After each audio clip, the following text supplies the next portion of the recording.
1905. In Two Tactics of Social Democracy in the Democratic Revolution, 1905 R3, Lenin stresses the need to move beyond analysis of the objective and rapidly changing conditions to conscious intervention in them. Thus, the new Menshevik-controlled Iskra may emphasize the objective conditions of a bourgeois revolution, describing and explaining the struggle they see unfolding before their eyes. Yet, in doing so, they side with but one side of Marx's famous 11th thesis on Feuerbach, in which the philosophers merely interpret the world in various ways. Missing is an awareness of the vital need to change that world. An astute exegesis follows Lenin's citation of Marx: the Mensheviks are good marchers but poor leaders, for they disparage the materialist conception of history by ignoring the active, leading, and guiding part which can and must be played in history by parties that have realized the material prerequisites of a revolution and have placed themselves at the head of the progressive classes. Lenin 1905 R3, 43, 44-31. Active, leading, guiding are these adjectives not appropriate to the subjective revolutionary act, which would become crucial in Lenin's reading of Hegel. That engagement would provide this element of dialectics a greater depth, but the inescapable role of subjective intervention, so much so that its creative role was constitutive of revolution as such, was certainly not foreign to Lenin's thought in the immediate aftermath of the 1905 revolution. 28 Revolution and Counter-Revolution. A third feature of this cluster of dialectical reflections on the revolution of 1905 is a sustained analysis of the tensions between revolution and counter-revolution.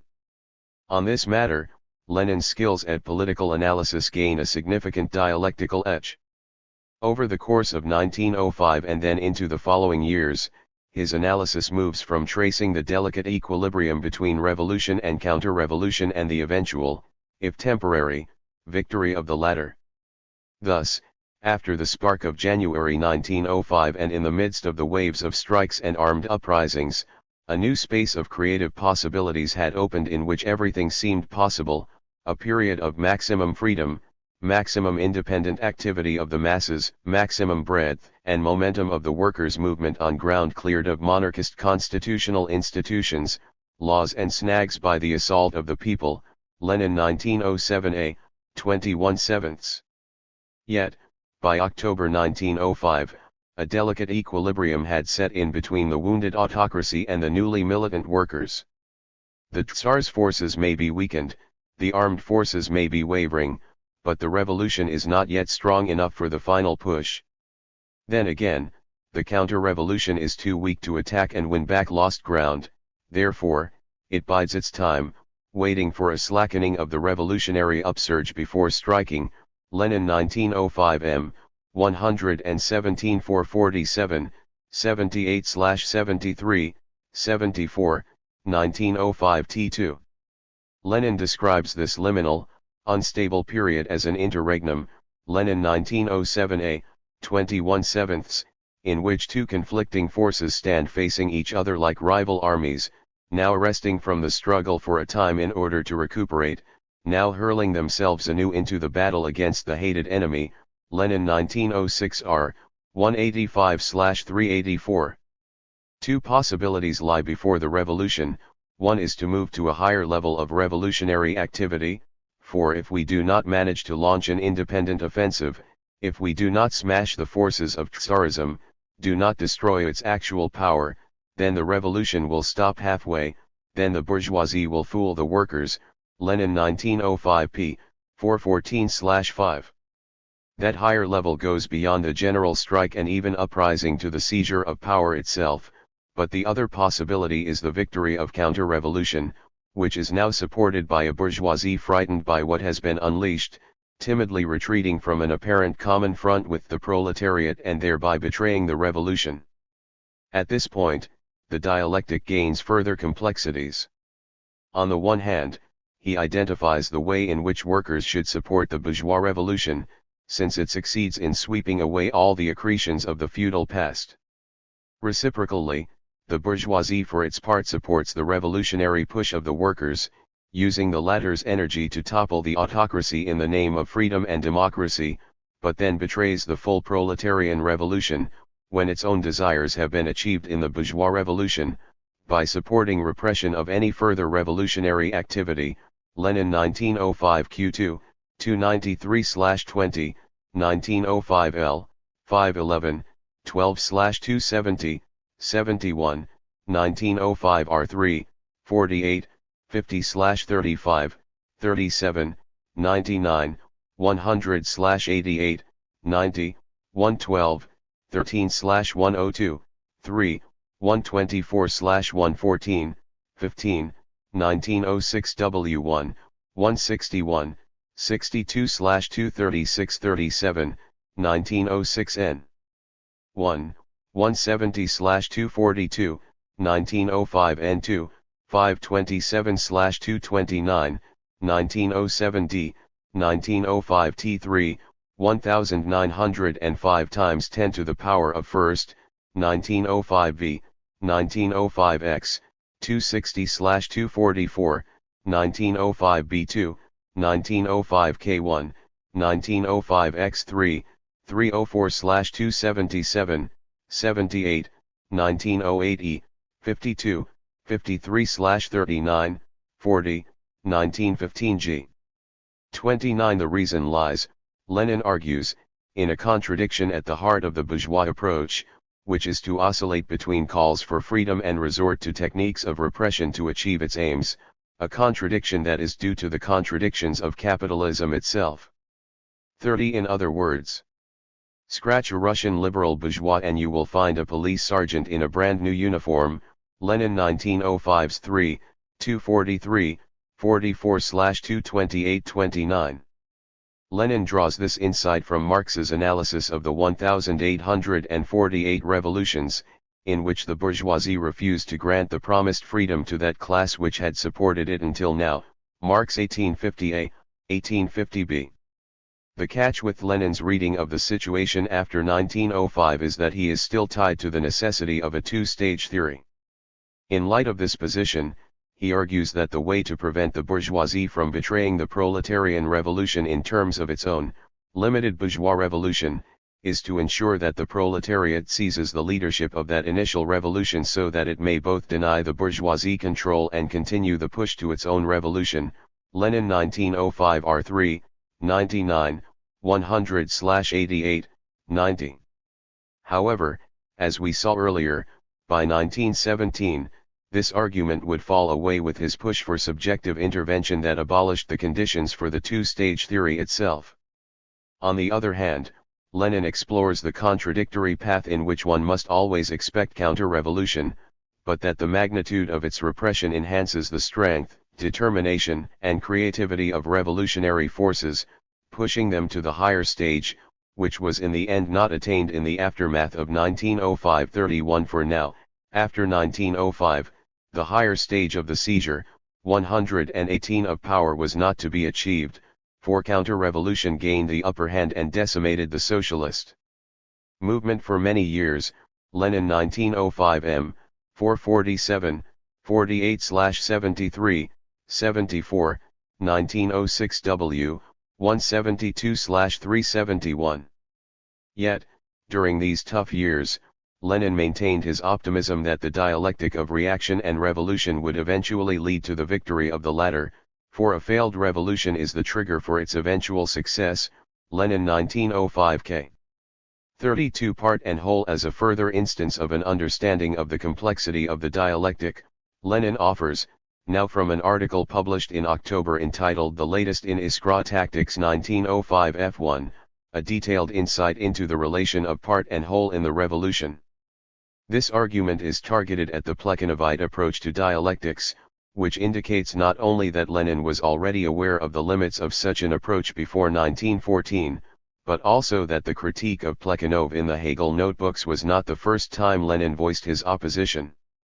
33. The narrative of a Plekhanovite Lenin, at least philosophically and in relation to the dialectic before 1914, begins to break down even further.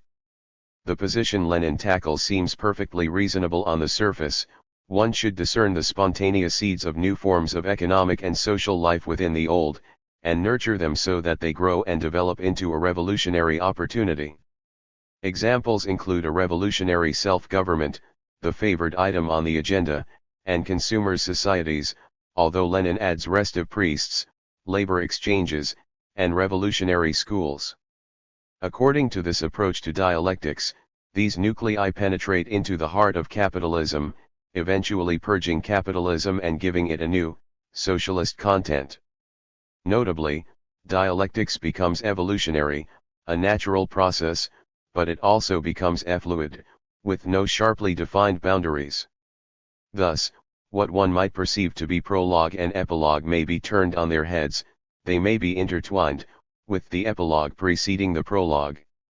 All of which is the substitution of dialectics à la Plekhanov for Marxist dialectics, Lenin 1905 F1, 370-369. What is a genuine Marxist dialectics, at least as Lenin viewed it in 1905? It is obviously not one that follows a Plekhanovite, Second International, late Engels-derived position that concerns evolutionary change, a focus on the objective unfolding of events and a perception of the dialectic as flux. Instead, it pinpoints the moment of turning, Aufhebung in Hegel's, revolution in Marx's terms, and views the dialectic from that perspective. Missing this crucial dimension of the dialectic means that the parts become confused with the whole.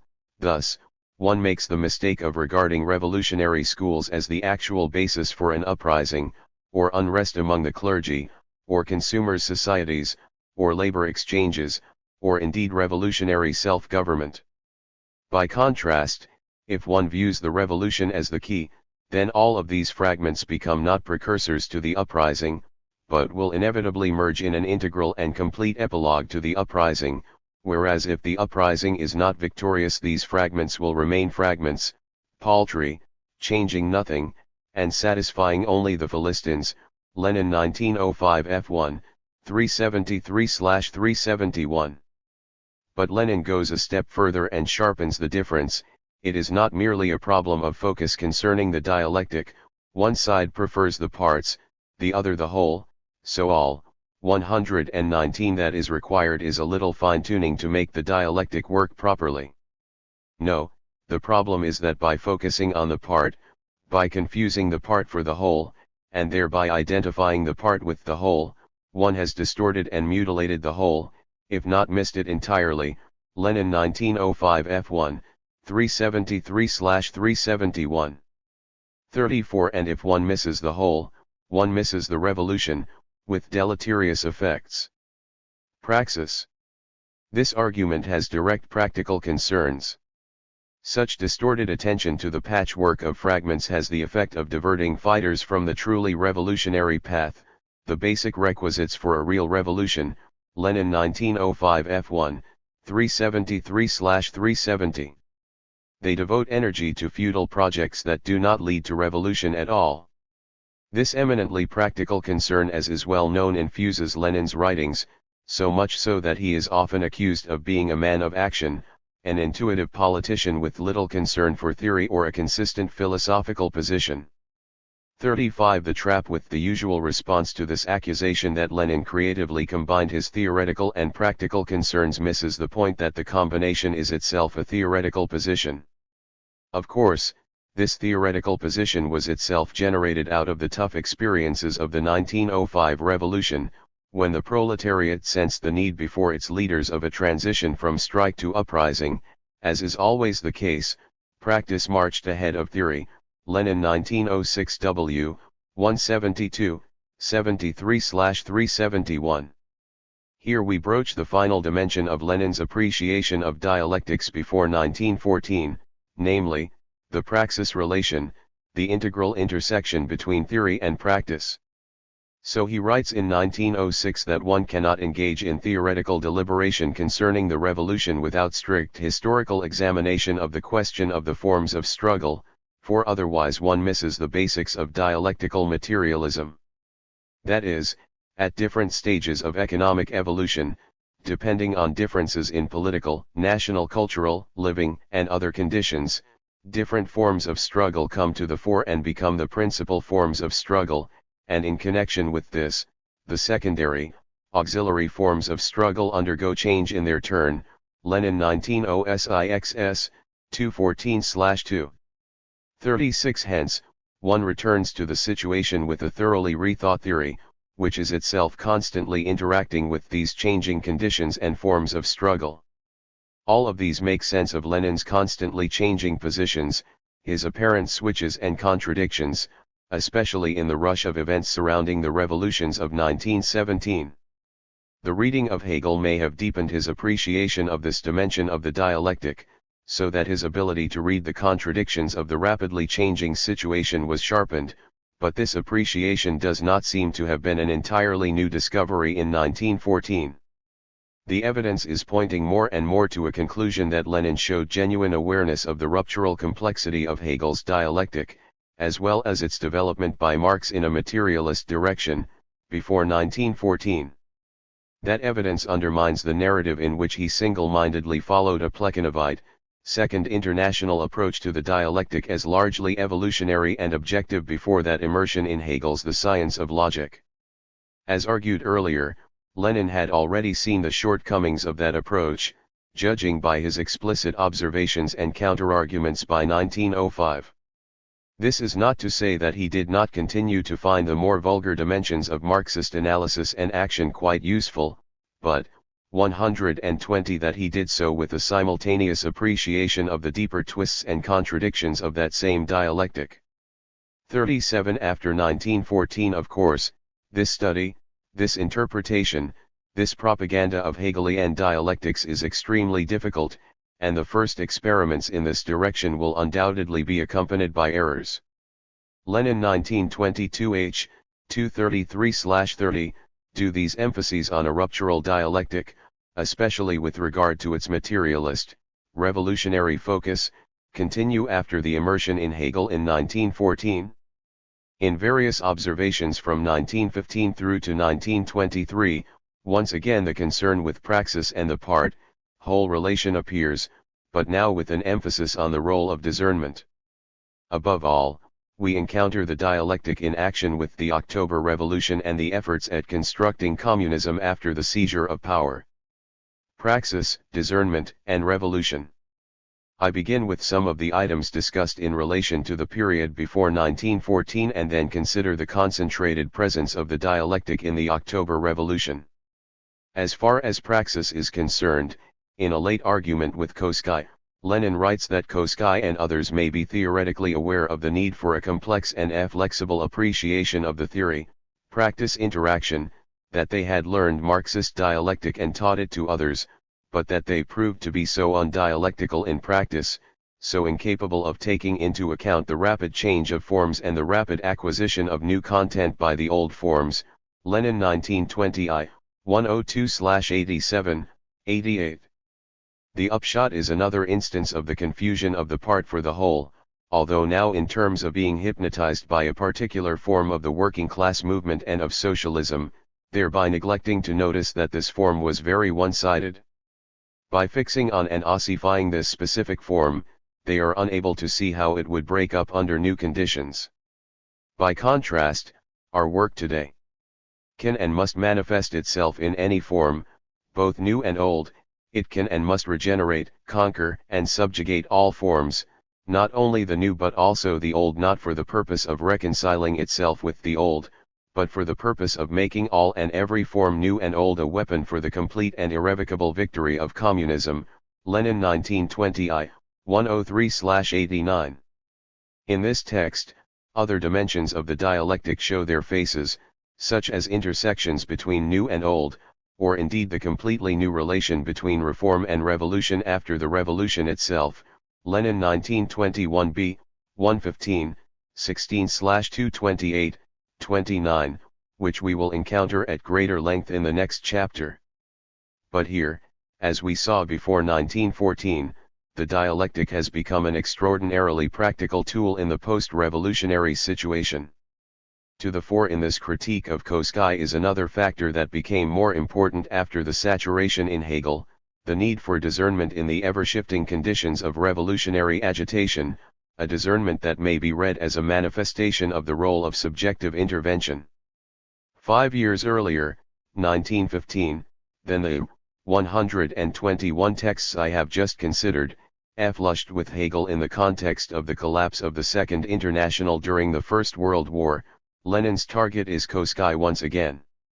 Here, Lenin attacks his misuse of dialectics, particularly via the suggestion that there are no pure phenomena. Thus, according to Koski, the war is not purely imperialist but also includes the possibility of worker participation against other states.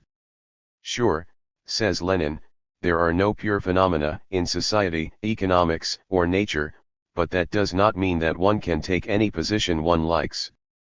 The key is to discern the crucial contradiction at a particular moment, which in this case concerns the objective conditions of an imperialist war and the subjective situation of justifications for such a war to fool the masses.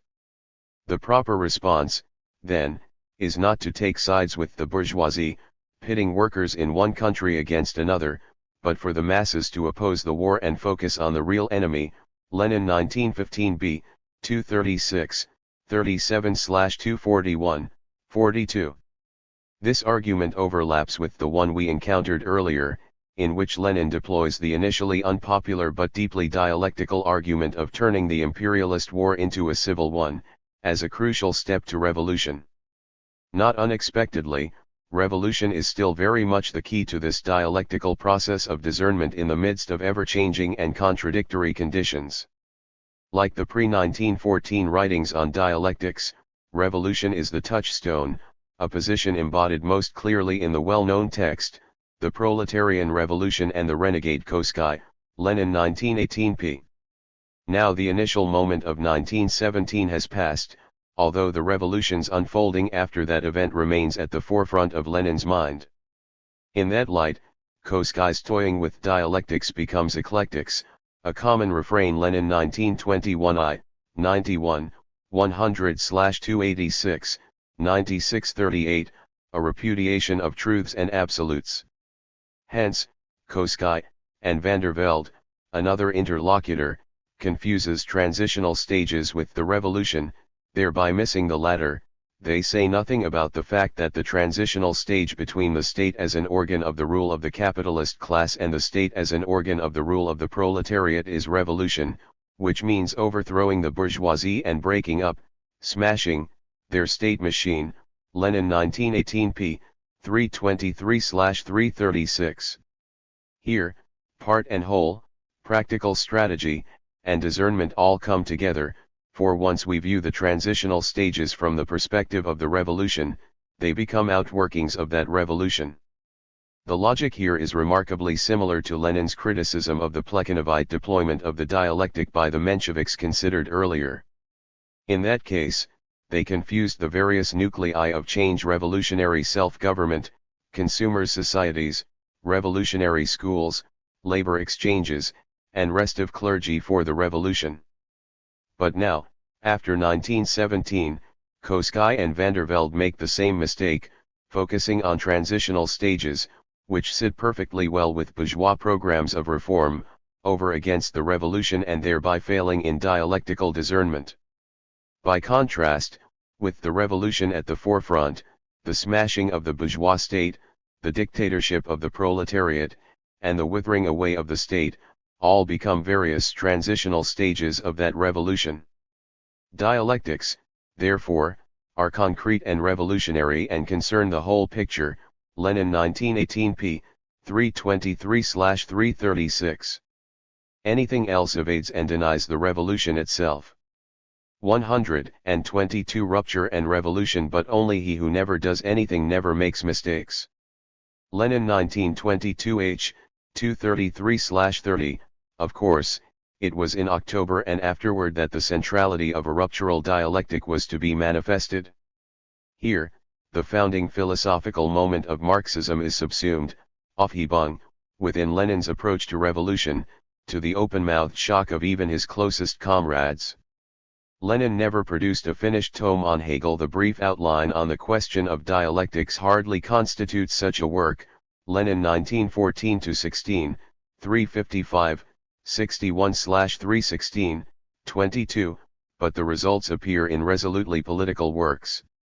The ruptural dialectic appears in Lenin's slogan for the conversion of the imperialist war into a civil war, in terms of both the national liberation movements among oppressed people in the colonies and the communist revolutions in the colonizing nations.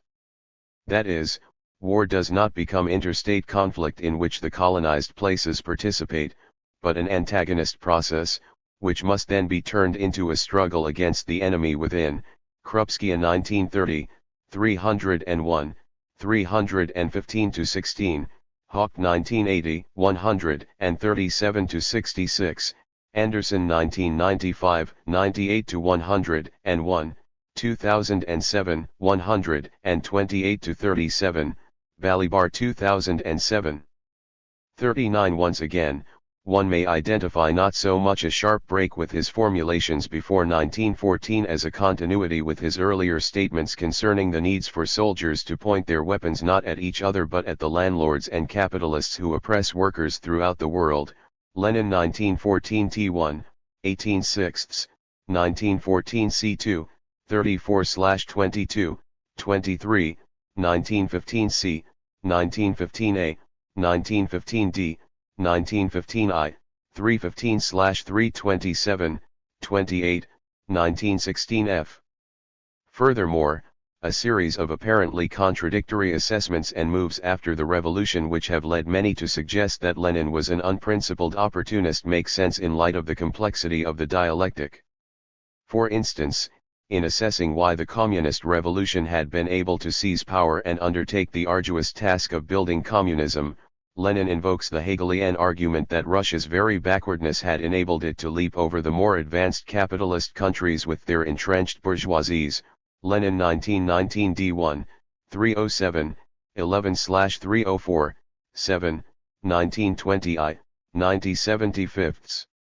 As another example, in the debates over employing generals and tacticians from the old Russian army in the new Red Army, or in the struggles over employing even with higher wages bourgeois specialists for industry or in the state apparatus, Lenin argues both for the contradictory need to make use of the old to construct the new and for the need to avoid either a doctrinaire resistance to such a move, even though the communists had been working for decades to overthrow the bourgeoisie, or the bureaucratism that may result from that move.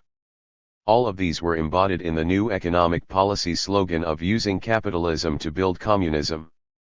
As a third example, the act of establishing the Comintern was not merely an effort to oust the moribund Second International.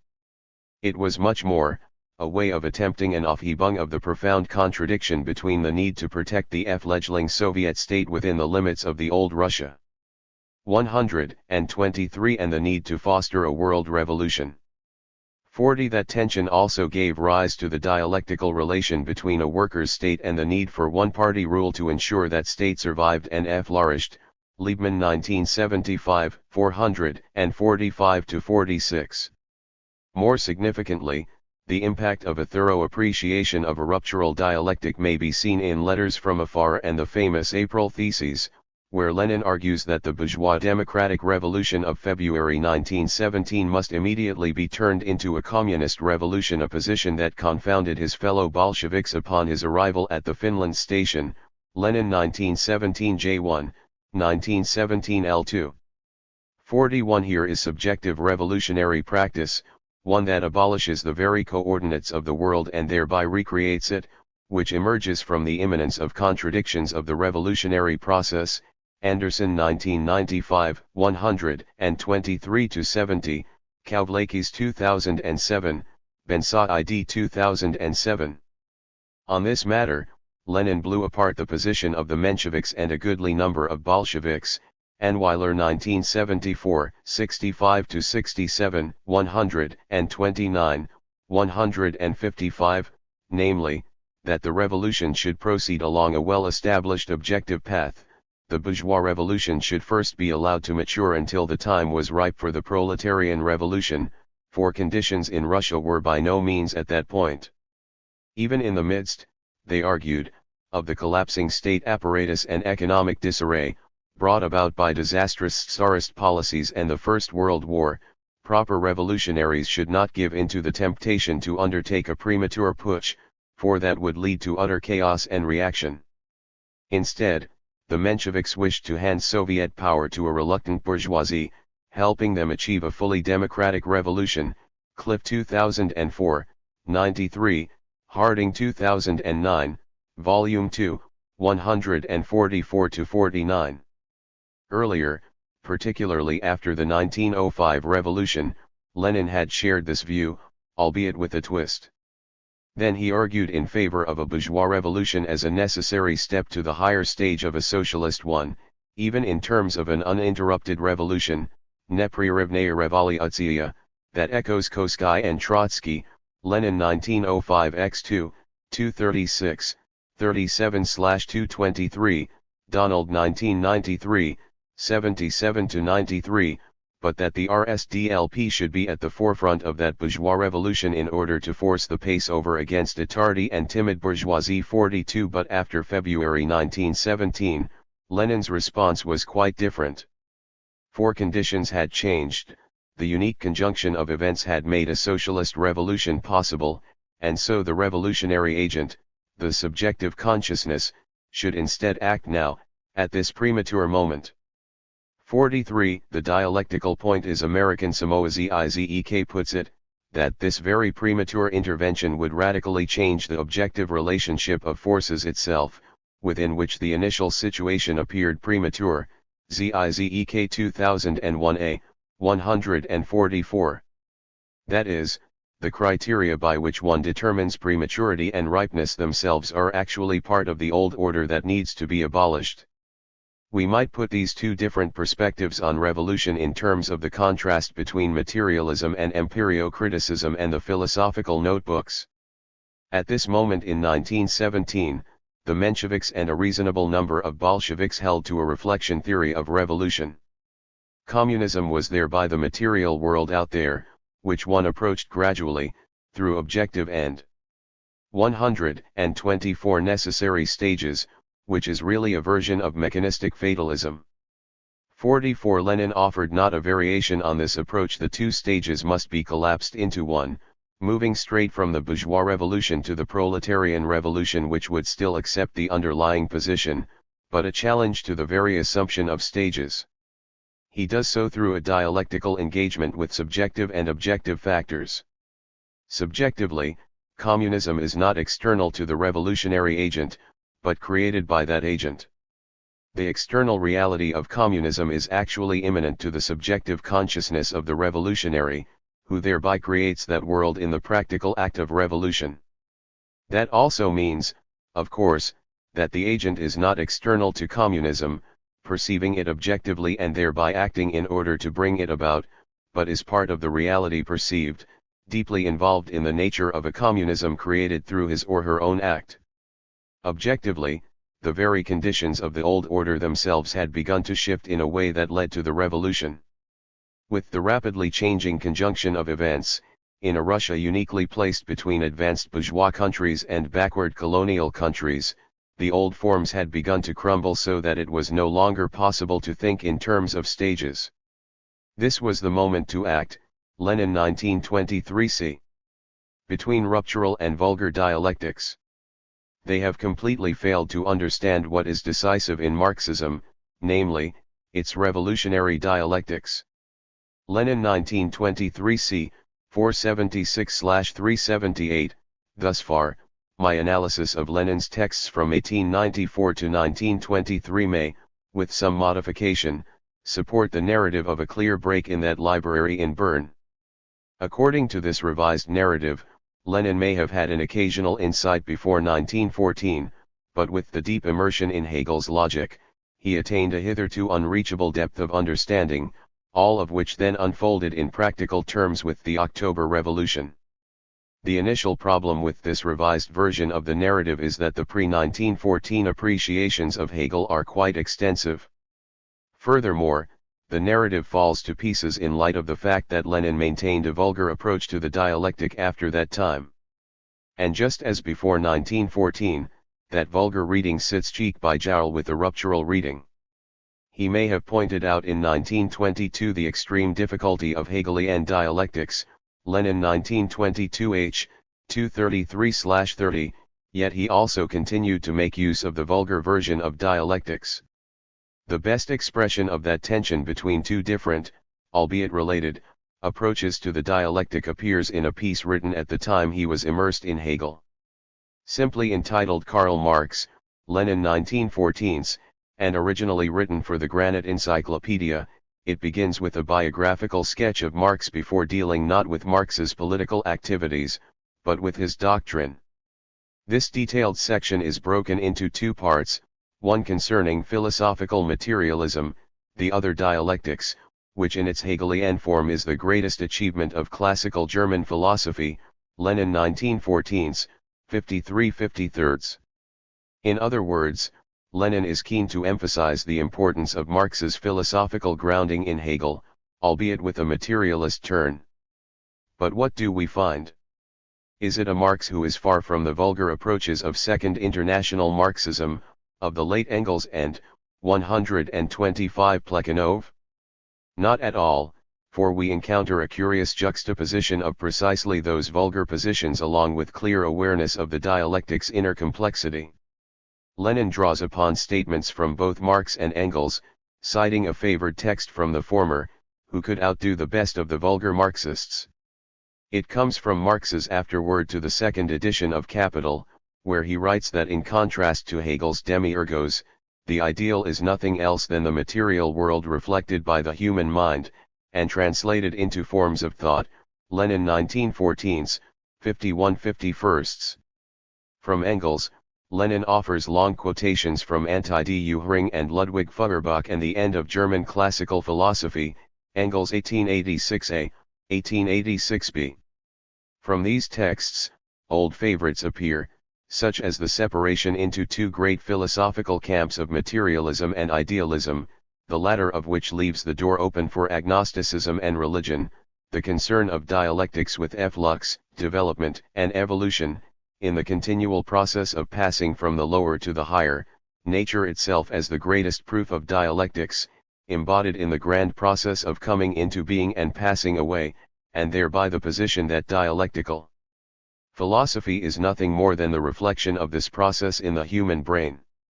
Laws of motion, evolution, natural and historical development, reflection of the external world in the brain, these are the standard elements of the vulgar positions taken by Lenin before and after 1914. Side by side with these statements appears the observation that Marx and Engels broke with the old materialism, since it was too mechanical, was unhistorical and undialectical, and neglected the importance of changing the world, of revolution. Above all, the following text stands out. Still, this idea, as formulated by Marx and Engels on the basis of Hegel's philosophy, is far more comprehensive and far richer in content than the current idea of evolution is.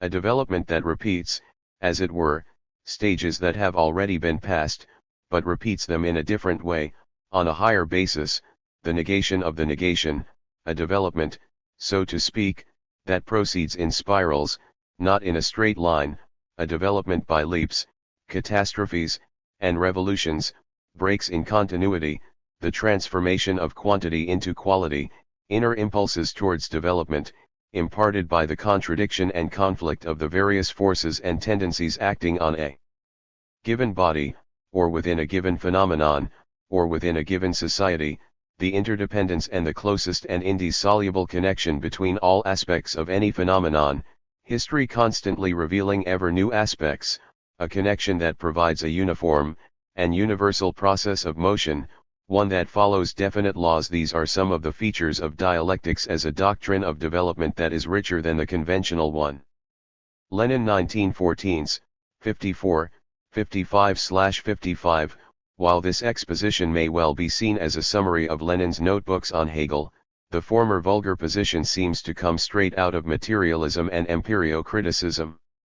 Is the text I have quoted at length a foreign body, inserted late into this article for the encyclopedia, the first signs of the impact of Lenin's time in the Bern Library? Those who hold to the narrative of a radical awakening in 1914 must argue so. Thus, Anderson is forced to argue that, in this piece, we can begin to see the insights of the passage quoted earlier, as a result of reading Hegel, Anderson 1995, 23-25. As evidence, Anderson mentions the 126. Slightly earlier article from 1913, The Three Sources and Three Components of Marxism, Lenin 1913 R1, where one does indeed find many of the more vulgar, mechanistic elements noted earlier.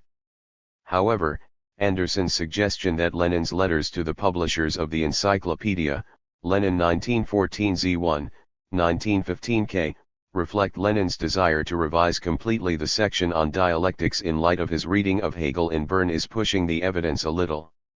In the first letter, Lenin merely regrets the fact that he had to cut, due to requirements of length, many quotations from Marx along with references, and that some passages needed rewording in order to pass the censor.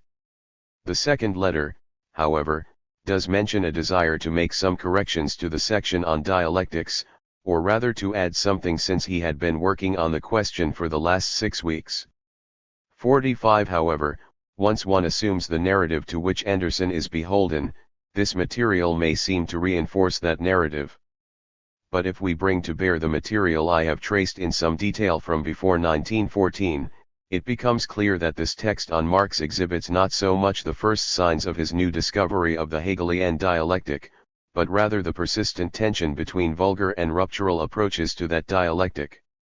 The possible revisions Lenin may have entertained would not have altered that fundamental tension.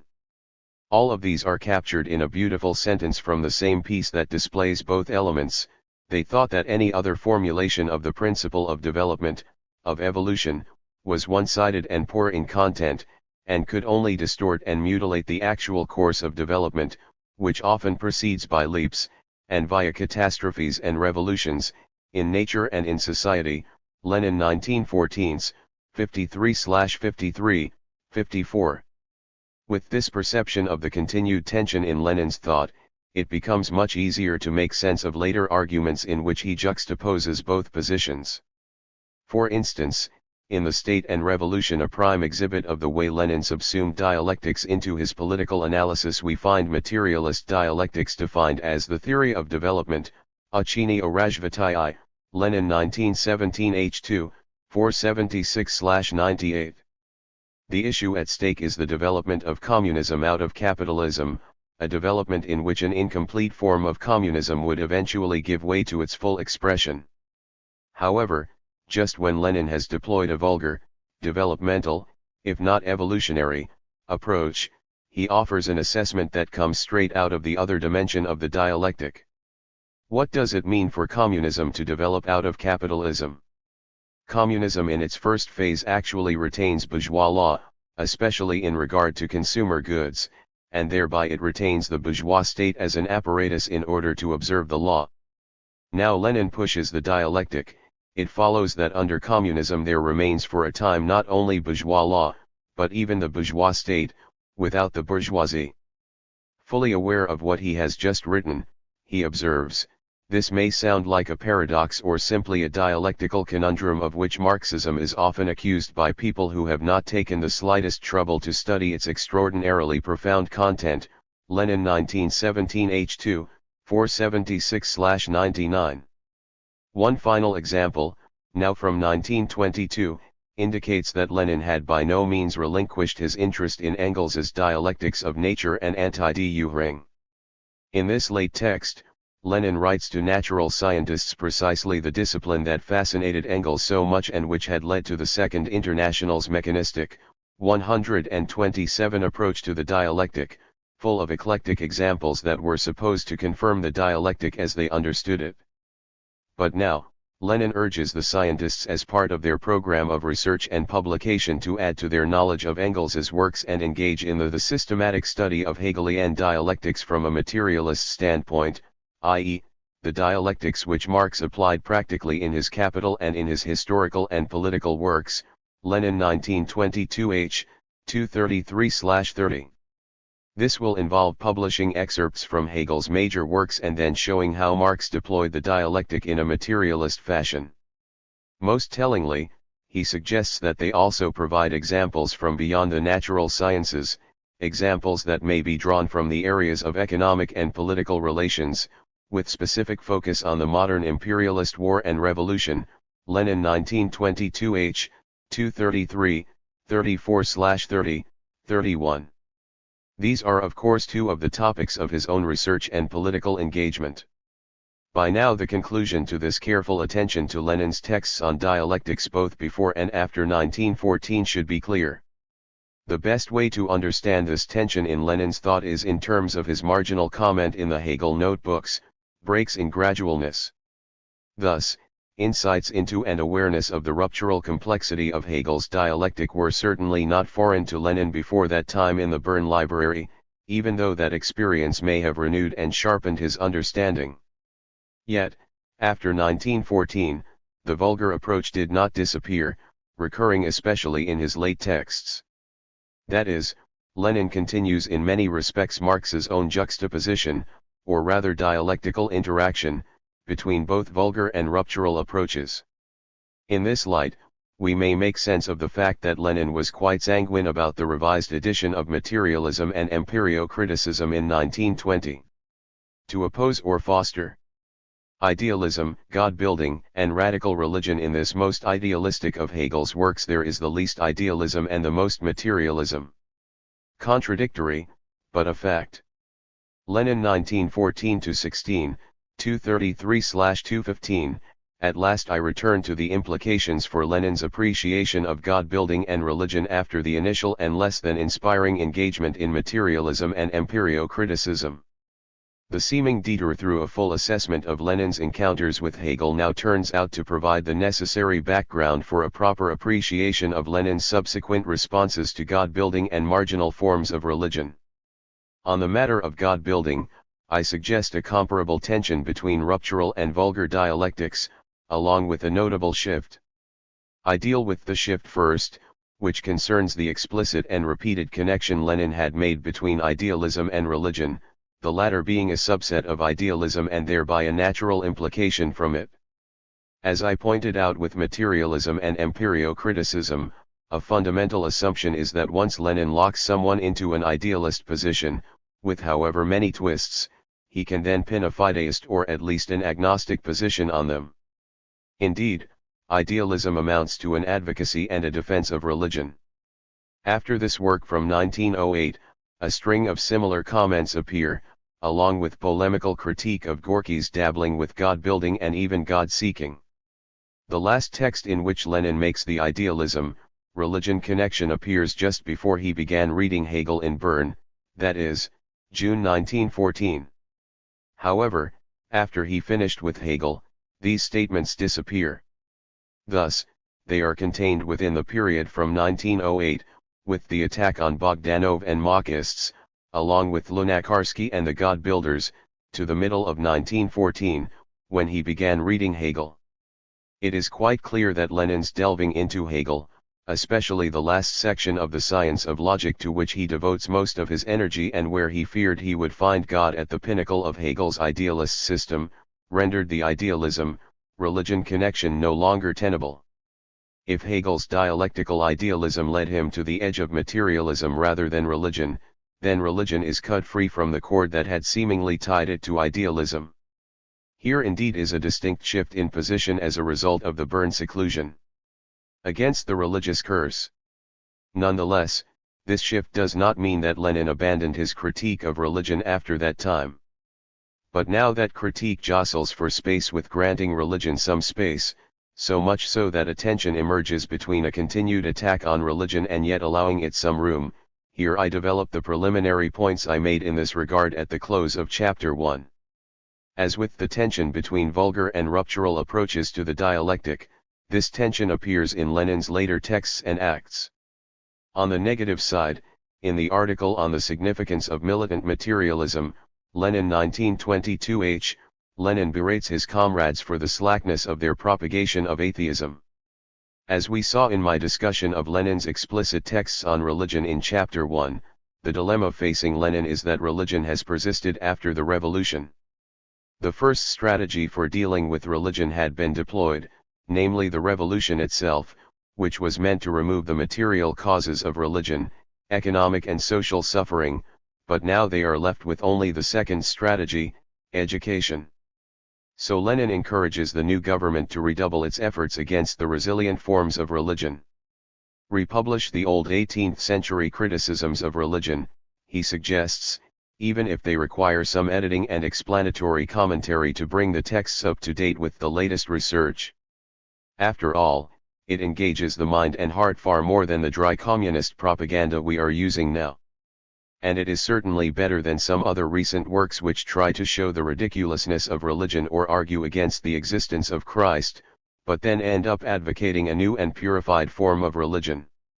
In texts such as this, we find the seeds and subsequent justification for the official policy of atheism in the USSR, the educational programs against religion and in favor of atheism, which have a significant residue in Russia today. But they also risk foregrounding an issue that was always regarded as secondary to the main struggle of the revolution. At the time of this article, systematic attacks on the Orthodox Church were also taking place, Stites 1989, 92-109, Gable 2005, clearly indicating that the Bolsheviks, and especially Lenin, had by no means relinquished their opposition to religion. And at the 4th anniversary of the October Revolution, Lenin, 129 claims that the new government had cleansed, among many other piles of shit, the Augean stables of religion, Lenin 1921a, 52, 53/145, 46. 46 here the reason is at least more obvious, for the Orthodox Church, or at least major sections of it, opposed at every step of the way their loss of power, influence, and privilege, which were tied up so closely with the old order that had been swept away. As enemies of the new government, they manifested the oppressive side of the political ambivalence of Christianity that I explored in my earlier treatment of Lunacharsky. Yet, this opposition is by no means the whole story, for along with Lenin's explicit attacks on religion, with all their ambivalences, we encounter a very different approach at one and the same time. That tension is embodied in two statements from the period after the October Revolution.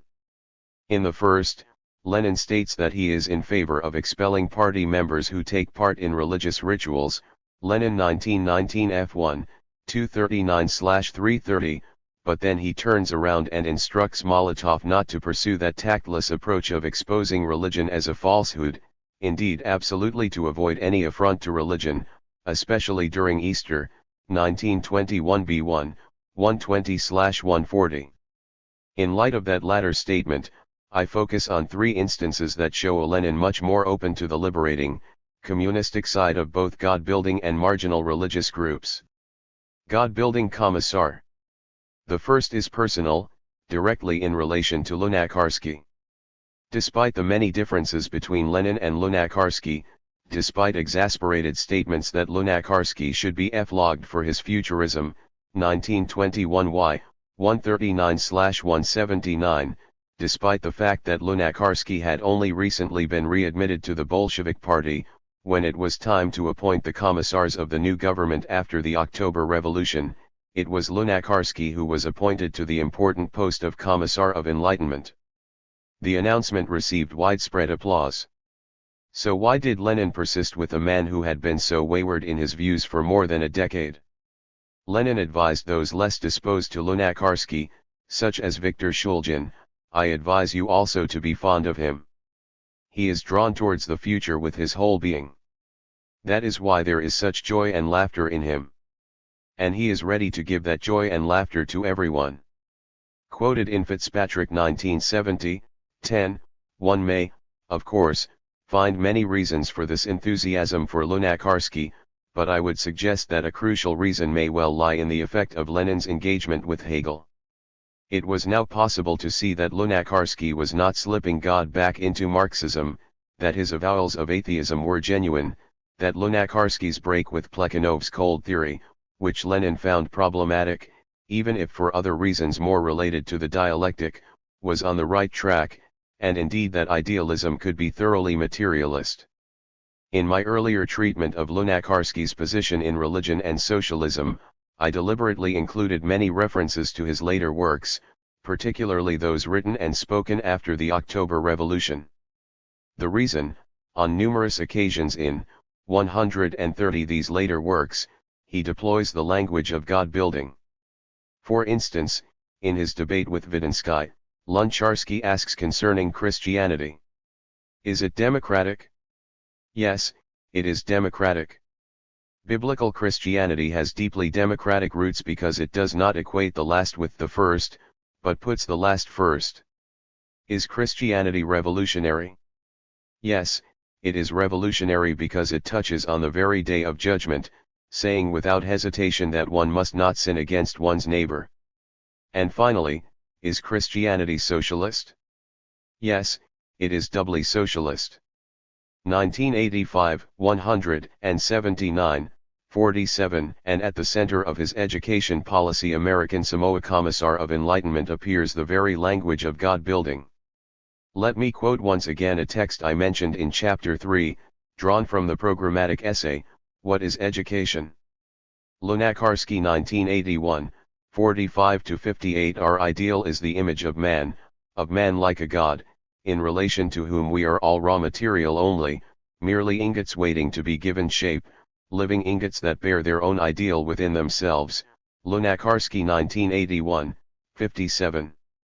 Or, more fully, our word for education, Obrazovanie, like the German Bildung, comes from the word meaning image or form, Obraz. It would seem that when our nation needed to define what every man ought to make of himself and what society ought to make of him, they had a mental picture of the image or form of a human being emerging from the material of some sort. You know how religious people used to say that man was created in the image of God, and that he had in him something of God. Ludwig Feuerbach rightly remarked that it is not man who is created in the image of God, but God that is created in the image of man. If you look more closely at either the gods of Greece, who were dazzlingly beautiful, immortal, wise beings, or at the definitions Christianity makes of its gods when it says their gods or their God, the Trinity, three in one, is all beneficent, all powerful, all righteous, all present, then you may think that man is far from being all powerful and all beneficent. The point is that the pagans in their gods and the Christians in their God were creating the ideal of man. Lunacharsky 1981, 45-46, 48 Since Lenin took the educational task of the revolution very seriously indeed, Lenin 1921 c1, communicating almost daily with Lunacharsky, directly or via Krupskaya, one cannot imagine that Lenin was not unaware of such explicit statements. Add to this Lunacharsky's efforts to convert Moscow into a place where the architecture and the city planning would be conducive to city-wide celebrations of the new communist religion, such as the Third International Congress in 1921 or the Komsomol Christmas in 1923, Lebedevo 2005, as well as his frequent talks on matters of religion, let alone the widely popular debates with Metropolitan Wittensky, and we have a Lunacharsky deeply associated with all matters religious. 49 So we find a situation in which Lunacharsky went through the rare ritual of mentioning the sins of his youth, yet at the same time propounding many of the themes of God-building with Lenin's knowledge. One can only conclude that Lenin was now willing to leave space for God-building, particularly after his realization when reading Hegel that idealism and religion are by no means coterminous. Crucially, the mainstream church, apart from the renovationists, was still, 131 highly suspect, given its support of the Tsar and staunch opposition to the Soviet government. But those outside the mainstream, especially those that found their way through to communism, were to be fostered. Sectarian communists. The second example involves Lenin's continued interest in sectarian groups with communist tendencies, Etkind 1998, 631-74. Already in the early years of the new century, Lenin wrote, in light of RSDLP Congress resolutions, that the Social Democrats demand an amnesty for all political prisoners and members of religious sections. Until that is done, he continues, all talk about tolerance and freedom of worship will remain a miserable pretense and discreditable lie. Lenin 1903 c. 348-125, see also 1901 g. 281, 1903 473, 1903 a. 33, 1903 p. 57-58, 289-96. 50 Lenin's key informant and collaborator on sectarian matters was V.D. Bunkbruevik, who had a profound interest in sectarian groups, such as the Old Believers, Doukhobors, Mologons, Khlysty, and Mennonites.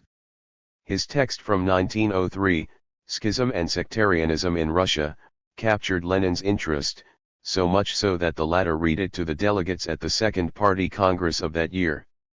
It was agreed by the Congress that one way to enlist the anti-Tsarist sentiment among the sectarians was to publish a newspaper called Among Sectarians, under the editorship of Bunkbruevik. 6 issues of what was eventually called Don, Rasvet, were in fact published. 51 But why were Bunkbruevik and Lenin interested in the sectarians? It was not merely personal predilection or default anti-Tsarism that drew their interest, but the embodiment of what I called earlier Christian communism. That communism was a strong form, with devotion to an authoritarian leader who ensured that all were committed to the collective.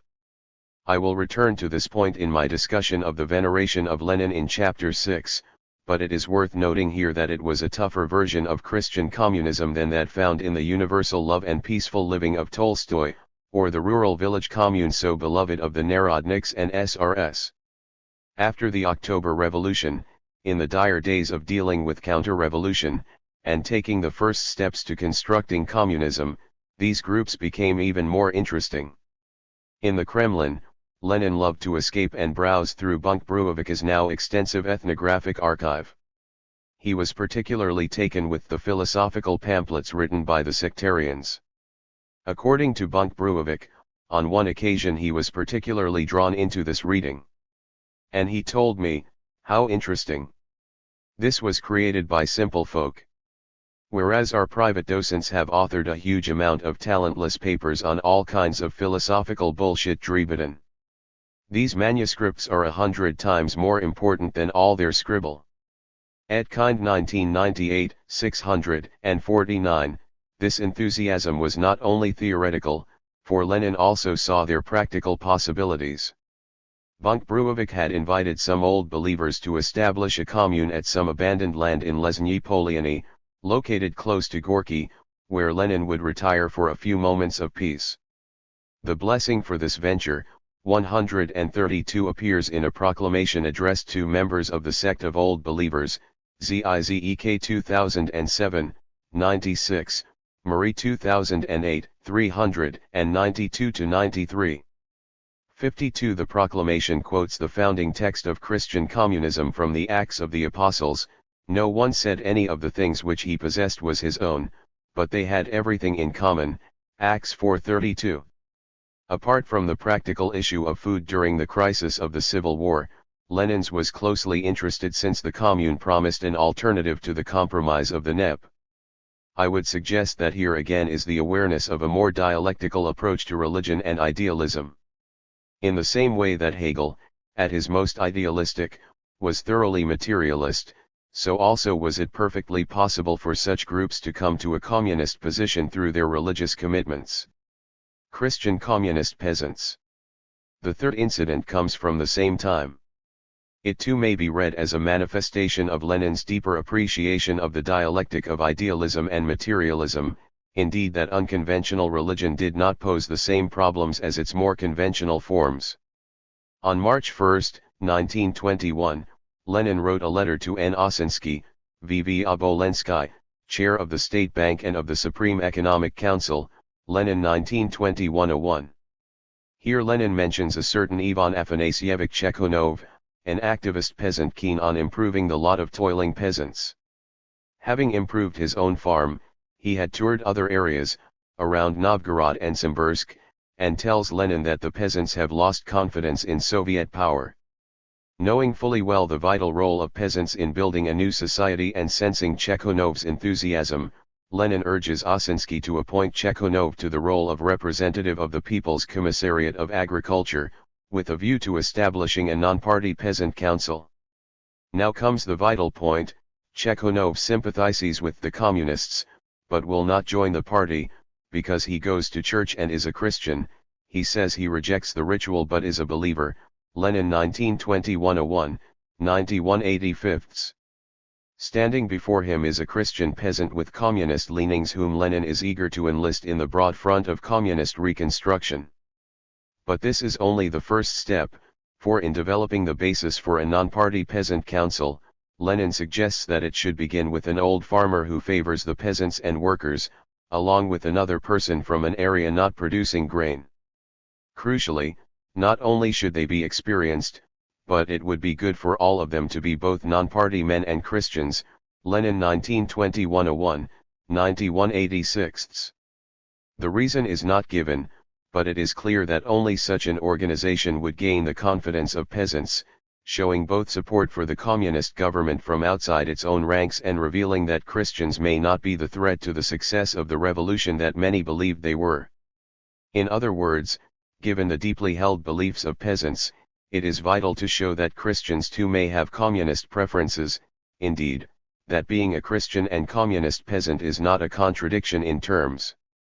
In order to make sense of this tension in Lenin's thought and practice after the revolution, I would suggest he deploys in these cases atheistic education and attacks on the Orthodox Church alongside the significant room permitted, 133 Lunacharsky and the pro-communist religious groups, the dialectical discernment highlighted earlier in my discussion of his engagements with Hegel before and after 1914. To pick up a distinction Lunacharsky himself advocated, a religion like Christianity is politically ambivalent, able to support oppressive power with ease and yet provide resources for overthrowing that power. While the official church manifested in some, but by no means all 53, respects the oppressive side of the political ambivalence of Christianity, some of the marginal forms of Christianity did manifest signs of more revolutionary and even communist dimensions, which one must discern in the midst of those repressive tendencies. Such discernment seems to have been Lenin's occasional skill. Believe me, the philosopher Hegel was right, life proceeds by contradictions, and living contradictions are so much richer, more varied, and deeper in content than they may seem at first sight to a man's mind. Lenin 1909 v. 403/219, I have reiterated the main points often enough throughout this chapter. Careful attention to Lenin's texts reveals a perpetual tension between vulgar and ruptural approaches to the dialectic, approaches that move back and forth across his writings, albeit with a sharper awareness of the ruptural side being gained with the direct engagement with Hegel's The Science of Logic in 1914. This tension may perhaps best be understood in light of Lenin's own brief definition of dialectics in the notebooks as the doctrine of the unity of opposites, Lenin 1914-16, 222/203. Not only does this make sense of the apparent contradictions in his writings in regard to Hegel and the dialectic, but also with respect to religion and especially Lunacharsky's God-building. These varying positions do indeed represent the breaks in gradualness that Lenin identified more than once as a useful characterization of the dialectic. Yet, the key always remained the revolution, Aufhebung on materialist register, which now leads into the question of the miracle. Chapter 5 The history of our proletarian revolution is full of such miracles. Lenin 1919 r. 73/235 In certain respects, a revolution is a miracle, Lenin 1921 q. 153/360. Revolution equals miracle, equals, the permutations of this equation are the concern of this chapter.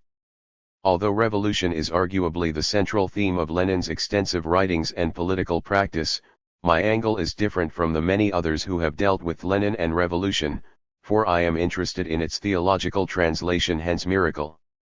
What does it mean for Lenin to say that revolution is a miracle?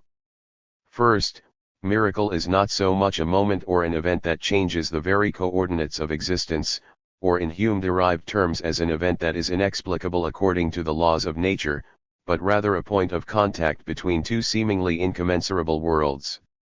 In theological terms, a miracle is a touching between heaven and earth, or rather, to gloss Negri, the moment when transcendence is bent toward immanence, Negri and Fadenai 2008, 666-68. In Lenin's appropriation, the two worlds are no longer heaven and earth but those of spontaneity and organization, between the unexpected the expected. Time and again, he emphasizes and devotes immense energy to the need to organize in preparation for the revolution, whether in terms of party structure, publicity organs, propaganda, parliamentary involvement, agitation on the streets, or military training. Yet, the moment of revolution inevitably occurs without forewarning, a spark that turns instantaneously into a conflagration. Both January 1905 and February 1917 were precisely such events, let alone the myriad strikes that surrounded them. In the first part of the analysis that follows, I explore various manifestations of this tension at the heart of miracle as revolution in terms of both sides of the tension, of the Potemkin revolt, of the lightning strike, and of its curious manifestation in the form of Lenin's texts. The second part focuses on a closely related theological term, kairos, which trails the New Testament senses of the time of crisis, the end time, and the right time. After exploring Lenin's 136 kairological tendencies, I compare his position with those who may be called the spontaneous philosophers of our own day. Not only do they compare unfavorably with Lenin, for they fall heavily on the side of a spontaneous revolution, but Lenin himself reveals another side to kairos, its true opposite, akairos, what is untimely and out of place. Third, the tension between transcendence and immanence embodied in the miracle also manifests itself in the struggle over working within and without the old order. This question became urgent with the Tsar's October Manifesto after the 1905 revolutionary wave, promising, but then unraveling, elements of a constitutional monarchy with a Duma. Should socialists concern themselves primarily with reform, working within and changing the system, or with revolutionary overthrow of that system? More specifically, should they participate in Duma elections and the parliamentary process, or should they boycott them? Lenin offers us no easy answer to either question, working between the options available toward a more dialectical position. One so also with the complex matter of freedom, concerning which Lenin castigates the formal and limited freedom offered by the bourgeoisie for the sake of real freedom, in which one keeps open the option of revolutionary transformation. Once again, he does not stop here, for the key to real freedom is an open, explicitly partisan, proletarian, freedom, which then becomes a genuine universal. The surprise with this move is that he thereby removes the basis for the distinction between formal and real freedom, for it was dependent on the system that is being abolished. Miracles. Revolutions are not made to order. Lenin 1918 y. 44/30. The quotation with which I began, "A revolution is a miracle," is by no means an isolated occurrence in Lenin's texts. So the first step is to trace the various usages of the term itself, which will enrich the definition of miracle. We may distinguish two broad usages of miracle, one concerning a magical occurrence that takes place entirely outside human agency, as with the apparent acts produced by the power of a saint's incorruptible remains. For this, often minor, event, one waits expectantly but somewhat fatalistically. Another meaning focuses on stupendous human effort, which may come from an unexpected quarter but is closely linked with the need for human agency. In other words, a momentous event takes place at the intersection between spontaneity and organization, between the unexpected and the expected. For Lenin, the former meaning is distinctly negative while the latter is positive. In respect to these dimensions of miracle, a noticeable shift takes place in his usage after 1910. Before that time, miracle is generally, although not universally, a pejorative term in the sense outlined earlier. However, from 1910, Lenin appropriates the more positive sense of miracle, especially as he systematically assesses the aftermath of the 1905 revolution. Now he creatively refashions the term for his own purposes. We may identify the explicit shift to a more positive sense in 137, an article written to commemorate the centenary of the birth of the father of Russian socialism, Alexander Herzen, illegitimate son of a Russian landowner. Lenin seeks to draw out the socialist dimensions of Herzen's thought from their more liberal aspects and quotes from the famous work, Colloquial, "The bell, the dead bodies of your martyrs will not perform 48 miracles, and praying to them will not cure a toothache, but their living memory may produce one miracle: your emancipation, Lenin 1912 R. 30/261. Against the popular belief in minor miracles caused by saints, miracle now becomes an explicitly emancipatory, revolutionary term. Lenin's mind was already moving in that direction, but Herzen's text provides him with the clarity of that shift. And in developing a positive meaning for miracle, Lenin presses heavily on his pen to emphasize both the unexpected moments of revolution and the extraordinary examples of almost superhuman effort, such as the efforts of the Red Army during the Civil War, or of workers and peasants. Here, they become miracles of daring, commitment, initiative, self-sacrifice, and sheer grit against almost insuperable odds. Each of them provides a glimpse, a step on the way to the full realization of communism. Yet, even with this shift in Lenin's appreciation of the terminology of miracle, he does not abandon the earlier, negative sense. As we will see, it continues in a minor key in his writings and speeches until well after October. At times, he points out that communists do not believe in miracles if one understands them as occurrences beyond human agency, or as the results of a magical talisman, or a fatalism that awaits the unfolding of history in one's favor. This persistent negative thread throws into relief his distinctly affirmative usage and may be seen as a clarification of what he means by that usage. Earlier, I defined a miracle as bending heaven to earth, or drawing transcendence to immanence.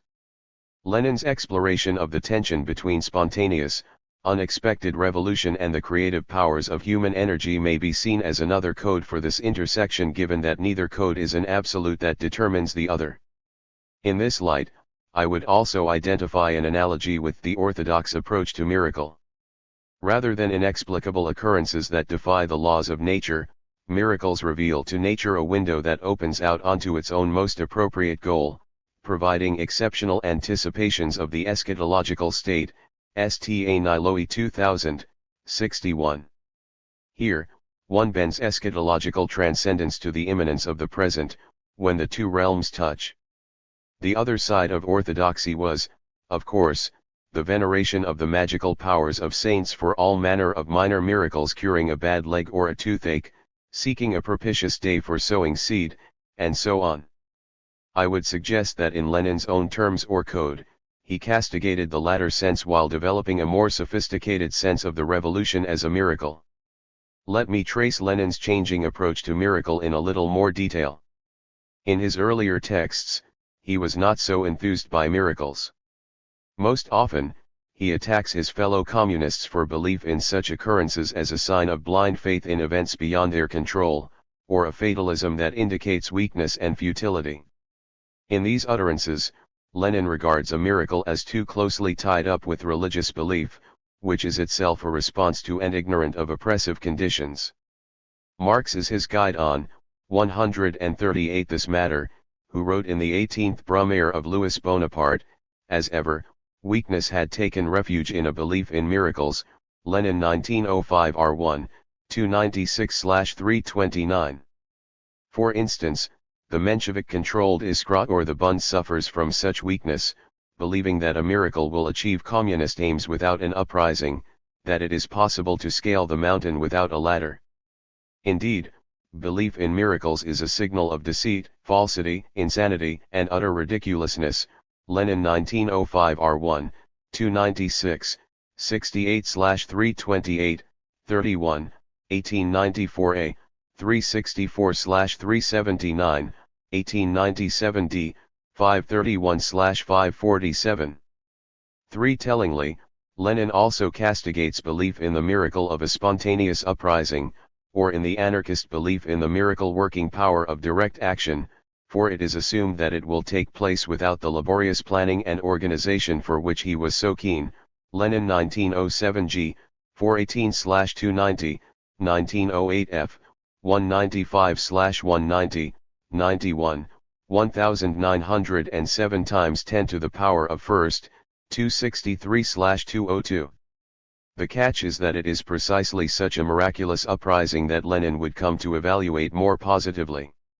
However, before exploring the various dimensions of that affirmation and reconfiguration of miracle, it should be noted that Lenin does not abandon its negative dimensions. He maintains his critique of the miracle as either a fatalism that simply waits for events to unfold in one's favor, Lenin 1917 × 10 to the power of first, 203/406, or a near magical occurrence that may as well have been enacted by a dead saint or at the behest of the Virgin Mary, Lenin 1920 I, 115/101. For instance, in his gramophone address from 1919, What is Soviet Power? He says, Soviet power is not a miracle-working talisman.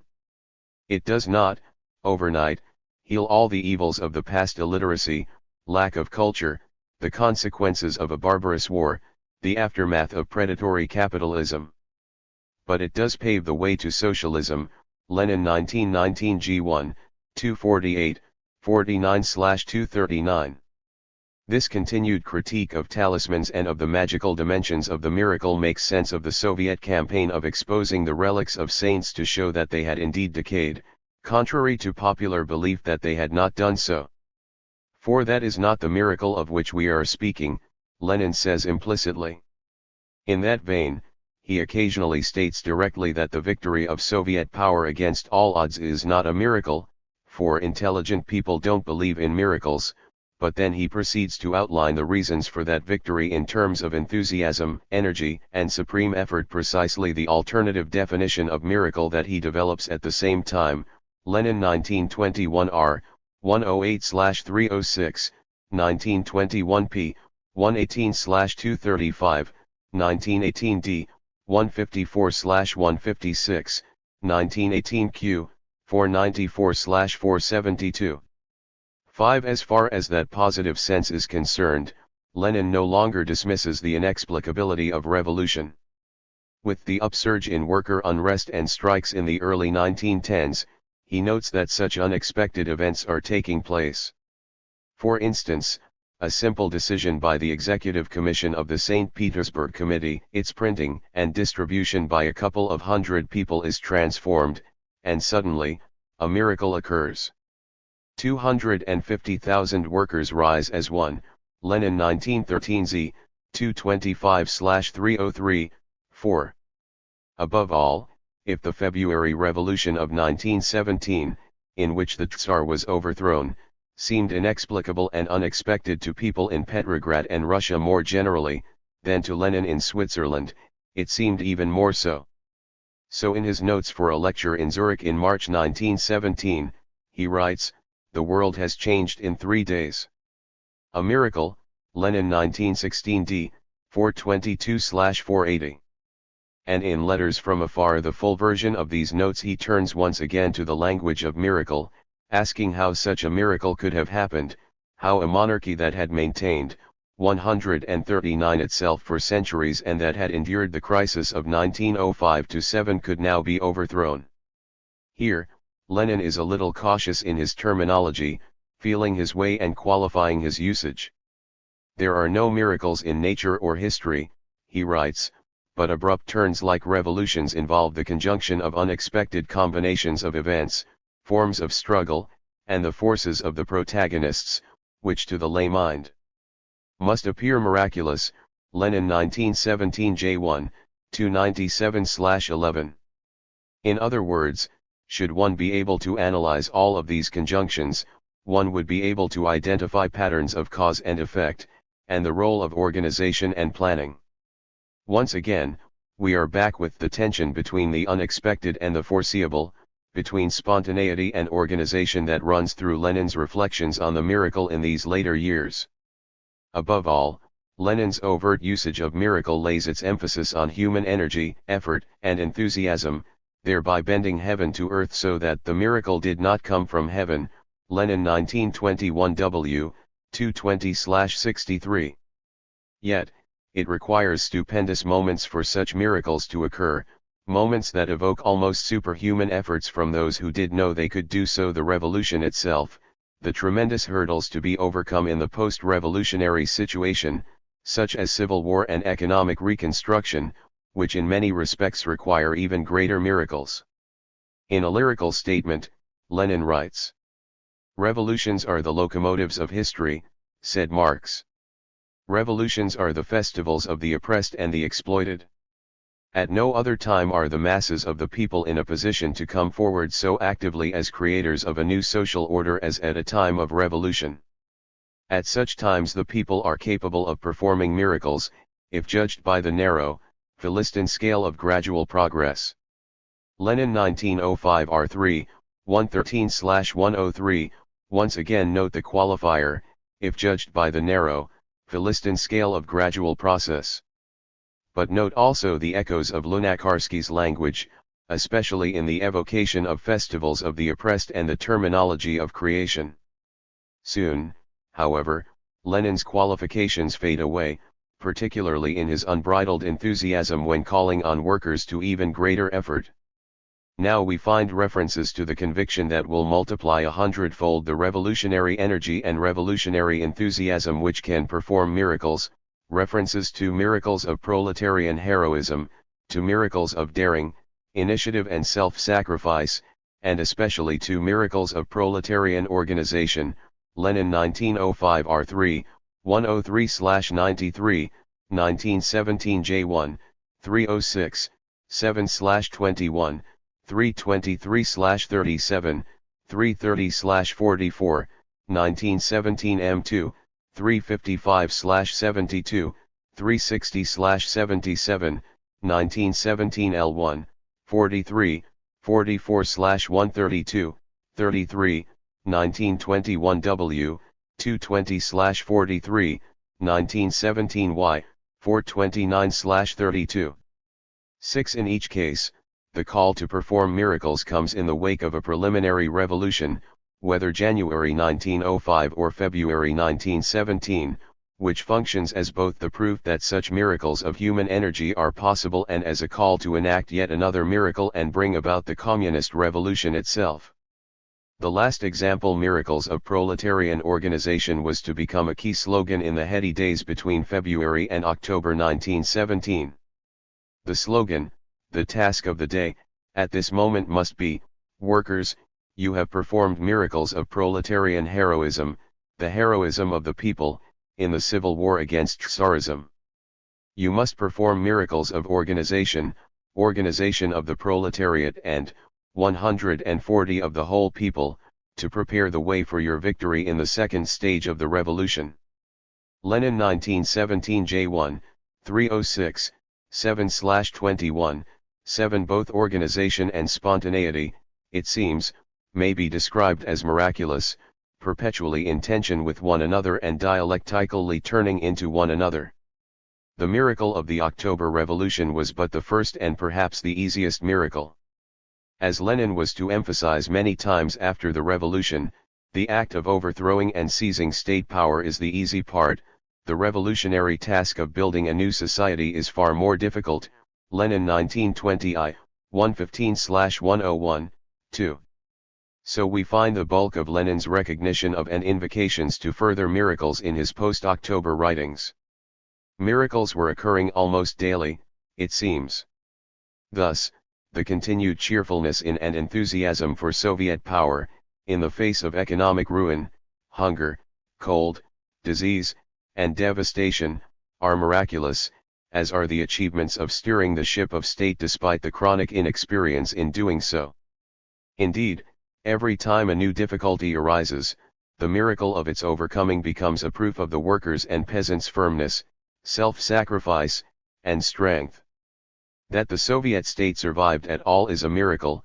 Lenin 1919 X, 66/228, 1919 R, 72, 73/234, 35, 1920 F1, 437/232, 1921 N, 67/259. By far, the most persistent ascription of miracle is to the impossible success in the Civil War. For 4 years, the superior forces of international capital, in terms of troops, equipment, logistics, and finance, assisted the White armies in their efforts to bring down the fledgling Soviet state, yet the underarmed and underfinanced Red Army was victorious. Particularly in his public speeches, Lenin repeatedly describes that victory as a stunning miracle of human grit, determination, discipline, and resourcefulness. Such miracles are not only tributes to the enthusiasm for and devotion to the new communist government, but also have the direct result of increasing tenfold their support among peasants and workers, let alone those in other countries and colonies who aspire to overthrow the oppressors. Lenin 1918 z. 357/374, 363/388, 1919 y. 83/246, 1919 b. 152/319, 153, 54/320, 21, 1919 h. 171/343, 1919 t. 208/388, 214/394, 95, 230, 31/412, 13, 1920 y. 382/168, 385, 87/172, 73, 1920 j. 446/240, 447/241, 457/252, 488/285. 86, 1920 x. 496/293, 94, 1920s, 169/116, 1920 t. 325/352, 1921 x. 487/44, 1919 m. 411/3. 9. This was indeed a miracle without parallel, in that a starving, weak and half-ruined country has defeated its enemies, the mighty capitalist countries. Lenin 1921 0, 117/234. With this example behind them, Lenin then turns to calling for yet more miracles like those of the Red Army, only greater. The focus is now on economic reconstruction, whether in relation to the labor front, transport, fuel, agriculture, or industrial production. Lenin 1919 h. 188/365, 1920 1, 432/220, 1920 z. 523/321, 525/323, 24, 1920 q. 164/86, 1921 m. 291/152. 10. He is not averse to designating an individual a miracle worker, such as Myron Konstantinovich Vladimirov, the military commissar extraordinary of the railways, who, if he can in the face of a chronic shortage of materials perform a miracle by repairing both the Poverino-Tsaritsyn line in addition to the Litsky-Likaya line, will indeed be a miracle worker. Lenin 1919 b1, 198/263. 11. All of these may be summed up. The history of our proletarian revolution is full of such miracles. Lenin 1919 r. 73/235. No longer do the gods perform miracles, but human beings do so. 141. Organizing for the spontaneous forward, then, comrades, to the organized, concerted, and staunch struggle for freedom. Lenin 1905 J2, 439/209. The miracle, it seems, is a crucial dimension of Lenin's approach to revolution. Thus far, I have argued that his appropriation of the terminology of miracles enacts a bending of transcendence to immanence, in which human beings become the prime agents of miracles. I would now like to explore in some detail other ramifications of that terminology, dealing here with the tension between the unexpected and the expected, or in Lenin's terminology, between spontaneity and organization. On this topic, I now move to the enriching possibilities that the translation of miracle into revolution, and vice versa, enables. Given that the semantic fields of the two terms do not manage a complete fit, but rather overlap and leave parts outside immediate contact, it becomes possible to expand the senses of each term by means of the other. That is, the full reach of the semantic field of revolution is now able to enrich that of miracle. The following discussion should be seen in that light. As with revolution, miracle too operates in terms of a tension between the unexpected and spontaneous, the more usual sense of miracle, and preparation. Lenin tries to weave a delicate interaction between these two terms, between spontaneity and organization, an interaction that tends toward a dialectical approach in his more perceptive considerations. The basic problem to which Lenin returns time and again is the reality of spontaneous strikes, waves of unrest, and insurrection. How does one respond to these occurrences? One may, as many fellow revolutionaries believed, allow such unplanned events to occur, so much so that the successful revolution would ultimately happen in such a way. Or one may seek to respond as best as possible to these moments of sheer unexpectedness. Or one may attempt to organize again in order to lay the groundwork for bursts of spontaneous insurrection. Lenin prefers both the second and third options, working himself into the ground to ensure that organizational structures are in place for agitation and that the party is placed as best as it could be to respond when a revolution spontaneously bursts forth. In what follows, I begin with spontaneity in Lenin's texts, including both strikes and revolutions, before passing on to focus on his strategies of organization, which includes military preparation, and closing with a reconsideration of the mediation between the two key terms. Spontaneity. Such intricate and incalculable events as those of the Russian Revolution. Lenin 1905 K.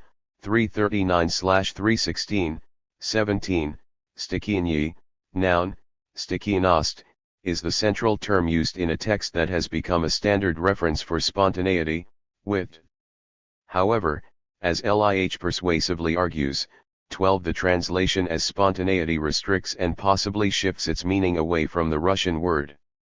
It means, argues Lih, an unstoppable natural force, and then in relation to revolution, a chaotic and disorganized, 142 struggle.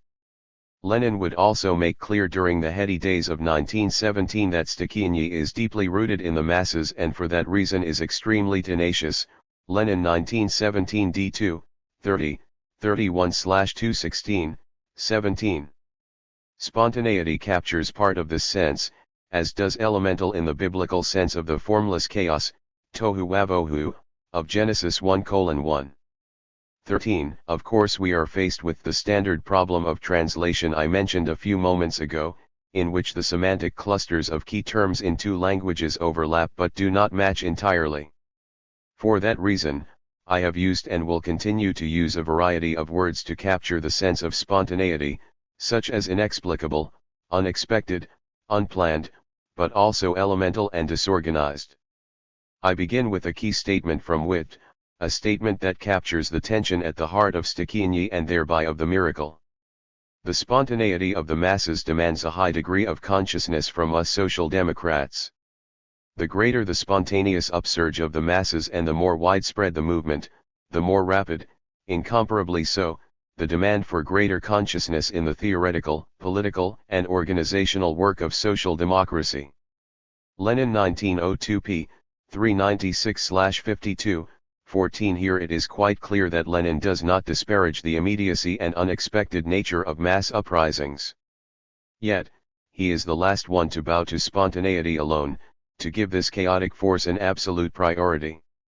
15. Instead, while such events inevitably occur, they require consciousness from the social democrats, a consciousness that must respond to the degree of inexplicability of popular action. Consciousness, soznanie, Beto kens the awareness, planning, and organization on which Lenin was so keen. But the text makes it clear that such organization should not be the sole emphasis. 16. Both spontaneity and consciousness act together and dialectically, the latter called upon to anticipate and respond to the intensity of that elemental force. The greater the force of the latter, the greater must be the former. Lenin would emphasize now one, now the other side of this tension. At times, the inexplicable dimension comes to the fore, as with his assessments of the Paris Commune, which sprang up spontaneously. One may identify all manner of factors that led to the uprising, such as the unsuccessful war with Germany, the desperate situation during the siege by the Germans, the devastation of the middle class, unemployment among the workers, and moves of unrest and dissatisfaction among the masses who were dismayed by the incompetence of the ruling class and who sought for a different social system. Yet, no one consciously prepared it in an organized way, for it was an event unprecedented in history, a movement that sought to destroy the very foundations of the contemporary social order. Lenin 1911 g. 139, 40/217, 18. Or, after Bloody Sunday, he is quite open in stating that the Social Democrats were not sufficiently organized or prepared, so much so that through the general strike and uprising, history was being made by the working classes without social democracy. And so he asks the question, will social democracy be able to gain the lead of this spontaneous movement? Lenin 1905 p2, 112, 13/218. 1712 years later, he was still examining this question, especially in the famous lecture of 1917, in which he seeks to analyze the 143 awakening of tremendous masses, of the widespread ferment that snowballed beyond anyone's imagination. Lenin 1917 b1, 238/310, 11. Of course, with the February Revolution in 1917 and the abdication of the Tsar, a month after Lenin had given the aforesaid lecture, the question became even more urgent. As Cliff observes, the revolution was completely spontaneous and unplanned, Cliff 2004, 89. Throughout those bewildering months between February and October, the Bolsheviks worked themselves to the bone to organize and gain the leadership, agitating in factories and the armies, pushing their agenda ever more energetically. Yet, moments would arise that they had not anticipated, such as the strike and protests against the war policy of the government on April 20 to 21, the Kronstadt mutiny in May, and the protest and attempted seizure of power at the beginning on July 3 to 4, Lenin 1917 c1, 236/34, 35, 241, 42/67, 68, 1917 t2, 1917 p. By 1918, with rich revolutionary experience, he simply told an audience, revolution can never be forecast, it cannot be foretold, it comes of itself. Lenin 1918 b1, 83/70. Organization. Lenin's concept of party organization presupposes the actuality of revolution. Luck ACS 1970, 26. At other times, he would emphasize the need for meticulous preparation. Here we need to make an important distinction between organization in relation to stichiny and conspiracy.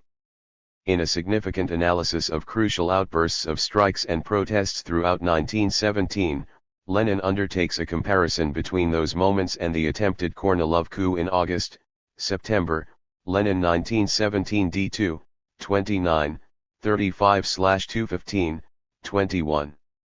The former in April and July were very spontaneous outbursts, characterized by their deep roots in the working class, their revolutionary nature and aims, their rapid growth, and their tenacity. 18. By contrast, the Kornilov coup was a secret and deceptive military conspiracy, an attempted putsch in the hands of the landowners and capitalists led by the Cadet Party. 19. Without any base among workers or peasants, it sought to impose its will by deception, force, and old patterns of deference, first on parts of the army so that the conspiracy could achieve its aims and then on the people. In other words, class is the crucial issue. Lenin seeks to give the unstoppable spontaneity of the masses a clear class identification. Therefore, if spontaneity belongs to the laboring classes, then it cannot apply to the landowners and bourgeoisie. The key issue in this analysis is the distinction between secret conspiracy and organizational consciousness raising, for, in the following discussion, I focus on the latter. But I would also identify a number of underlying reasons for this argument. To begin with, Lenin seeks to counter accusations, even from the Mensheviks and SRS, that the Bolsheviks were engaged in all manner of Blanquist conspiracies, stirring up the people to anarchy and civil war. We are not engaged in conspiracies, replies Lenin, for that is the province of the Kornilovites. But the text I have just quoted, coming from September 29, 1917, also indicates a reassessment of the Bolshevik efforts to dampen enthusiasm on these earlier occasions. Particularly in July of that year, they had argued against the mass protests, but then, at the last moment, joined with them. Now we find, 144 Lenin returning to an older theme, namely, that the Bolsheviks had not been sufficiently prepared for such a tenacious and spontaneous rising. Of course, the very fact that Lenin seeks to analyze these outbreaks is a signal of his own deep desire for organization, so let me for a moment trace this dimension of the dialectic of the revolution as miracle. Organizing for the spontaneous requires, as we have already seen, consistent agitation and organization, both politically and militarily, with Lenin pointing out to people that such organization is absolutely necessary since struggle is inevitable. 20 But the desire for organization runs deeply indeed in Lenin's work, as any reader soon notices. I advocate the ABC of organization, Lenin 1919 J. 373/368, he writes, and we see it in endless documents concerning congresses that sit snugly alongside long studies that delight in presenting and analyzing complex tables of statistical data. The congresses, initially of the RSDLP itself, but then also meetings of the Central Committee and of editorial boards, evince preparatory documents, reports on discussions and resolutions, post-Congress analyses, and, especially after October 1917, myriad matters relating to the Civil War and then social and economic reconstruction. 21 In terms of his own research, Lenin would insist on facts, facts, facts, no matter how dry or apparently trivial they may be. 22 Keeping card systems for all these data, compiling detailed, handwritten tables, and then offering extended explication of the tables whether of agricultural matters, the development of capitalism, strike statistics, distribution statistics for rival socialist newspapers, electoral results, the production rates of post-revolutionary industry, the comparative weights of cows and horses, long and detailed treatments of butter, cream, and cheese, and the measurement of horse shit in poods. 23 He was enthused and fascinated by what he called the language of figures, Lenin 1913 U. So meticulous was Lenin that he actually sent instructions to presses indicating what typefaces should be used in different parts of his texts. Liberally interspersed between and overlapping with these texts are those concerning party organization, especially in the situation of exile for many among the social democratic leadership. That organization had myriad facets, relations between intellectuals and workers, internal struggles and drives to unity, party discipline and authority of its decisions and structures, writing for, publishing, and distributing, from exile, the party organs, using for that purpose whatever means were available, from false-bottomed suitcases to Lithuanian religious groups who were also distributing contraband literature, parliamentary and extra-parliamentary activities, and the all-important development of a military wing. 24 On the matter of military organization, Lenin found himself digging deep into Engels's insightful and oft-neglected texts from the 1850s and 1860s, especially after the Potemkin Revolt, see in the following discussion. In his texts, Engels showed extraordinary skill in reporting on campaigns, battles, and wars, especially the Crimean War and then the Hungarian Revolution, offered assessments of the history of military items, such as uniform, rifle, cavalry, and infantry, and argued that the structure of the army was an excellent insight into social relations. 145, Lenin 1906 W, 176, 77/374, 75. 25 As for Lenin, he realized that the army and the navy were not neutral, so he urged a consistent campaign to build up the red detachments, which would then stand over against the black detachments in the crucial moment of revolution. Lenin 1905 F, 465/57. 26 Furthermore, the role of the Red Army after the revolution was to support a revolutionary government, which Lenin saw as the other side of the same coin, both revolutionary government and Red Army would ensure the continuity of the communist government and thereby the freedom of the masses. Lenin 1905 p2, 99/203, 1905-02, 568/344, 1905 x1, 26/68. However, let me return to those militant cells within the socialist movement, in order to make two pertinent points. First, they provided the seeds of what would become the full, post-revolutionary Red Army, specifically in terms of its basic structure. This was drawn from Engels's argument concerning the relation between the nature of the army and social relations. A properly communist society would have a militia rather than a professional standing army, in which citizens themselves would participate.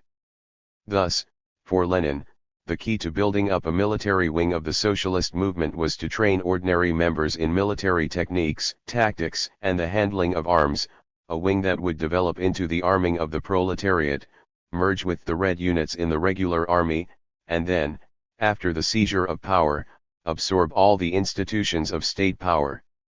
27. This is not to say that the process was a smooth one, for at times, a chasm opened up between theory and practice. Theoretically, the bomb has ceased to be the weapon of the solitary bomb thrower, and is becoming an essential weapon of the people. Lenin 1905 y. 284/269. Practically, however, Lenin occasionally found the military preparations hopelessly disorganized. It horrifies me, I give you my word, it horrifies me to find that there has been talk about bombs for over 6 months, yet not one has been made. Lenin 1905-03, 344/336. Eventually, the military wing of the movement did grow, which brings us to the second point, for now Lenin urges the utmost flexibility, mobility, and absence of bureaucratic procedures for such groups. But how were such units to work? They may be as few of 3 or 4, but no more than 10, thoroughly mobile, trained in the arts of guerrilla warfare, able to respond immediately to a situation, rising on the eve of the struggle, even on the spot where combat is to take place. 28. They must arrange matters so as to be able to get together at the most critical moments, when things may take the most unexpected turns. It must not be forgotten that the chances are 100 to 1 that events will take us unawares, and that it will be necessary to come together under terribly difficult conditions. Attacking, whenever a favorable opportunity presents itself, policemen, stray Cossacks, as was the case in Moscow, etc., and seizing their arms. Lenin 1905 f3, 420, 21/339, 40, in other words, the spontaneous and the unexpected are the key to these units. Here we face the dialectic I have been tracing at a new level, for what he seeks is disciplined training for the unexpected, or, organizing for the spontaneous. Even those formulations separate the two elements too much, for the very nature of that organization is geared towards spontaneity. 146. So I return to the realization on Lenin's part of the necessary tension, for organization embodies a dialectic of both directing and emerging from an uprising, of both gradual and spontaneous processes. Or, as Luck ACS observes, organization should foster rather than restrict the spontaneous revolutionary creativity of the masses. Luck ACS 1970, 27. While such direction entails the spread of information, preparation for political action, and a revolutionary army, the response that emerges from an uprising requires that one is constantly on the move, perpetually studying and enacting new methods and forms of struggle in light of new conditions and their potential dangers. Lenin 1905 G3, 250, 51/235, 36, 1917 H2, 467, 68/90, 91. 29. From Potemkin to the lightning strike, no, not for one more day are the people willing to suffer postponement. Lenin 1917 U2, 139/286, as a way of drawing this discussion of spontaneity and organization to a close, I offer 3 examples where the interplay between them is tight, much like Lenin's proposal that the military units should be organized in light of spontaneity. The first example concerns the Potemkin Mutiny. During massive strikes and protests in Odessa, the crew of the Potemkin decided to join the revolutionary side on June 27, 14 on the new calendar, 1905. Despite plans for a Navy uprising in autumn of that year, the Social Democratic organizers within the Navy were caught unprepared. Unable to be deployed to any effect, the ship sailed about aimlessly, seeking supplies and fuel. Efforts to fire on and seize the ship by the Black Sea fleet came to no avail, since the crews on those ships refused to obey orders, some of them mutinying as well. After 11 days, short of fuel and food, the ship docked in Romania, where the vast majority of the crew opted to remain while the ship itself was returned to Russia by the Romanian authorities. The event was a watershed for Lenin and the Social Democrats, for they became acutely aware of the need for a military wing of the party and the need to agitate among the armed forces to win over substantial portions to the cause. 30 Not only was the mutiny an attempt to form the nucleus of a revolutionary army, Lenin 1905-02, 561-337, 31, but it was also an unexpected uprising. Lenin reflects, the Potemkin events have proved rather that we are unable to prevent premature outbreaks of the uprising that is being prepared. Now he casts it in terms of an unplanned and unprepared outbreak, for the sailors on the Potemkin were far less prepared than those on other ships. How does one deal with this situation? On the one hand, Lenin suggests that the Social Democrats need to find means of preventing such unexpected and premature events, especially when they threaten the planning underway for an uprising. This would be a constant problem, most notably during the July days of 1917, when an uprising was crushed and an arrest warrant for Lenin and other key Bolsheviks issued. Lenin was urged not to give himself up for arrest and so he fled to Finland. On the other hand, and more significantly, Lenin points out that the uprising now developing spontaneously is outstripping the purposeful and planned work we are doing to prepare it. Indeed, we are 147 unable now to restrain the insurrectionary outbreaks which occur here and there sporadically, disconnectedly, and spontaneously. Lenin 1905 G3, 250, 51/236. See also Cliff 2004, 251-61. These occurrences will and do happen, so the response is not so much to attempt to contain them but to step up the activity of organization, in terms of the spread of information concerning what is required for a successful uprising and strengthening the structural elements of the movement so that it is in a better position to make the most of spontaneous events. In short, this is the point he had already made in wit, that spontaneity requires a concomitant level of organization, that the two are inseparably and intimately connected. A second example of this tension appears in Lenin's analyses of the strike. A full treatment of Lenin's deliberations concerning strikes is beyond my remit here, 32, for I wish to focus on the way strikes inescapably involve spontaneous moments, the wildcat strike, and systematic preparation and organization. Is this not what one would expect, given the way strikes provide the basis for and first steps toward revolution? Once again, we find a deep awareness of the elemental, chaotic nature of the strike, which bursts on the scene like a thunderclap, the rumblings of which reverberate throughout Russia, rousing with unparalleled rapidity myriad proletarians to titanic battle. Lenin 1905 K, 336/313. Or, in terms of another dimension of this metaphor, they are the first flashes of lightning in a thunderstorm and they have lit up a new field of battle. Lenin 1905 D2, 347/345. Indeed, the lightning has become a preferred epithet, along with wildcat, for the immediate, spontaneous strike in response to an incident on the shop floor. A similar image may be found again and again when Lenin speaks of revolution itself, and occasionally he extends it to become a full parable. See Chapter 2. However, the strike in its own right, especially in its political form, is also a spontaneous event. The secret to its success is its suddenness, which thereby catches the government, police, and army unawares.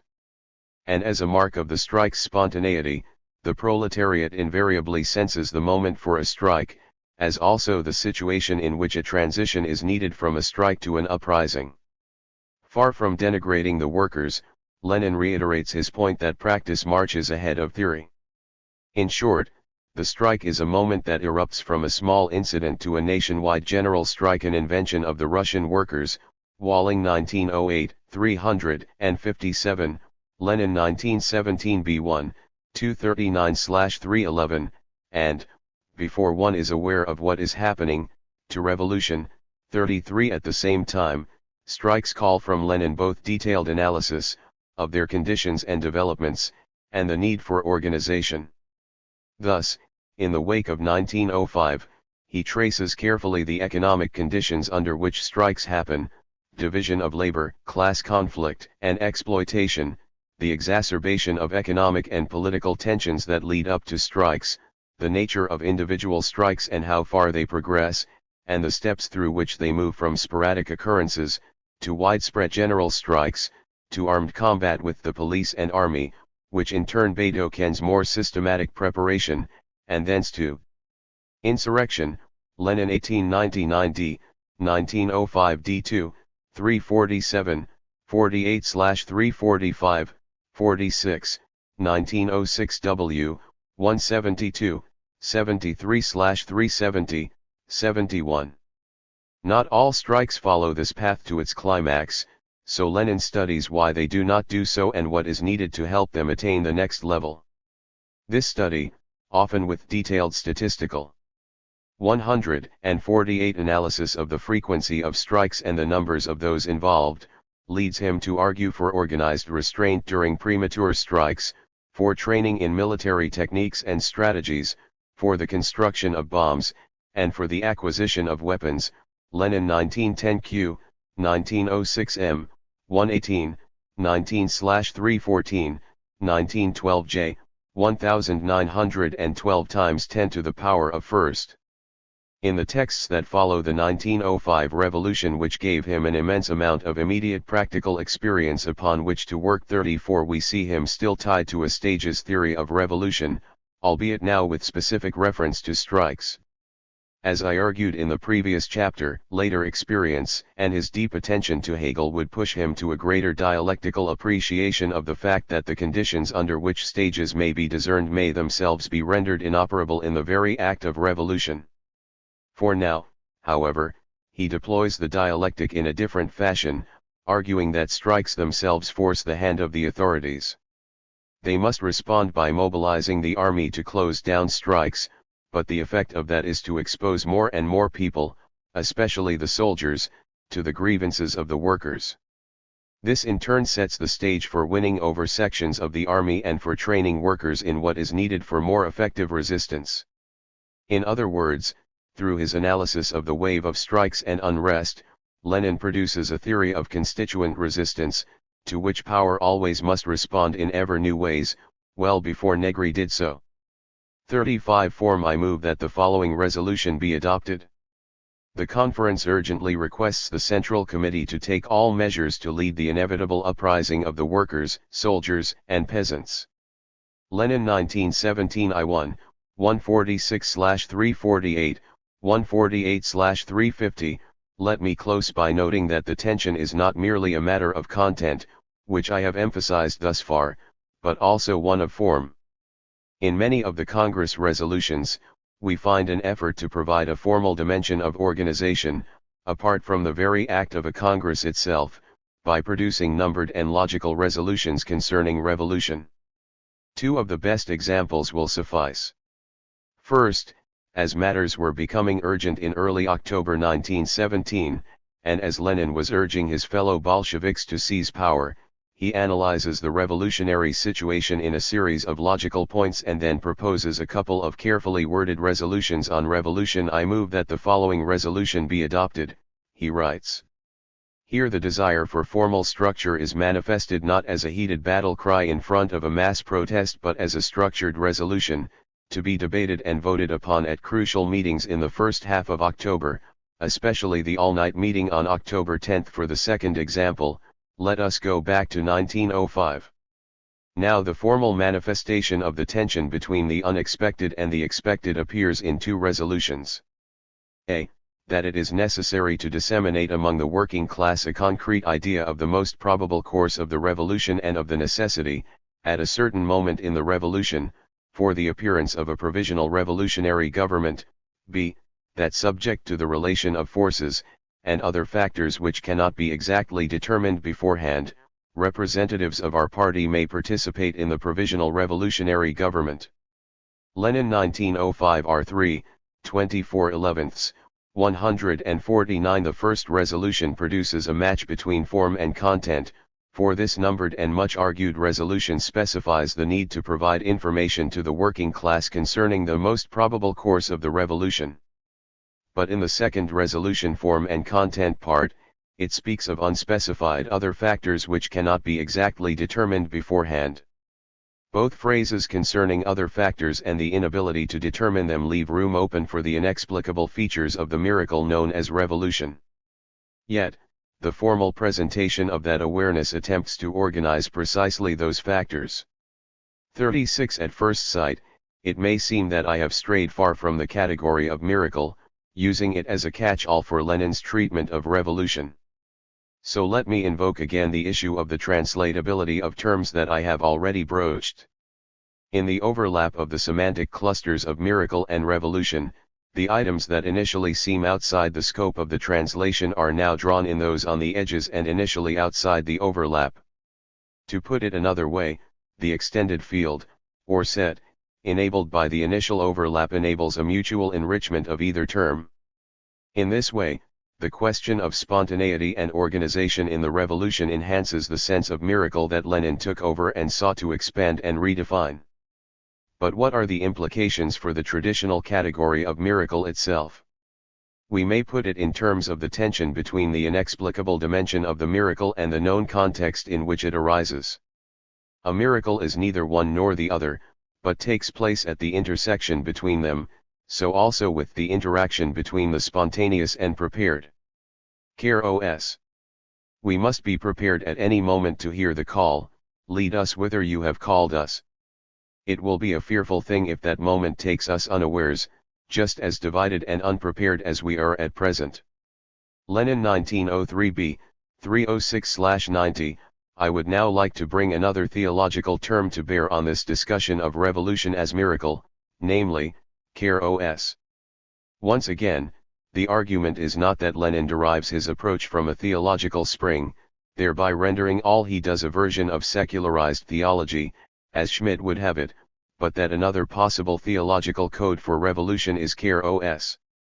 A few words of explanation on the sense of kairos understood here.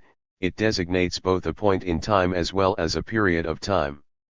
This temporal sense dominates the New Testament approach to kairos, Bar 1969, Kittel et al. 1985, 389-90.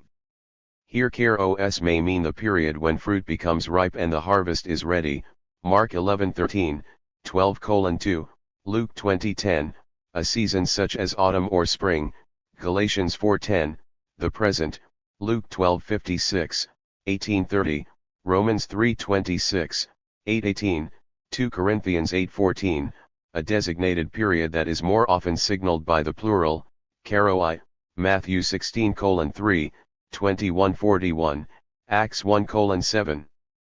But the term also identifies a specific moment, often in the dative at the right time, which may be opportune or favorable, or it may be dire and risky, Luke 4:13, 12:42, John 5:4, Romans 5:6, 9:9, Galatians 6:9. Increasingly, the word takes the definite article, the time, o kairos, and in this form, its sense is the time that is fulfilled, or of crisis or the last times. Indeed, o kairos is one of the New Testament's 150 major eschatological terms, specifying variously the time of Christ's appearance, Mark 1:16, or his own death, Matthew 26:18, John 7:6, 8, the fulfillment of his words, Luke 1:20, eternal life after death, Mark 10:30, the time of salvation, 2 Corinthians 6:2, the longed for, albeit troubled, time of final conflict, the end of history, the reign of the evil one, and Christ's return to vindicate the faithful, Matthew 8:29, 13:30. Mark 13:33, Luke 19:44, 21:8, 24, Romans 13:11, 1 Corinthians 4:5, 7:29, Revelation 1:3, 11:18, 12:12, 14, 22:10. In all this, a crucial distinction operates within the biblical sense, between the unexpected and the expected. The New Testament stresses again and again that kairos will occur at a moment we, from our perspective, do not expect. Yet, when seen from God's perspective, that time is specifically appointed, occurring at the right and proper time that God has designated. In many respects, here is a closely analogous term to miracle, one that plays off the tension between the unexpected and the expected moments of revolution in Lenin's thought. As we saw earlier, when Lenin deals with the roles of mobile and flexible military units, he emphasizes that such units must gather at the most critical moments, for events may take the most unexpected turns.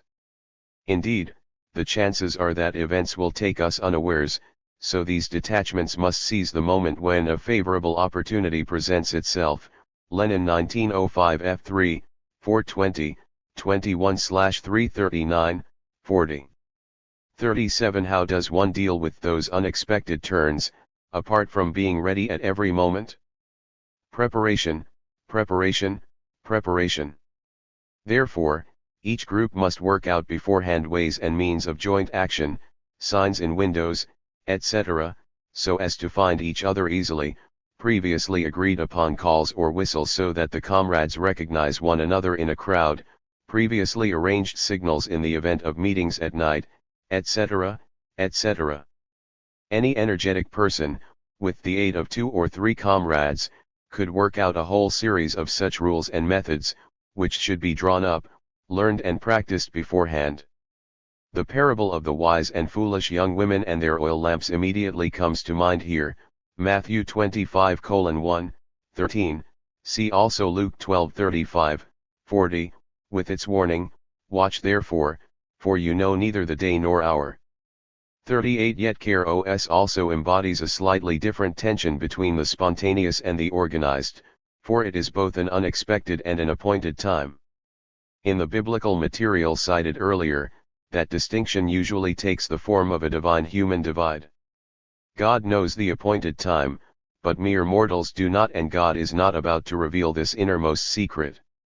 However, Lenin presents what may be called an imminent version of that opposition between unexpected and appointed.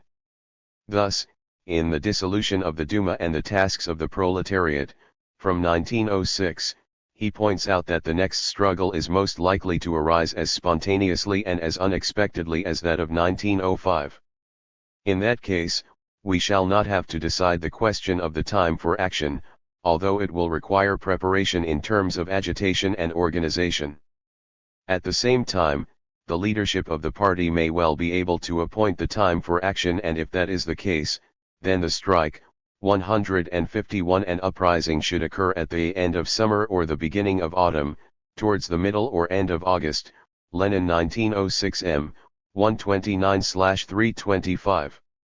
39. This is precisely the dichotomy between the sheer capriciousness of kairos, which I noted earlier in the biblical material, and its sense, not only of an appointed time, Lenin's term as well, but actually of specific seasons of the year. The most intense period of kairos was to be 1917, especially in its latter half as conditions became ripe for the seizure of power. Reading through the 3 volumes, 24 to 26, of Lenin's collected works that cover this period, one gains a contradictory sense of how concentrated the time was and yet how incredibly long it must have seemed, how little the key people slept, how frantic they were, in short, a stretched out time of revolutionary possibility.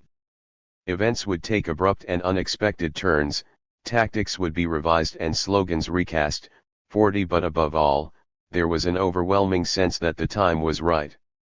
Through late September and into October, Lenin repeatedly urges, cajoles, and threatens his Bolshevik comrades, warning that they are in a highly critical time, that the time is fully ripe, and that delay would be criminally fatal for the success of the revolution. Texts such as "The crisis has matured" from September 29 voice that sense of chaos in almost every second word. The crisis has matured. The whole future of the Russian Revolution is at stake. The honor of the Bolshevik Party is in question. The whole future of the International Workers' Revolution for Socialism is at stake. Lenin 1917 m. 82/280. In the minutes of that vital meeting on the night of October 10, Lenin's arguments are full of "the decisive moment is near and politically, the situation is fully ripe for taking power." Lenin 1917-01, 188/391, 190/392. 41. And in the last letter sent on the night of October 24, before he donned a disguise, left his hiding place, and set out for Smolny, he writes: "I am writing these lines on the evening of the 24th. The situation is critical in the extreme. In fact, it is now absolutely clear that to delay the uprising would be fatal. With all my might I urge comrades to realize that everything now hangs by a thread. We must at all costs, this very evening, this very night, arrest the government, having first disarmed the officer cadets, defeating them, if they resist, and so on. We must not wait. We may lose everything. The matter must be decided without fail this very evening, or this very night. History will not forgive revolutionaries for procrastinating when they could be victorious today, and they certainly will be victorious today, while they risk losing much tomorrow. In fact, they risk losing everything. The government is tottering. It must be given the death blow at all costs. To delay action is fatal." Lenin 1917 D1, 234, 35/435, 36. Lenin even gives voice to the eschatological sense of the crucial New Testament term "okros," the time. Often, toward the close of a newspaper piece addressed to workers, he utters near prophetic calls to the great and final struggle, the decisive battle when the hour of insurrection has struck. With the extraordinary events of 1917, whole articles focus on the impending catastrophe and the ways the Bolsheviks should respond. Lenin 1917y, 1917x. In that battle, the fallen will be followed by yet more resolute fighters, and peasants will join workers and provide an onslaught that the Tsar's hordes will be unable to withstand, an 152 onslaught that no power on earth will be able to resist. "To work, comrades," he writes. "Let each stand at his post. Let every worker's circle bear in mind that any day events may require that it take a leading part in the final and decisive battle." Lenin 1905y, 285/271. 42. Finally, KROS embodies a distinct intensification, during a strike, during armed combat on the streets, and above all during revolution itself. Events are concentrated as never before. What took 10 years of ordinary, somnolent life to learn is now concentrated into a few months, if not weeks and days. As Lenin points out during the 1905 revolution, it is progressing at astonishing speed, unfolding an amazing wealth of events, and if we wanted to give our reader a detailed account of the last 3 or 4 days, we should have to write a whole book. Lenin 1905b, 392/1. 43. At that moment, he opts to leave the task of a detailed history to future generations. How many have not heeded that call? 44. Indeed, given this intensification, it was not for nothing that Lenin would insist after a series of revolutionary experiences, especially those of 1917, that revolution teaches, and that the shock of revolution is profoundly educational. It enlightens more rapidly and profoundly than years of propaganda, shakes up the most inveterate pedants, shocks one out of what seems like a sleepwalking life, forces back on the revolutionary track those who have gone astray, and corrects all theoretical errors and tactical deviations. In short, a bad doctrine is splendidly rectified by a good revolution at this point of intensification, in which KROS captures and presses together myriad experiences into a moment. We come back to the miracle, in which the dialectical interaction between elemental, unexpected forces and the call to greater organization achieves a new level of experience during the revolution. Lenin among the spontaneous philosophers. To wait would be a crime to the revolution. Lenin 1917 H1, 140, 41/341, toward the beginning of this exploration of the permutations of revolution as miracle, I promised an engagement with those Marxists of our own day who may now be called, in light of Lenin's interventions, the spontaneous philosophers. I mean those who emphasize the inexplicable event as a version of laicized grace drawn from Paul the Apostle, Badio and Zizek, to some extent, or the unexpected rupture that breaks into our mundane lives, Benjamin and Jameson, or the moment of kairos, in which we seize an unexpected, eschatological opportunity out of the mechanical time of chronos and bring it to fulfillment, Agamben, which thereby becomes the creative moment of being at the tip of the arrow of time, Negri. How do their proposals fare in light of Lenin's perpetual tension between the spontaneous and organized? I shall offer a brief exposition of their positions before engaging in a critical assessment in relation to Lenin.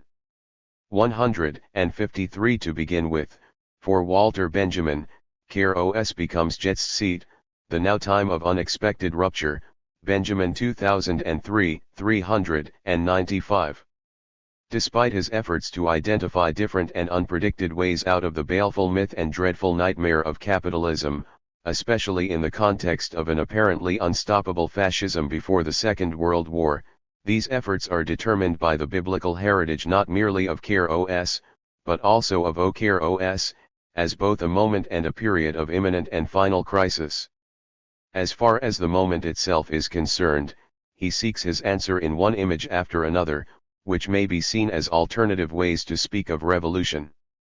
It may be waking from a dream, with dialectical debts to the surrealists, 45, or the enigmatic dialectic at a standstill, Benjamin 1999, 431, 1982a, 575-76, or the flash of a camera, a flash with the now, Benjamin 1999, 432, 1982a, 576, or a posthumous shock that overcomes the merely temporal relation between past and present, Benjamin 1973, 132, or the explosive birth of a monad, reduced and concentrated in the bowels of history, which must then undergo a violent expulsion from the continuum of the historical process, Benjamin 1999, 475, 1982a, 594, 2003, 396, 1982b, Volume 1, 703. All of these shocks, arrests, blasts, and explosions clearly opt for the inexplicable, elemental, and spontaneous side of revolution. See also Benjamin 1999, 859, 862, 863, 1982a, 1026-27, 1032, 1033. Even more than Lenin, the biblical heritage of kairos weighs heavily on Benjamin's formulations, Boer 2007, 57-105, a heritage that becomes even stronger in his much discussed, weak, messianic or fulfilled time, which now becomes kairos as a period of time. Messianic time is contrasted with deadening mechanical time. The idea of fulfilled time is the dominant historical idea of the Bible. It is the idea of messianic time, Benjamin 1996, 55-56, 1982b, Volume 2, 134. This explicit biblical sense is emphasized by Agamben's Time That Is Left Us, Agamben 2005b, 68, which seeks to expand and systematize Benjamin's scattered insights. But now, the Apostle Paul provides Agamben with a redefinition of the Messianic era as an in-between time. 46. Here we are clearly in the zone of kairos, which is a suspended moment between an instant of chronological time and its fulfillment. For Paul, this is the period between the first advent of the Messiah, Jesus Messiah in Agamben's translation, and his final return. While the time of chronos, the regular beat of ordinary chronological time, leaves us powerless and weak, messianic or operational time is that unexpected moment which we seize, thereby inaugurating a messianic period that we may then bring to a close. 47 On one matter, Agamben differs from Benjamin and draws closer to Lenin. Even though the moment of Kairos may be unexpected, the act of bringing the in-between time to its fulfillment depends upon our response. Nonetheless, Agamben nowhere offers any strategy for doing so, any idea of preparation and organization that is so characteristic of Lenin's work.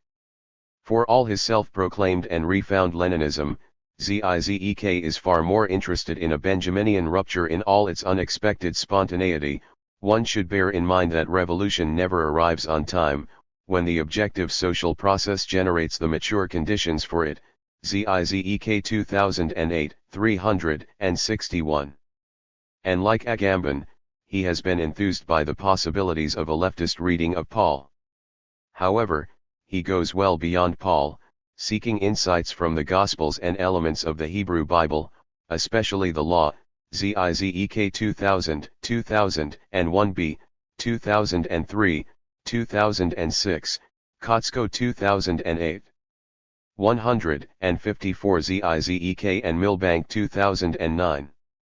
Yet, the Bible and theology constitute one dimension of a search for a truly radical break, a genuine, ruptural Kairos that brings him closer to Benjamin. So, like Benjamin, we find Zizek exploring multiple possibilities: the feminine formula of sexuation, the Jewish law that is deprived of the law's usual phantasmatic support, 48 a laicized Pauline grace, following Badiou, as an incalculable and undeserved eruption beyond human agency, the Christian realization of the Jewish rupture of the traumatic kernel through the cross, God really is impotent, and Lenin's assertion of actual and not formal freedom.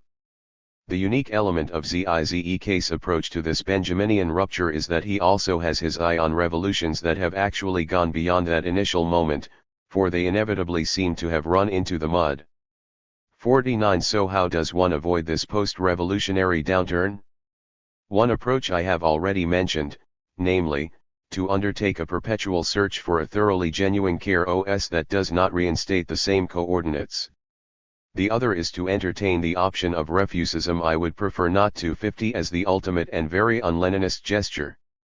In this wake of Benjamin belongs Frederick Jameson as well, who invokes a Kairological rupture as a key to utopia, except that he keeps such a rupture relatively low-key. 51 His examples include full employment or the abolition of money, which marks the rupture and opens up a space into which utopia may enter, like Benjamin's Messiah, unannounced, unprepared by events, and laterally, as if into a present randomly chosen but utterly transfigured by the new element.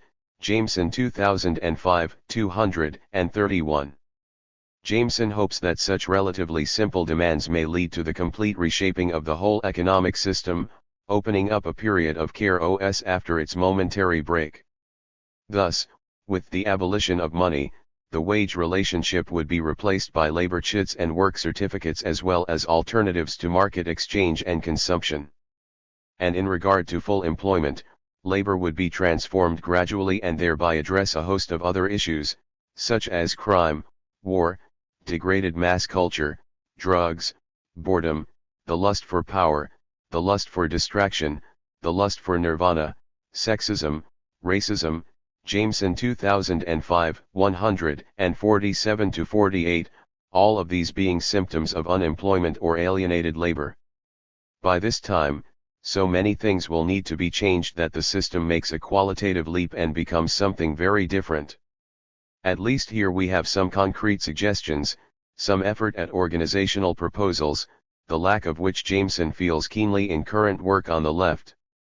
Yet, as Lenin would reply, they sound a little too much like the Mensheviks or the late reformist Koskai.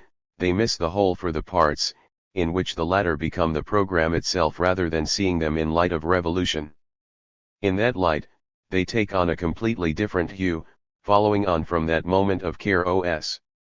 By contrast, Badiou's rereading of Kairos is much more spectacular and more obviously biblical.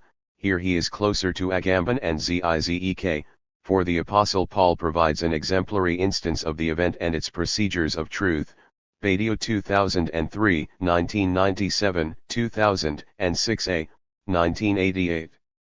Badio seeks from Paul what he calls a laicized grace. 52. That is, he emphasizes most emphatically the spontaneous and incalculable nature of that event, for it crashes into our mundane reality to rearrange the very coordinates of that reality. 53. One cannot earn an event through hard work and planning, predict it through careful calculation, assume it is inevitable, or indeed 155 that history will be on one's side. As if to exacerbate that incalculability, Badio argues that an event can never be apprehended directly, for it becomes a truth only if it is named as such, although the two are inseparable, and he does work to overcome this initial separation to some extent in Logics of Worlds Badio 2009, 2006b. Thus, Paul comes after the fact of Christ's resurrection, identifies it as something unique and extranumerary, and thereby establishes the truth event. As with any event in the four zones of politics, science, art, and love, it leaves in its wake linguistic traces, or what Badio calls procedures of truth. This means that the only role for organization within such an event is very much after the fact. In militant groups faithful to the event, the early Christians under Paul constitute such a group. If on this matter we are far from Lenin and close to the spontaneity of economism and the Mensheviks in Lenin's time, then, on another matter, Badio draws much closer to Lenin. Does not Badio's description of the event sound very much like the miracle? Here Kairos and miracle intersect. A closer look at being and event, especially the engagement with Pascal, reveals a Badio who sees no problem using the terminology of miracle. He will later become more wary. The miracle is the emblem of the pure event as resource of truth, Badio 2006a, 216, 1988, 239. 54. Yet, when Badio comes to Paul, he faces a problem, for the event in question is nothing less than a fable, the belief in which Badio does not share, Badio 2003, 4-6, 1997, 5-7. Needless to say, this creates somewhat of a problem for Badio and distances him once again from Lenin. Badio prefers a concrete event upon which a truth procedure is based, especially an event such as revolution, although it may also take place in science, art, and love. However, the resurrection is not such an event, coming closer to the pseudo-event or semblance of an event from which he tries to distance himself.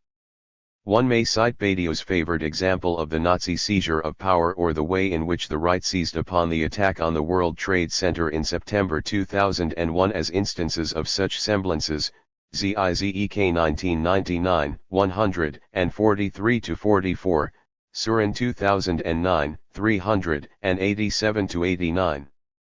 Does not the resurrection come closer to these moments, according to Badio's overall system?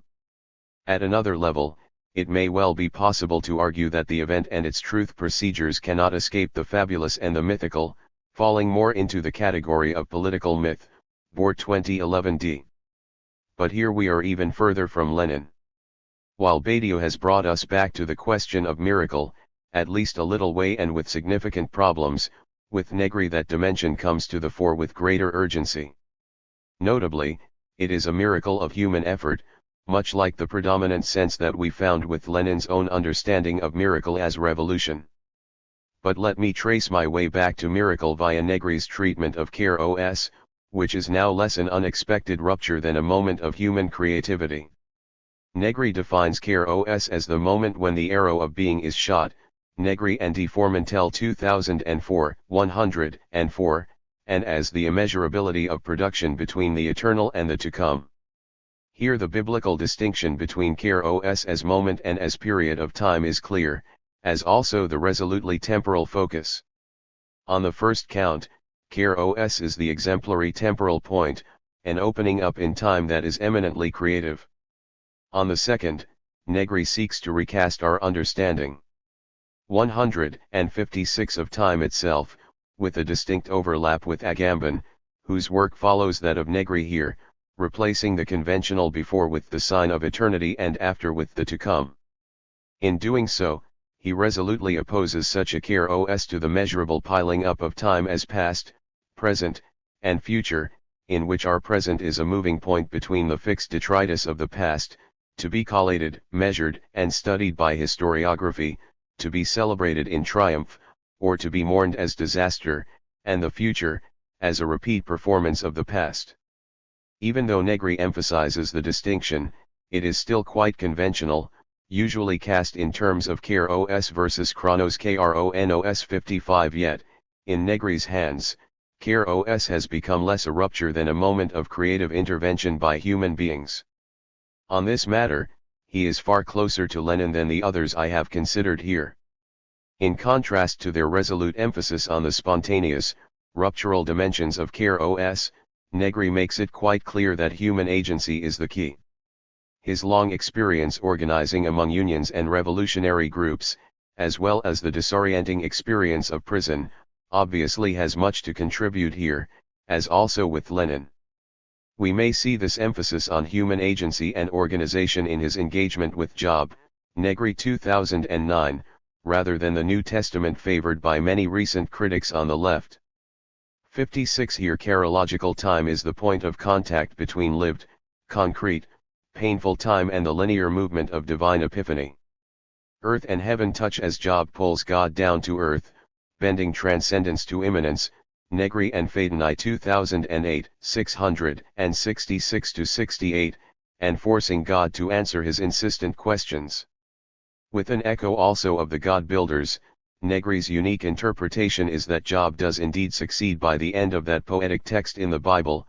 God may well have remained aloof, ignoring Job's charges, but God is brought to answer, and that is Job's triumph. Boer 2011a, 271-310. Heaven has been forced to come down to earth, thereby providing not only an immeasurable opening of kairos, but also a very human miracle. It is, to quote Lenin, a clear instance of revolutionary energy and revolutionary enthusiasm which can perform miracles. Lenin 1905 R3, 103-93. Barring Negri among these recent efforts to rethink revolution in terms of kairos and miracle, they have all opted clearly for the spontaneous, incalculable side of attention that Lenin so assiduously cultivates.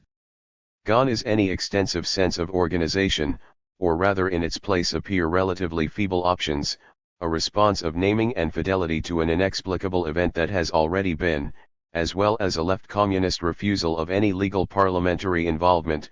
Badiou, paid talks around the Western world propounding a lately recovered communism while dismissing any communist revolution that has succeeded. Zizek, watching and waiting for a rupture that may inaugurate a messianic time with little by way of proposals as to how one might prepare for or respond to such a moment. Benjamin and Agamben. At least Jameson has some specific proposals, but they risk the reformist confusion of the parts for the whole. The only one who at least embodies some dimensions of Lenin's tension between the spontaneous and the organized is Negri, with his emphasis on human agency in the creative, miraculous moment of kairos, the moment when human beings can indeed bend transcendence to immanence. One may possibly explain this recent preference for spontaneity in a number of ways. For instance, one argument is that Lenin's particular practice of organization 157 is no longer feasible for us. His organizational drive, the constant process of weeding out and fighting waverers from a party that was, ideally, disciplined and unified, although reality was often far from this ideal, as the prevarications between February and October show, may have been appropriate in Eastern Europe in the early 20th century, but not elsewhere and not a century later. The fate of similar parties, the perceived failures of communism in Eastern Europe and the marginal status of parties on the Leninist model all add to this picture of obsolescence. On this matter, we risk confusing the specific form of Lenin's organizational prowess with the principle of a necessary tension between spontaneity and organization itself. A further reason is the forlorn status of these largely Western Marxists. Never has a communist revolution succeeded in the West, and capitalism somehow has, despite its perpetual state of crisis, a far greater strength than many were prepared to admit. With no revolution apparently in sight, the only avenue left is quietism or even refusism, both of which are well known from religious movements, especially those with a strong sense of divine activity. I think here of Calvinism, a tradition I know very well, Boer 2009 c, but others may equally be called up to bear witness. In the end, one awaits God's intervention, both because the situation is futile and because all human efforts have come to nothing. But even Calvinism is able to couple a strong sense of the unexpected and undeserved with a resolute organizational dimension. The incalculable miracle may happen at any moment, but one had better be prepared both for its occurrence and how to respond, thereby fostering a favorable context for its happening. In other words, waiting for the miracle to happen, or quietism, is a one-sided position, a loss of the dialectic, and thereby a travesty of the tradition. 57 A Kairos. Let me close this discussion of Kairos by questioning Lenin at another level. Thus far, I have assumed a rather conventional understanding of Kairos, largely in New Testament terms: the critical time, the period at the end of time, and indeed the correct time.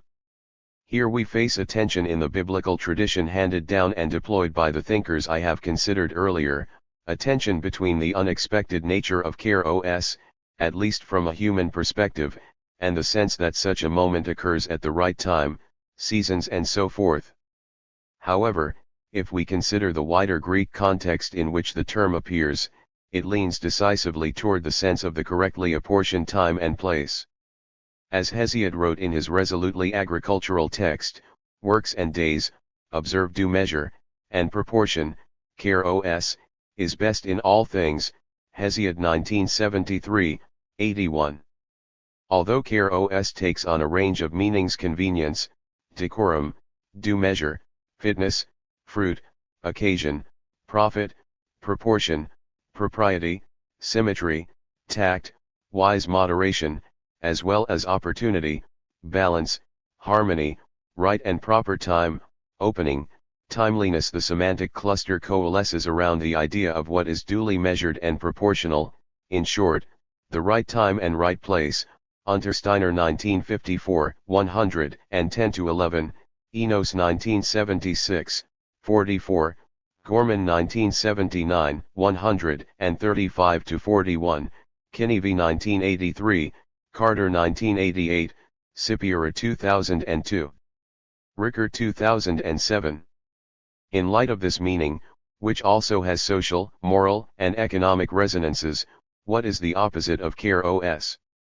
Unlike Negri, Agamben, and even Benjamin, the opposite 158 is not chronos kronos, but is determined by a series of prepositions, apo karo, away or far from kairos, para karon, to the side of or contrary to kairos, pro karo, before kairos or prematurely, karo pera, beyond measure, out of proportion, and unfit, ektos ton karon, without or far from kairos, or simply wrong. All these senses bear the weight of what is outside the zone of kairos, untimely and out of place. But the term that captures all of them and provides the proper opposite to kairos is akairos. If kairos designates the well-timed, opportune, and well-placed, then akairos means the ill-timed, inopportune, and displaced. Does Lenin exhibit a sense of akairos? Often he remains within the conventional semantic cluster of kairos, but every now and then, not often enough, he steps outside that zone. It may be possible to cite his widely shared but mistaken anticipation of a worldwide revolution, for which the Russian Revolution was but the first moment. Again and again, he gives voice to the expectation, often providing detailed analyses, of such a world revolution. Lenin 1917 m. 74/272, 1918 r. 1918 b1, 1919 k. 456/488, 1920 I, 21, 22/3, 4. One may simply point out that he and the many who shared this anticipation were wrong, that they misread the period of OKROS, despite all the promising signs of worker unrest. Yet, on one occasion, his reflections concerning that world revolution bear within them a sense of the acherological. "We believe in the revolution in the West," he writes in 1917. "We know that it is inevitable, but it cannot, of course, be made to order." He goes on to cite the absence of certitude concerning the February and October revolutions in 1917, for barely a month or two beforehand, no one would have been able to predict what would happen. "We knew that the Tsarist regime was sitting on a volcano," he writes, "many signs told us of the great work going on deep down in people's minds. We felt that the air was charged with electricity. We were sure that it would inevitably explode in a purifying thunderstorm. But we could not predict the day and hour." Lenin 1917 N1, 292, 93/61. Here he borders on a kairos, the untimely and inopportune nature of revolution. 58 No matter how much one prepares and organizes, the moment and place are never of one's choosing. 59 And that requires utmost flexibility, the need for thinking on one's feet, for necessary compromise as events turn unexpectedly, as Luck ACS emphasizes so well in his reading of Lenin, Luck ACS 1970, 79-83.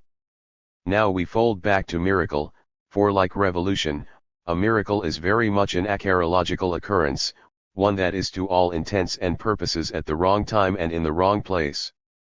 The Mensheviks and many Bolsheviks thought that the time and place were not right for revolution, believing that the full stage of the bourgeois revolution must unfold first, and that the Bolsheviks were foolhardy and premature in their seizure of power.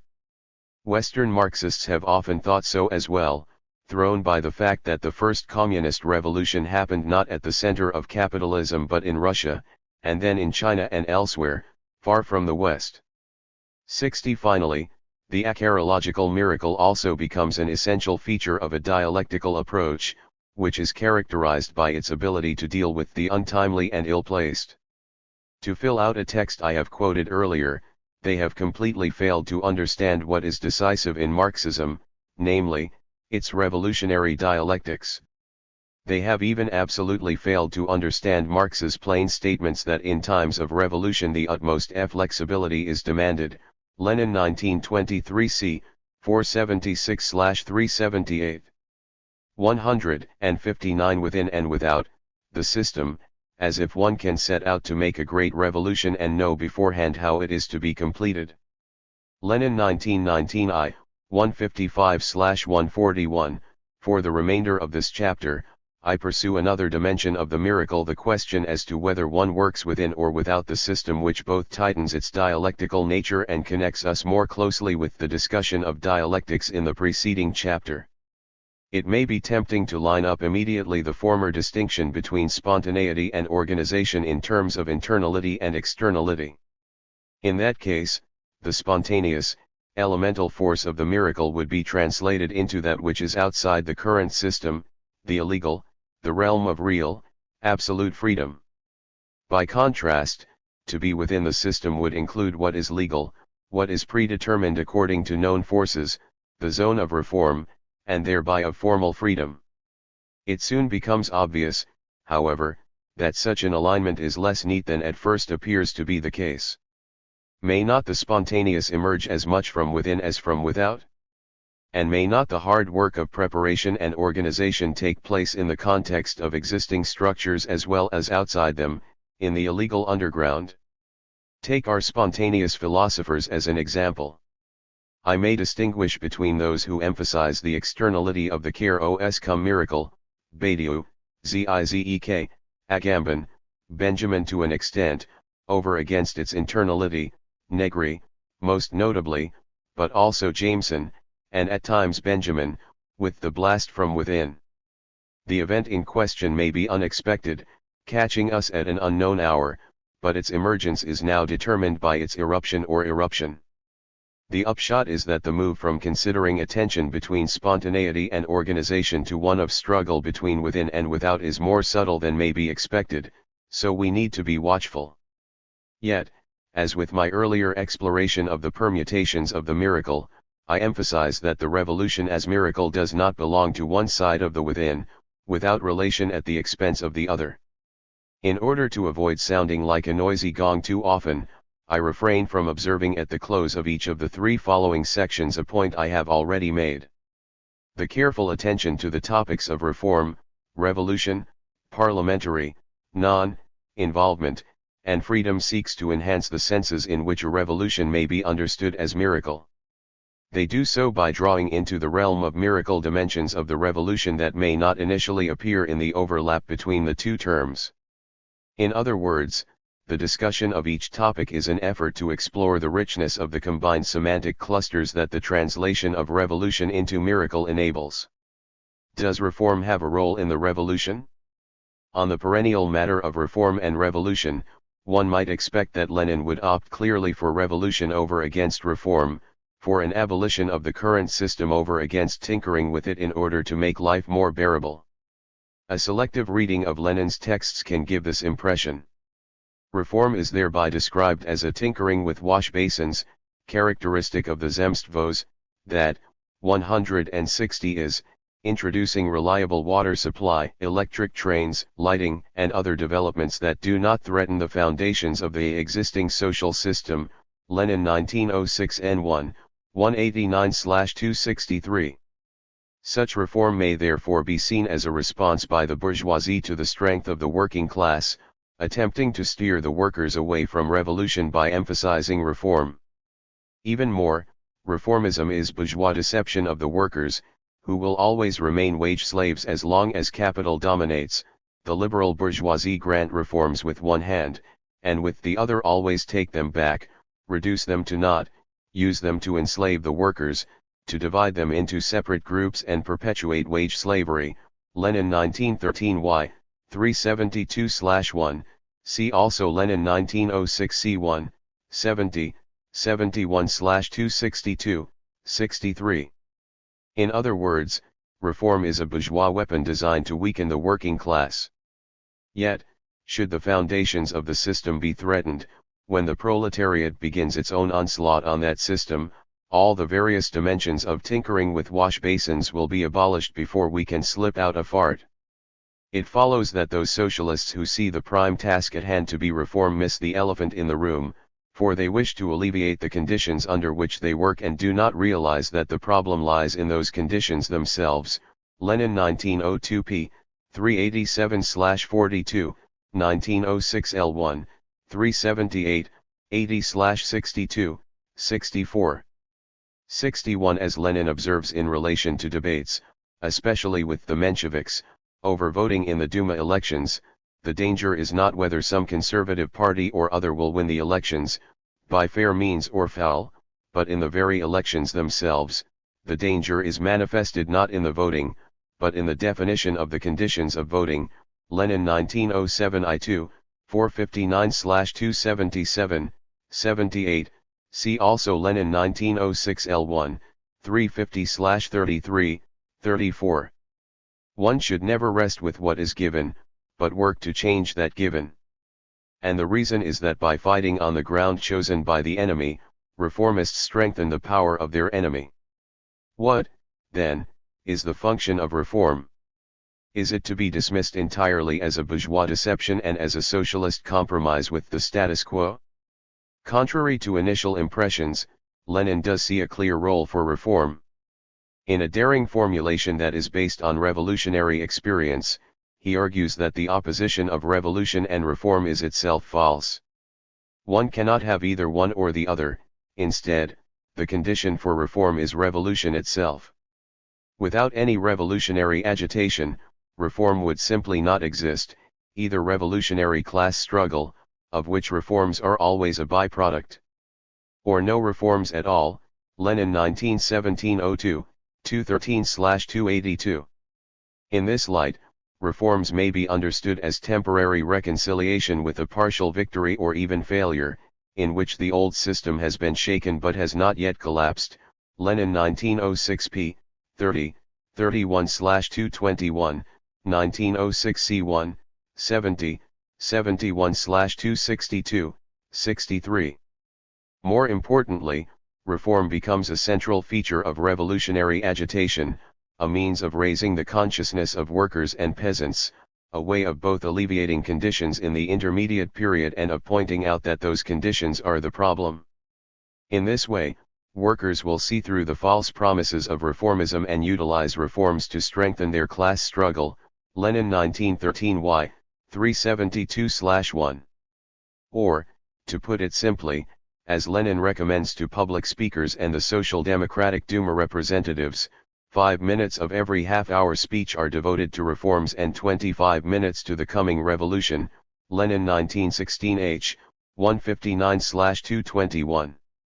161 To participate or not to participate, the question of parliamentary involvement not a platform for the elections, but elections to implement the revolutionary social democratic platform, that is how the party of the working class sees it. Lenin 1912 w. 238/6, From the question of reform to the whole debate over parliamentary involvement is but a short step, but once again it illustrates the complexities of working within and without the given conditions.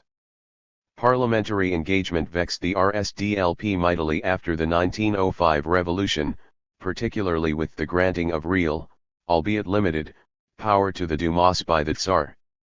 The Dumas were concessions reluctantly granted by the autocracy under revolutionary pressure, although the powers that be did not hesitate to constrain the scope of the Dumas whenever they felt able to do so, with later Dumas more carefully engineered to enable conservative majorities. Here I am interested in debates on the left over how to respond to and how to become involved with the new forms of parliamentary struggle. A little earlier, we encountered the debates over voting in the Duma elections, and earlier, in Chapter 2, the myriad tares against whom Lenin struggled, with a particular interest, Chapter 3, in those to his left, the Itzovists and Ultimatumists. To recap, while the liquidators, mostly Mensheviks, wished to abolish illegal party activity, for the apparently good reasons that it would thereby negate rampant police infiltration, harassment, and continual arrests, the Itzovists and Ultimatumists urged the opposite, the rejection of legal activity, recalling the RSDLP members of the Duma, and agitating for a revolutionary upsurge. 62 The former felt that a truly mass movement, with agitation through legal organizations, such as unions and recognized party organizations, would achieve far more. But the latter argued that any such engagement was a capitulation, conceding the ground of battle to the government and thereby any chance of changing the system itself. Thus, the right-wing socialists eagerly leapt at the new possibilities of the Duma, the legal press and official recognition of the party. The left wing would have none of it. These distinctions sharpened by the last years of the first decade of the 20th century, especially during the period of rampant reaction before the revolutionary upsurge of 1911-12.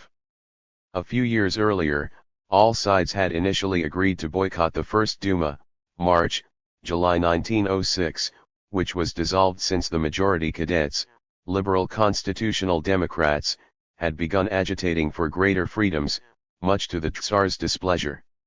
63 Yet, even with the first Duma, the Bolshevik-Menshevik tensions were evident, with the Mensheviks keen to become involved and reluctant participants in the boycott. Lenin 1906 p1. By the time of the Second Duma, it was the Bolsheviks' turn to be the reluctant ones.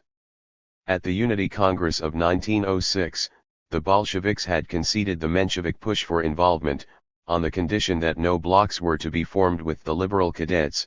Lenin 1906 y1, 294, 98/379, 84, 1905 I3, 382, 95/126, 41, 1905 T1, 468, 74/235, 41, 1906 X, 1907 D2, 1907 F2, 132/149. Despite Lenin's statement that the Bolsheviks still preferred to settle the impending final contest for freedom outside the Duma, Lenin 1906 Q1, 425/110, the concession encouraged him to 162 reformulate his earlier deliberations on the integration of legal and illegal party work. The outcome was a more complex position, one that embodies at its higher points a dialectical approach to the relation between operating internally and externally, a dialectic that has ramifications for and indeed enriches the overarching category of miracle I am exploring. In news, the Bolsheviks would participate in the elections and in parliamentary struggle in order to overthrow the system in which they participated. How does Lenin resolve this apparent contradiction?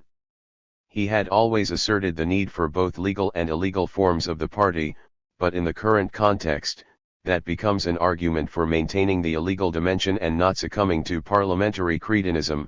Lenin 1905 Q2, 300/28, see also 1911 R, 227/297, 1913 F1, 458, 60/260, 62. 64. Now he begins to think through precisely what that means in the context of changed circumstances. At a more mundane level, he sees that the legal and illegal dimensions both have strengths.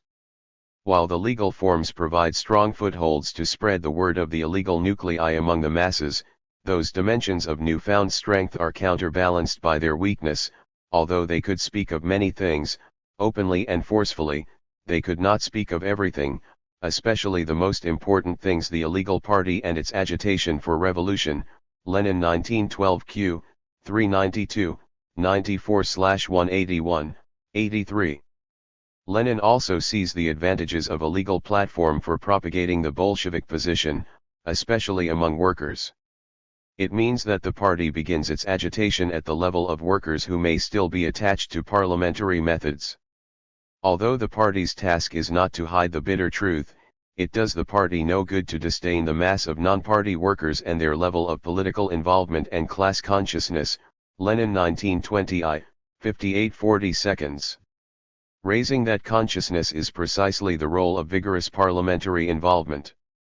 Even with very few representatives, as in the Third Duma, the party thereby is able to use the public forum along with a host of legal organizations such as medical insurance societies, trade unions, educational associations, athletic clubs, and temperance societies in order to expose the constitutional illusions, the impossibility of realizing the revolutionary demands of workers and peasants, and indeed the inability to achieve political freedom by means of the current system. Or, as he states with characteristic sharpness, revolutionary use of election meetings without formal participation in them. Lenin 1906 V1, 107/169.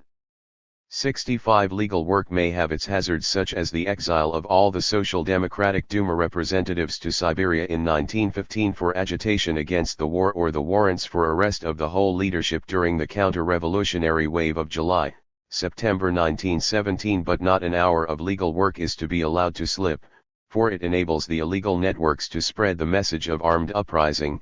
Lenin 1915 I, 321, 23/332, 35, 1917 Y1, 180/5. A more subtle approach may be found in a series of related points, the first of which is the argument that the liquidationist stance is not a modification of the party but the dissolution of the party itself and the creation of an entirely different party, for the party is defined by the tension between illegal and legal structures. Lenin 1914 Q1, 499/367. More astutely, he argues that the very possibility of the liquidationist stance is the continued existence of an illegal party structure. 163. Without that illegal dimension, the legal party would cease to have a reason to exist, for its ultimate aim of revolutionary overthrow would dissipate into reform. Lenin 1911 E, 186, 88/242, 44. And then, he pushes the dialectic to its extreme when the socialists found success within the elections themselves. Reflecting upon their experiences in the Dumas of 1905-17, and then the Provisional Assembly of 1917, Lenin observes that participation both proves why such bourgeois parliaments need to be dissolved and speeds up their very dissolution. That is, participation ensures that they become politically obsolete. Lenin 1920 I, 60/43, 44. How does this work? At one level, participation reveals how these forms of government are ultimately unfit for a communist system. At another level, the very tensions within such parliaments indicate a revolutionary crisis.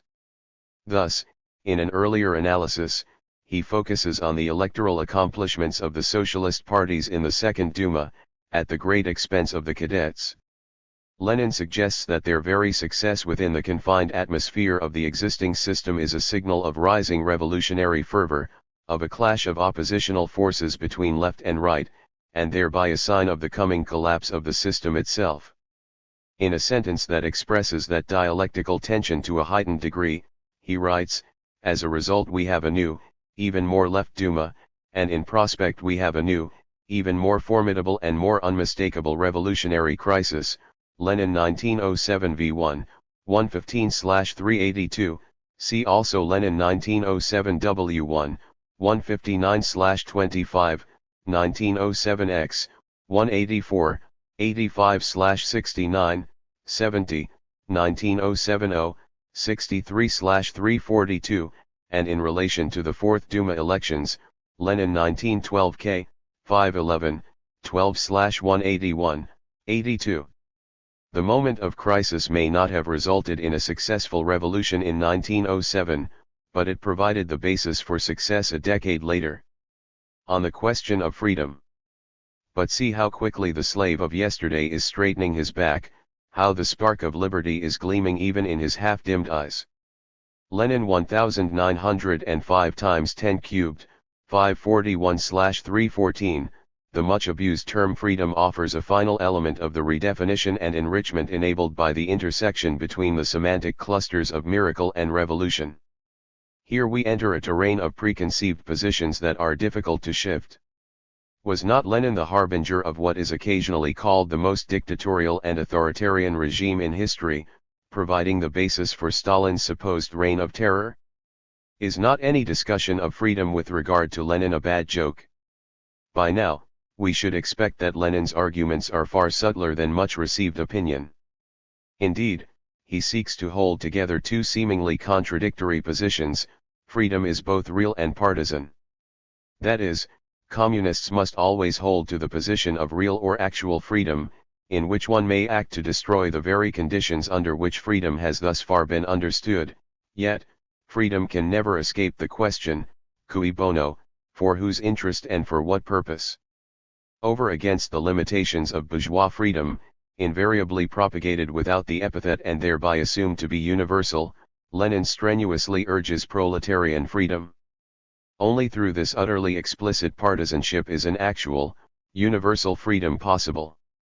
The attempted resolution of that contradiction takes place in the thorough redefinition of freedom through the whole revolutionary, 164 process, especially in the period after seizing power, a redefinition that renders all hitherto known senses of freedom obsolete. However, in order to set the context, we must backtrack to 1894, to one of Lenin's early texts, What the Friends of the People Are.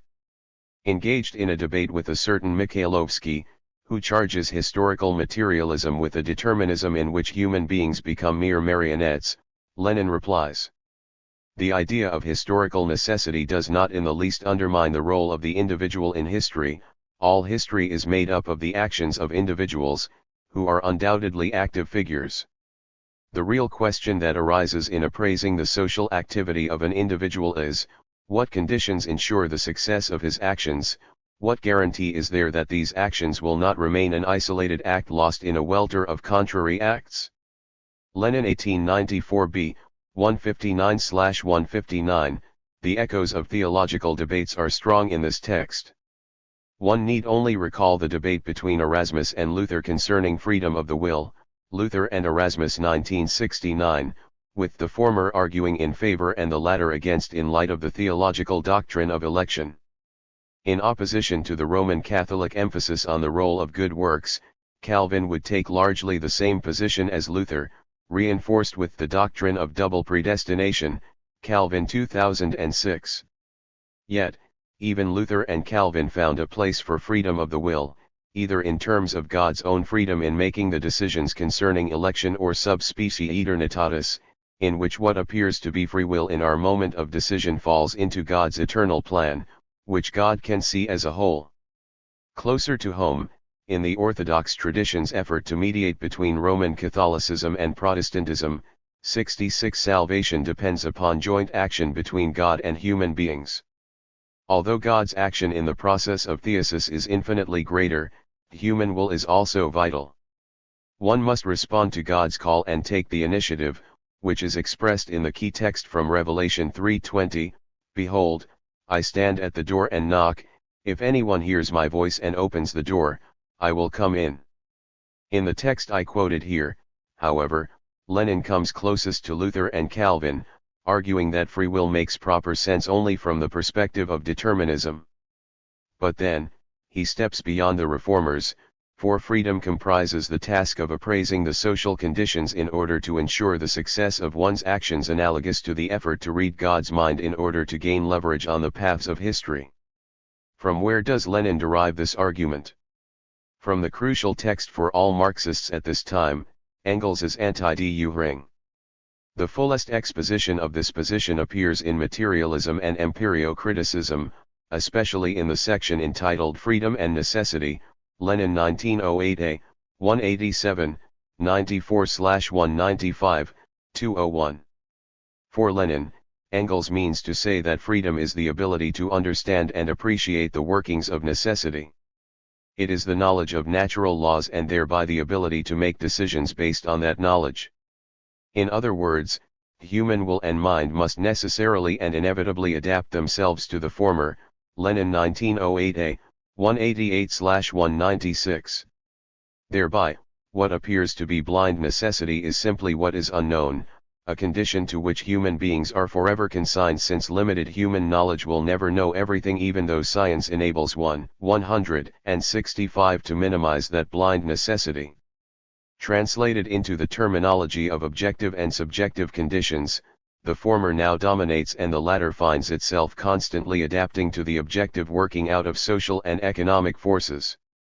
Needless to say, the dialectic is a little flat in this account by Lenin, in which necessity is the determining feature and freedom of the will has to find a small space. If he had stayed with such a formulation, the miracle and indeed revolution would become part of the working out of a grand, objective scheme of history. It would therefore appear to be an unexpected miracle purely from our perspective of limited knowledge.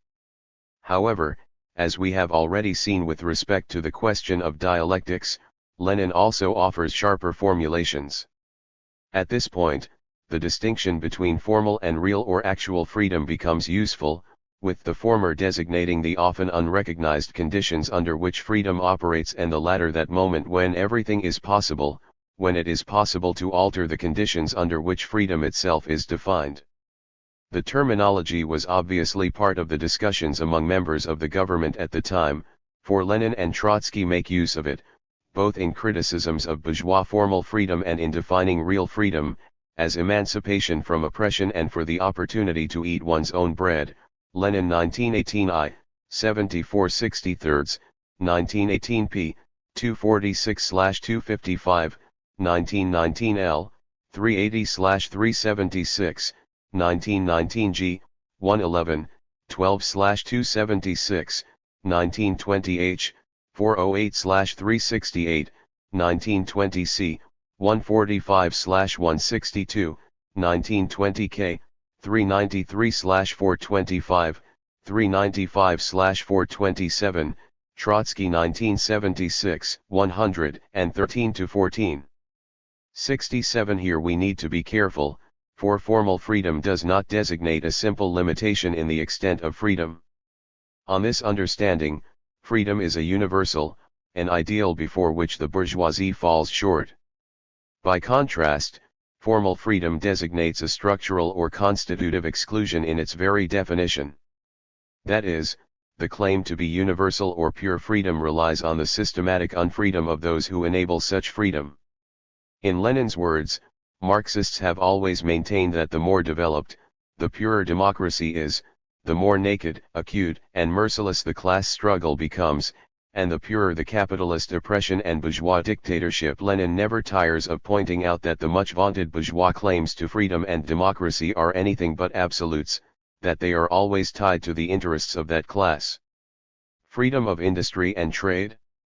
That gives rein to exploitation of the poor and predatory wars. Freedom of labor?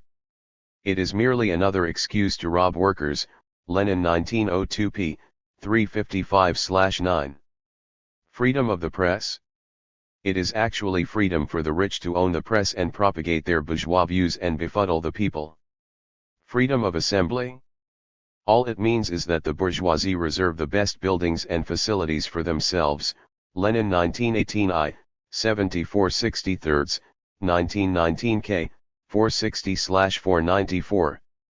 Parliamentary freedom? That depends entirely on the bureaucrats deciding precisely which freedoms might be exercised. Lenin 1906 X. 422/107, 1912 C. 1917 A2, 353, 54/71. 68. The ultimately determining instance is capitalism, which generates certain forms of political representation that further its own aims, that is, democracy operates within strict parameters.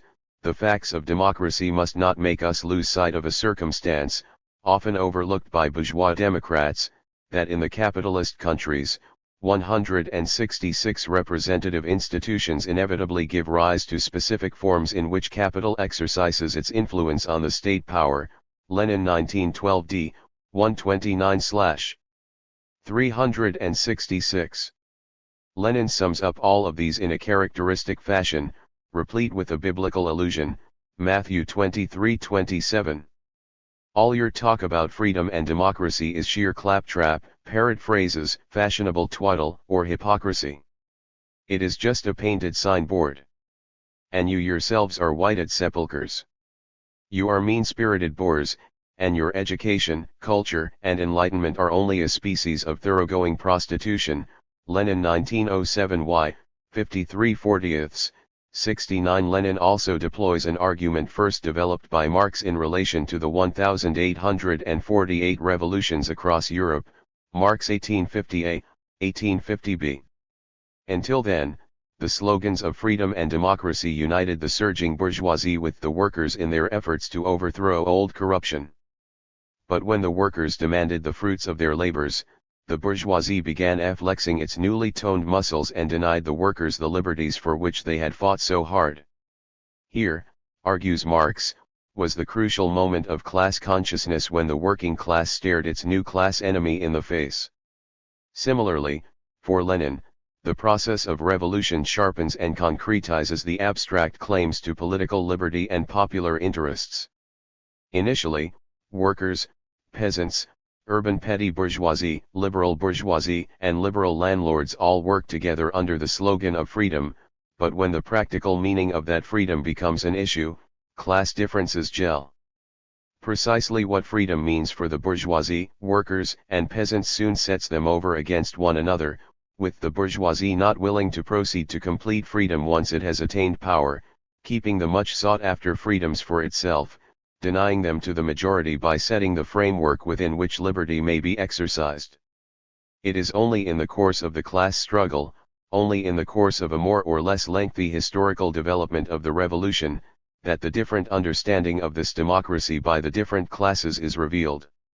And what is more, the deep gulf between the interests of the different classes is revealed in their demands for different economic and political measures, in the name of one and the same democracy. Lenin 1907 I1, 405/278, see also Lenin 1905 R3, 124/115, 1905 H1, 380, 84/380, 84, Lenin 1906 By now, all of this is far too obvious, yet the sad truth is that there is as much need today for such observations as in Lenin's time. An excellent example of the deployment of a Leninist critique of bourgeois freedom and democracy may be found in Domenico Losurdo's Lenin and Herrenvolk Democracy, 2007. 70. Losurdo argues that parliamentary democracy is not merely limited in extent, which would then simply entail an extension of that democracy, but that it is structurally geared to exclude significant groups from that democracy, indeed that it requires such exclusions in order to constitute itself as democracy. Here he elaborates on Lenin's observation that the more highly developed such a democracy is, the more subject it is to capitalism and the more viciously it suppresses 167 politically divergent groups, Lenin 1918 p. 245, 46/254, 56. Among the more salient points, Losurdo notes that John Stuart Mill opines, in his On Liberty, that despotism is a legitimate mode of government in dealing with barbarians, for liberty is only for human beings in the maturity of their faculties, Mill 1859, 224. As for the rest, they are little superior to the animals, precisely the sentiment of Aristotle in relation to ethics and democracy 71. In other words, liberal freedom and democracy are inseparable from oppression and dispossession, the former relies on the latter to function. Losurdo explores this contradiction at the heart of today's beacon of democracy and liberty. Liberal democracy developed in the white community in direct relation to the enslaving of blacks and deportation of indigenous peoples. The presidents of the United States for 32 of its first 36 years were slave owners, and they were the ones who wrote both the Declaration of Independence and the Constitution. Indeed, one cannot understand American liberty without slavery and dispossession, for they grew together, one sustaining the other. As a further example, during the so-called Progressive Age, in the late 19th and early 20th centuries, numerous democratic reforms took place: direct election to the Senate, secret vote, primaries, referenda, and so on. They all took place during a rise in ferocity of the Ku Klux Klan terrorist squads and a push to assimilate indigenous people and deprive them of their residual lands. So also with the treatment of rogues or pariahs outside the United States.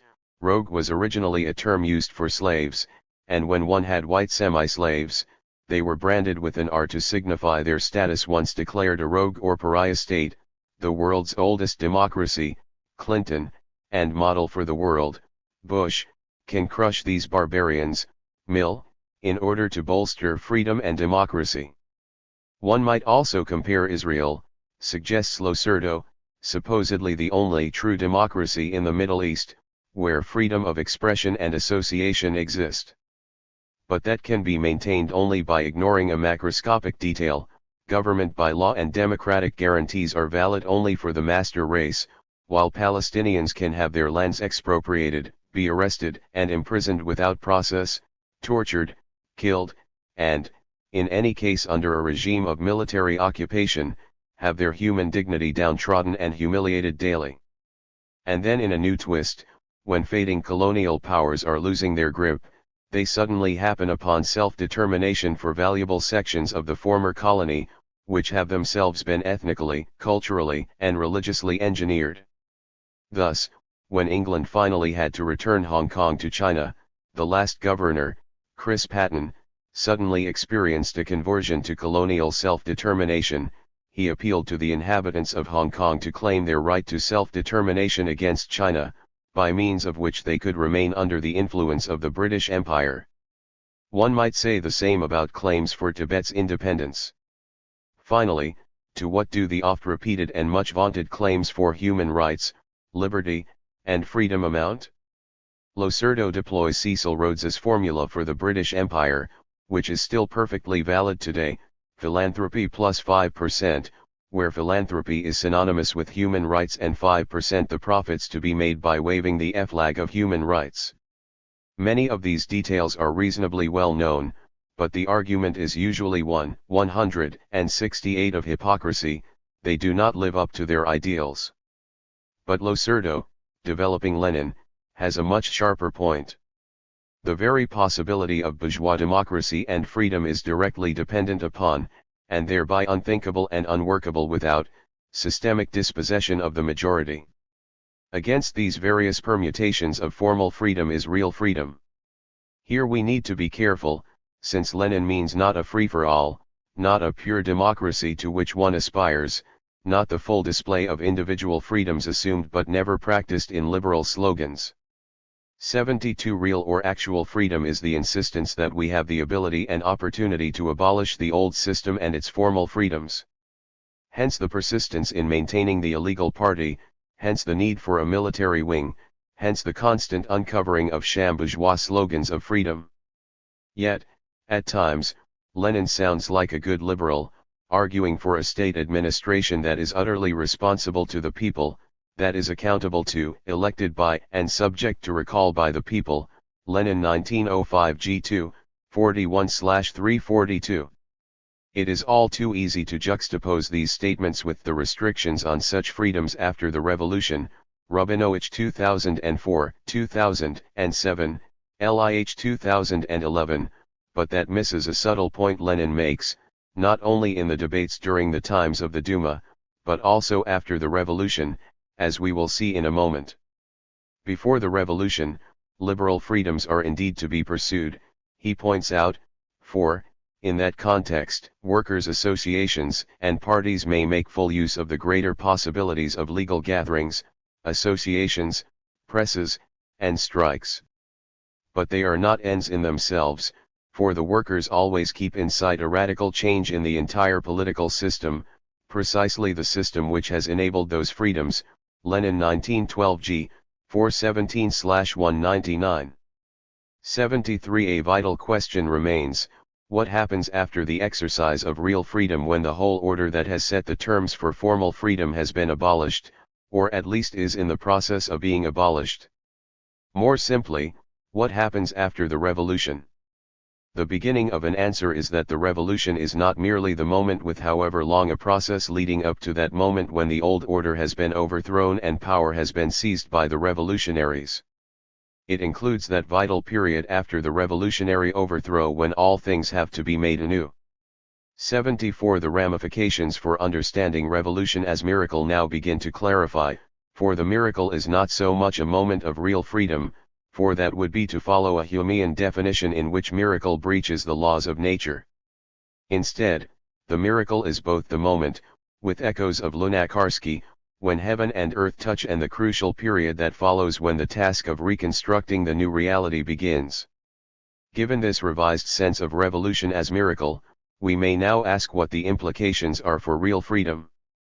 The answer is found in what at first may appear to be a jarring juxtaposition: freedom is partisan.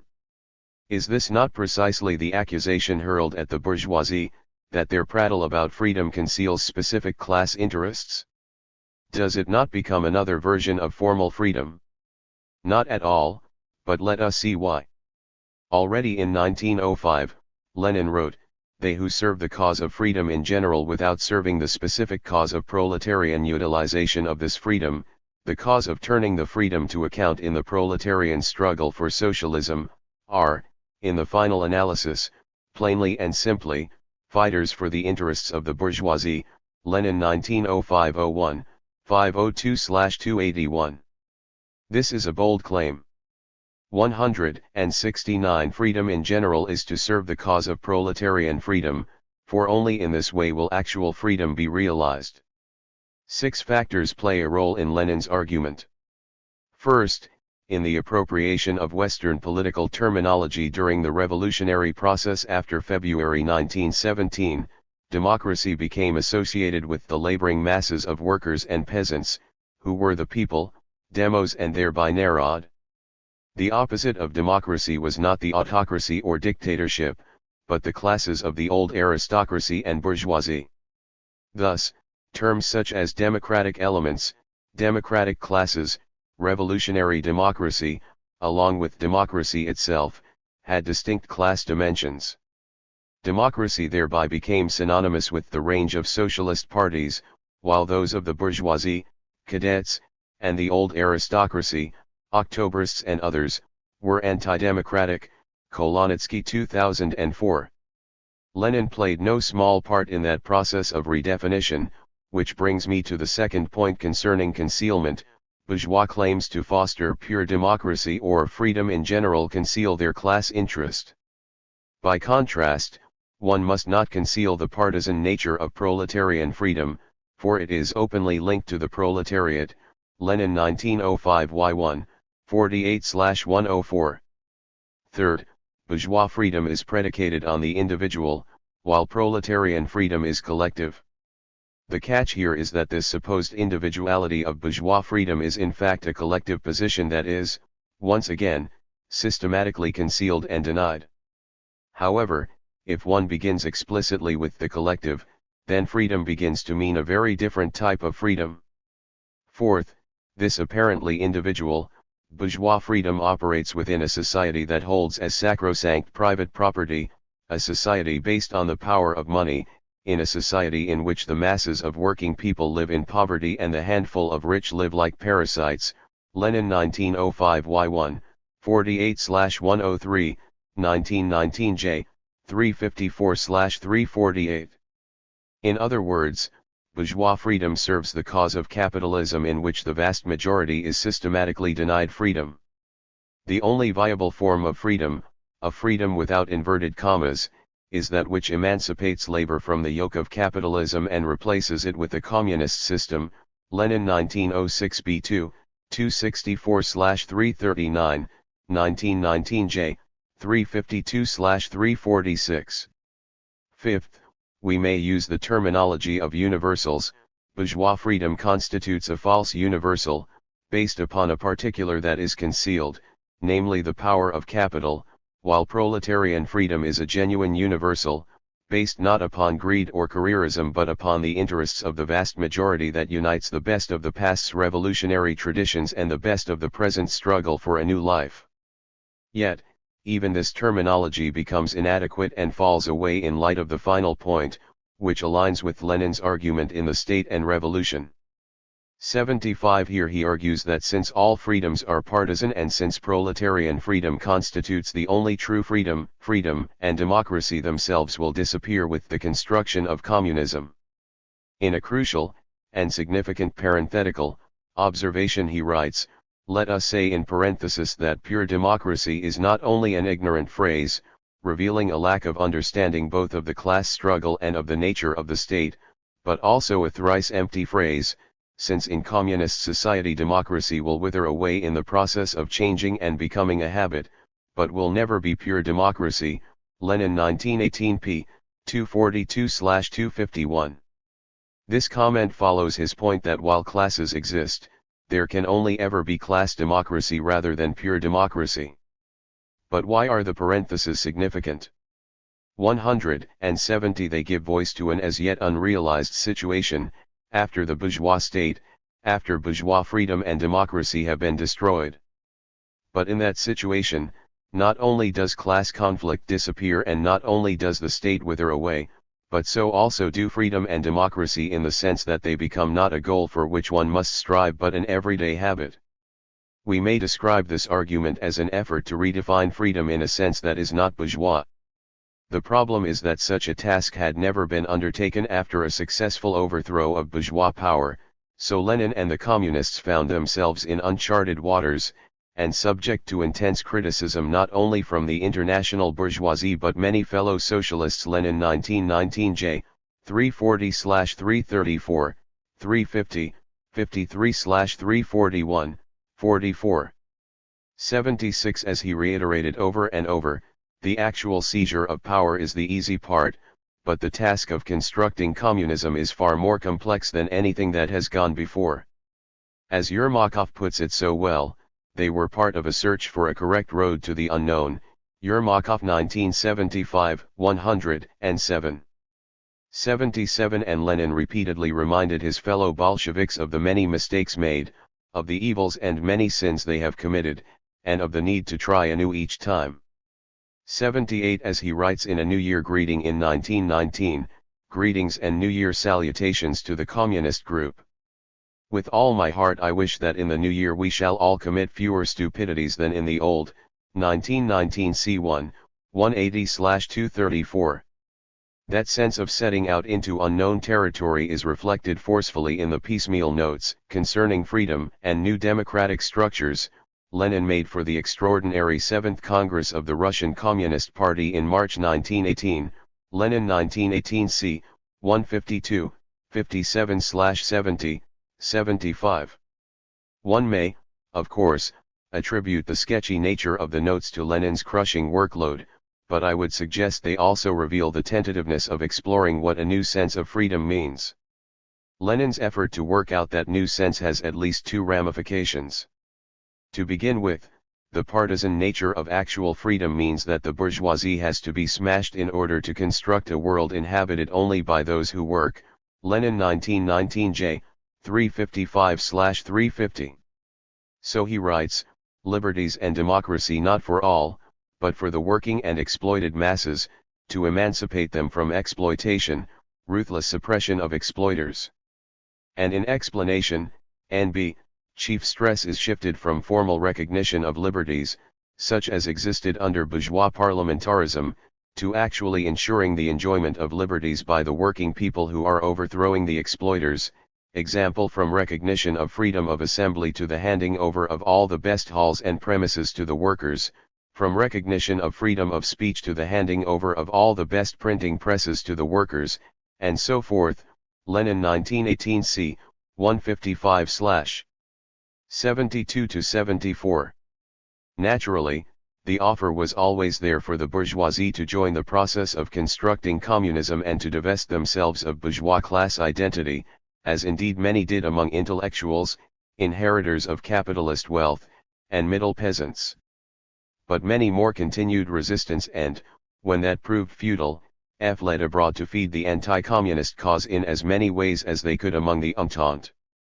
The reality of the concentrated effort by the Entente to dislodge the new government, with troops, equipment, and money for the terror at the hands of the various white armies and their temporary regimes, ensured that the remnants of the bourgeoisie and old aristocracy within Russia would indeed be smashed.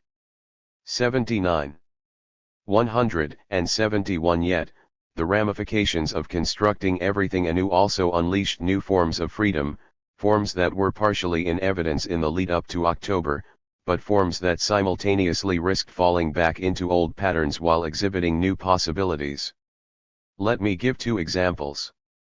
Before October, the Bolsheviks were, as Rabinovich makes clear through a mass of detail on internal debates, less a tightly disciplined and unanimous organization and much more a flexible party. This was especially so in the crucial period between July and October in 1917, with open and vigorous and freewheeling debate, disagreements, and responsiveness to the mood of the masses. Indeed, the phenomenal Bolshevik success can be attributed in no small measure to the nature of the party in 1917.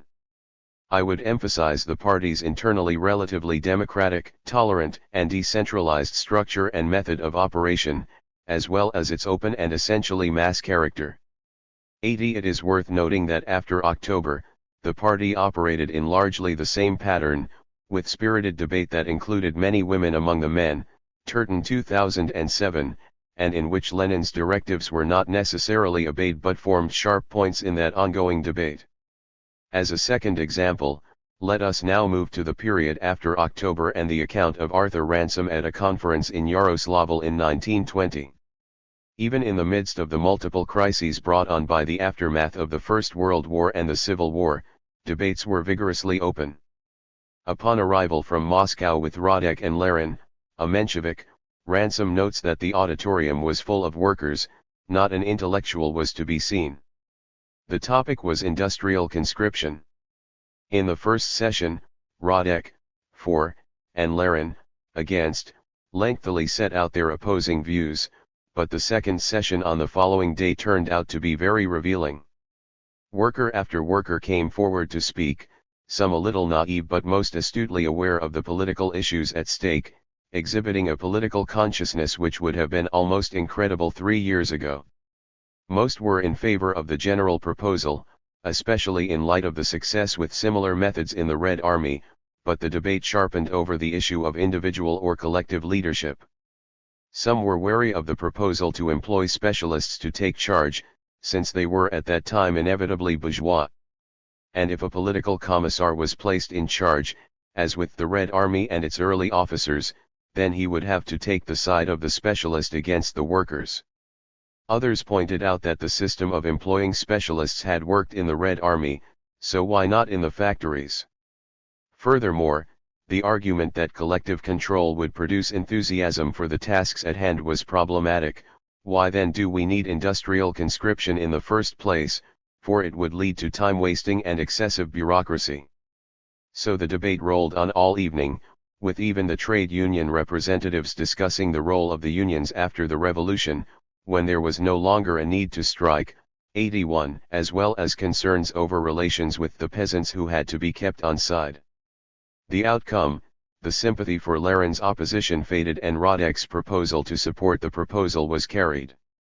Yet, the most intriguing point is that for Ransom, this is nothing less than the complex process of free debate enabled under the dictatorship of the proletariat.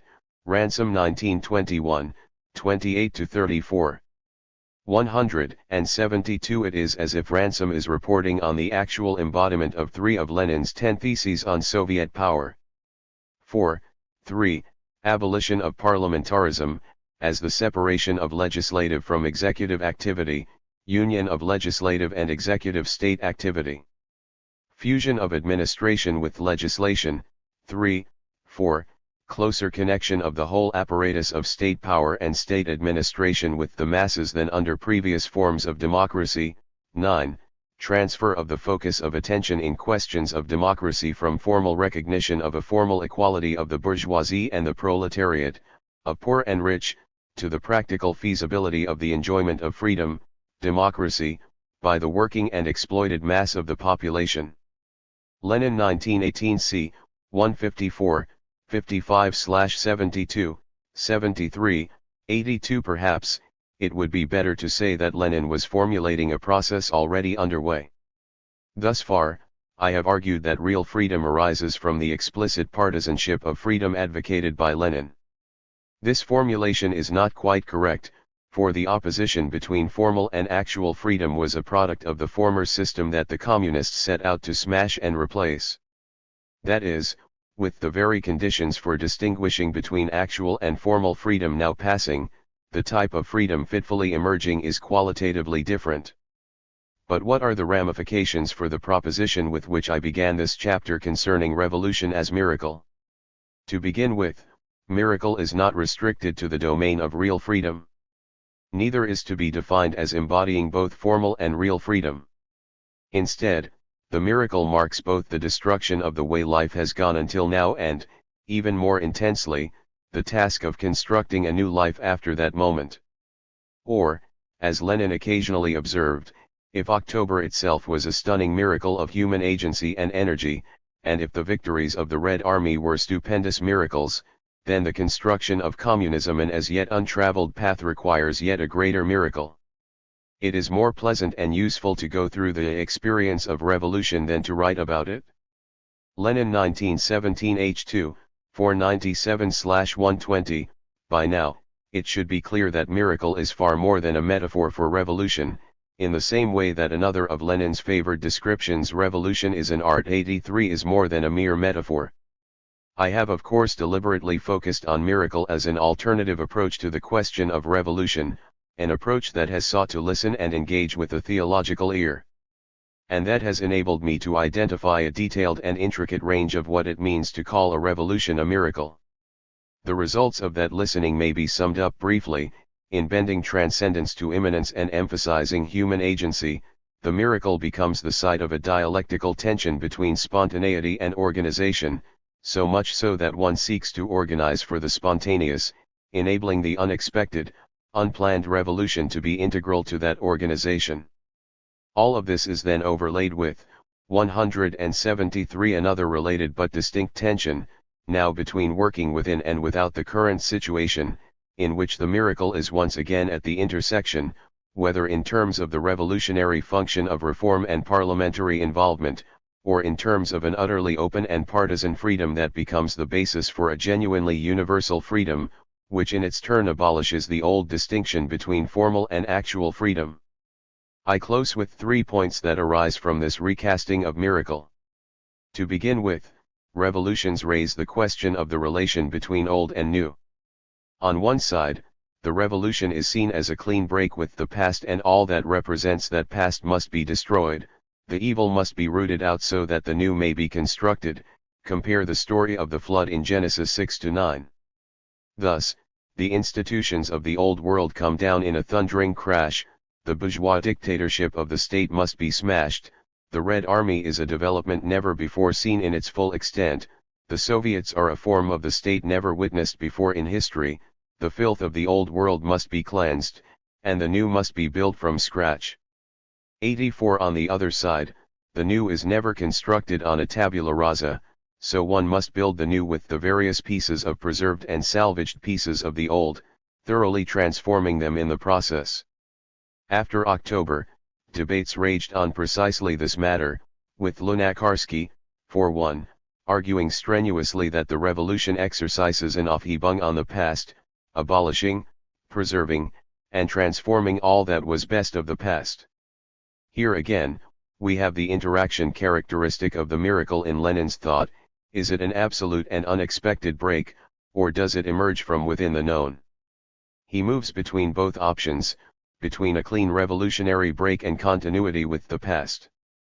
An excellent example is the early work, The Heritage We Renounce, Lenin 1897d, in which he outlines why the disciples, as they were called, of Marx differ from both the Enlighteners, who believe that the present course of social development would lead to a better world without seeing the contradictions of that development, and the Narodniks, who fear precisely that development because of its contradictions and seek another path. So also in The State and Revolution, where Lenin argues that the bourgeois state must be smashed in order for the new to be constructed. Yet, after October, Lenin comes out strongly on Lunacharsky's side, reiterating time and again that the new state needs to make the most of the past, even if it seems counter to common sense, old generals for the sake of building the Red Army, bourgeois specialists for constructing industry and modernizing technology, the new economic policy with its limited and controlled patterns of market exchange, and the best of literature and art from the past. As Lenin says on one of the many occasions when he addresses this issue, we are not utopians who think that socialist Russia must be built up by men of a new type, we must utilize the material we have inherited from the old capitalist world. Lenin 1919s, 24/6. 85 In terms of culture and education, he was almost too much of a traditionalist, tolerating but looking askance at the futurists and prolet cult. All of these are perhaps best summed up in his comment after listening to Beethoven: it makes you proud to be a human being when you hear what human genius can do. Beauty is necessary, quoted in Lunacharsky 1980, 147, 150, see also Rubinstein 1995, 374-78. Furthermore, the outcome of this exploration of revolution as miracle is a distinct relativizing of both the political and theological languages that may be deployed. My concern has been Lenin's own thought and the theological implications that emerge from it, but the relevant point here is that I have not argued that Lenin derives his approach from the absolute source of theology, nor indeed that theology is a poor second to Lenin's politics. Instead, as I have argued in detail elsewhere, Boer, in Presse, they should both be seen as languages or codes in which both are relativized, movable from code to code and thereby gaining in richness. In that light, it is possible to say that miracle is one possible theological term for revolution, just as revolution is the political translation of miracle. Finally, I have indicated at various points throughout this chapter that in the mutual translation of revolution and miracle, both terms are enriched in a way that is not restricted to the point of overlap between the theological and political semantic clusters. That is, the elements beyond that initial overlap are now drawn into what is really an enlarged semantic cluster designated by revolution, miracle. In this respect, we have seen spontaneity and organization, chaos, akaros, and working within and without the system, reform, revolution, parliamentary involvement, and freedom, all of them enhancing and thereby redefining the category of miracle. At the same time, it must be asked whether any item drops out of this large field, whether something is lost as well as gained. I would suggest that it lies in what may be called the ontological reserve provided by the theological code of the miracle.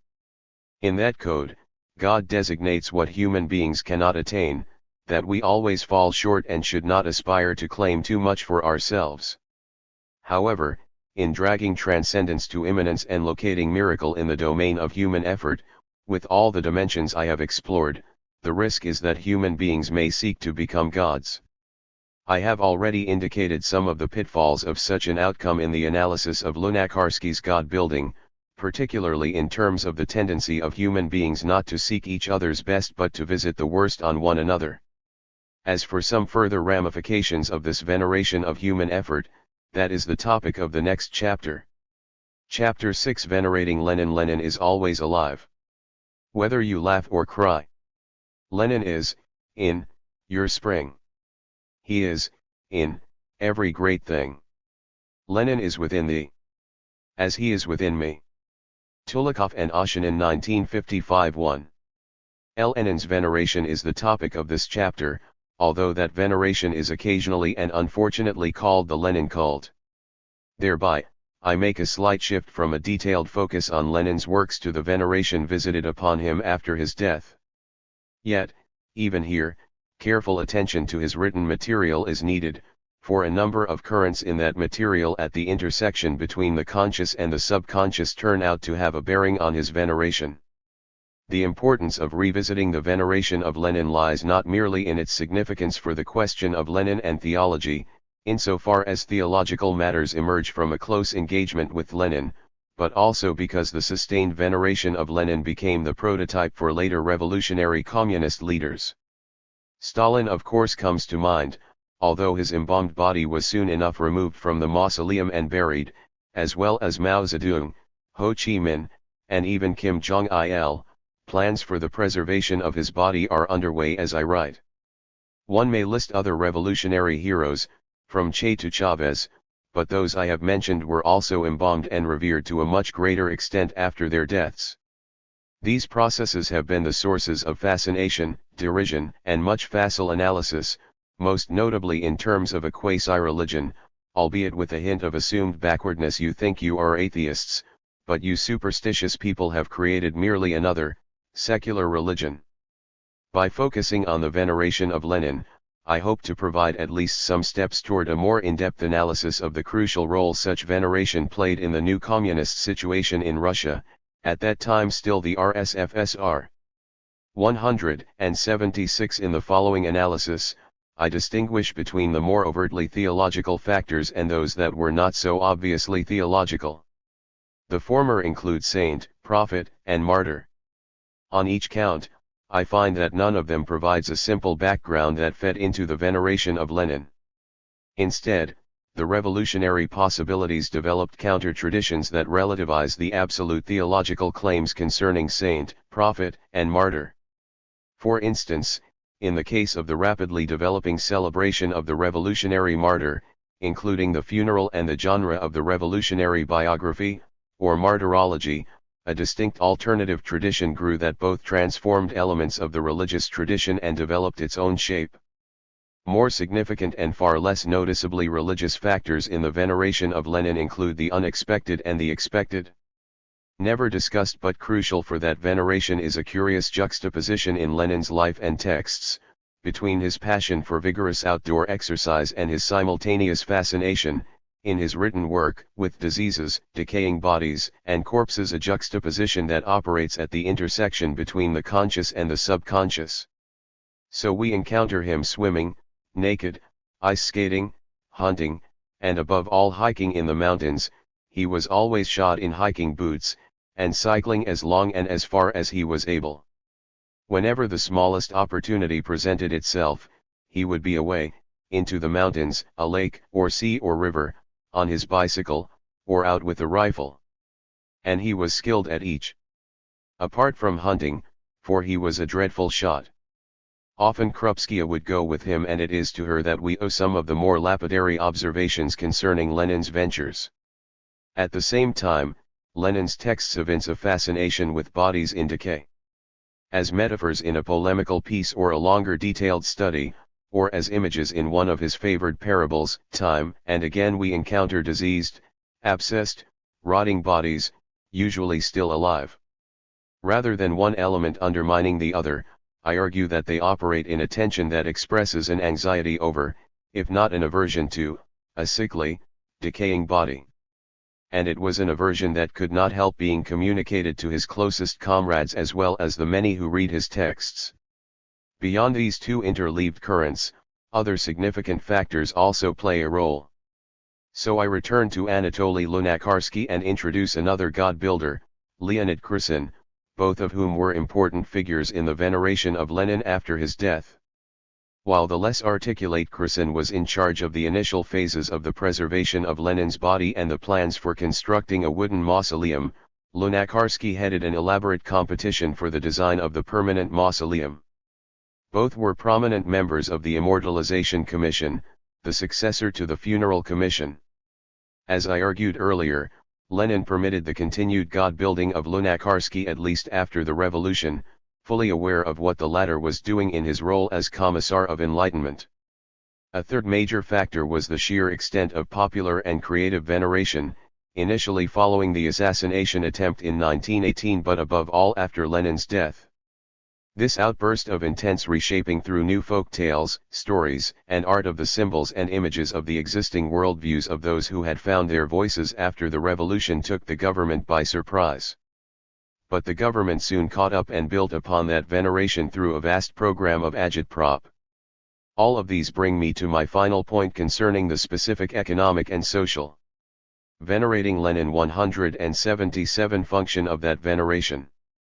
I argue that Lenin's veneration became a necessary feature of a new form of compulsion for people to engage, with revolutionary fervor, in constructing a new social and economic system. Two saints, prophets, and martyrs slightly anointed with Soviet oil. Lenin 1922-23, 605-357, I begin with three more explicitly theological themes, those of saint, prophet, and martyr. Rather than these items simply providing a background within religious sensibilities to the veneration of Lenin, a complex picture emerges in which the revolutionary tradition both sets itself over against and draws from the religious. Of course, that act could not have taken place without the religious dimensions of saint, martyr, and prophet, but what the revolutionary development of alternate traditions shows is that the theological deployment of these themes is neither primary nor original. Rather, their theological moment becomes one of a series of possible uses. When the worker became the vanguard leader of the poor, he did not thereby become a saint. Lenin 1918 m. 398-364, one tradition that played less of a role than often asserted is that of the Russian Orthodox saint, at least within the wider panoply of popular religious consciousness. With bodies believed to be incorruptible, their relics and icons both the recipients of prayers and sources of miracles, accounts of their lives avidly read, pilgrimages undertaken to their last resting place, elaborate theological arguments concerning the relation between the earthly remains and the newly transformed heavenly body, myriad saints dotted the vast landscape of Russia. Some were decidedly local, barely known outside a cluster of villages, others were national saints, venerated and propagated by the Orthodox Church.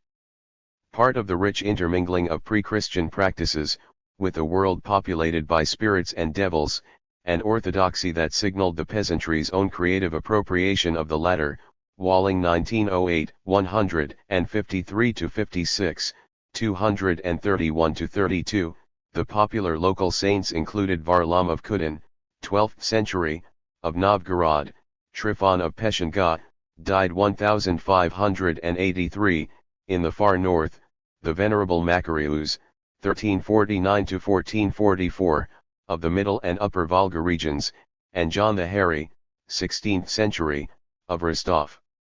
As for the better-known saints who crowded the religious calendar, they included Greeks and Bulgarians, indicating the sources of Russian Orthodoxy, Tsars and their sons, especially those who had died in an untimely manner, and hosts of Russians. Perhaps, the most famous was Sergius of Radenaz, 1314-92, attributed with creating water in the wastes, healings, and even, like Christ, resurrections of the dead. So we find the inevitable connections made between the preservation of Lenin's body, or at least those parts not removed for the autopsy, dissection, 178, especially his brain, and in order to enable preservation itself and those of the saints who went before him. Although neither a necessary nor sufficient requirement for canonization, popular calls for figures to be declared saints were often made on the basis of supposed incorruptibility. In the popular mind at least, they may have become incorruptible through divine fiat, but Lenin became so through science. The outcome, as some have suggested, is analogous, rendering Lenin a saint in largely traditional terms, Stites 1989, 120, Tumerkin 1997, 5-6. 3. The analogy is strengthened by the popular belief that kings and princes who died before their time became saints purely for these two reasons: an untimely death as a prince and that they remained protectors of Russia. Yet, significant differences are also manifest. Lenin's body did not become a magnet for prayers, not even for Soviet success in battle, industrial expansion, or peace in a hostile world. Neither his body nor his image, which occasionally drew upon the artistic traditions of iconography, was identified as the source of miracles, at least in the sense that the saints managed the stupendous feats of curing sore toes and strange discharges. For at another level, of course, the heavy stress on the collective legacy of Lenin, as I will argue later, does continue his own transformation of the miracle as an act of extraordinary, collective human effort. In this case, one may perhaps speak of an Aufhebung of the Leninist miracle, particularly in the way his veneration served as a unifying force within the new state. But this is a far cry from the popular belief in miracles sparking forth from the relics of saints. It is also a far cry from the theological efforts to connect the saint's earthly body with the physical, heavenly body. Note the absence of the pagan doctrine of the soul in heaven. Lenin's singular body remained very much here on earth, inside the gates of Red Square and close by the Kremlin wall. Indeed, precisely at the time Lenin was ailing and then after his death, the new government was waging a sustained campaign against those very saintly relics that are supposed by some to have provided the primary basis for the embalmment of Lenin, Stites 1989, 92-109, Gable 2005. As Lenin was carefully being prepared for permanent and open display, saints' tombs were opened and the incorruptible bones or wax effigies revealed for what they were. Rather than a convergence between Lenin and the Russian saints, we are faced with a somewhat different conclusion. This campaign generated significant difference between the practices of priests and the church, as well as a distinctly new tradition, one that served a specific purpose to which I will come in more detail later. Prophet. We can prophesy for you. Lenin 1907 f.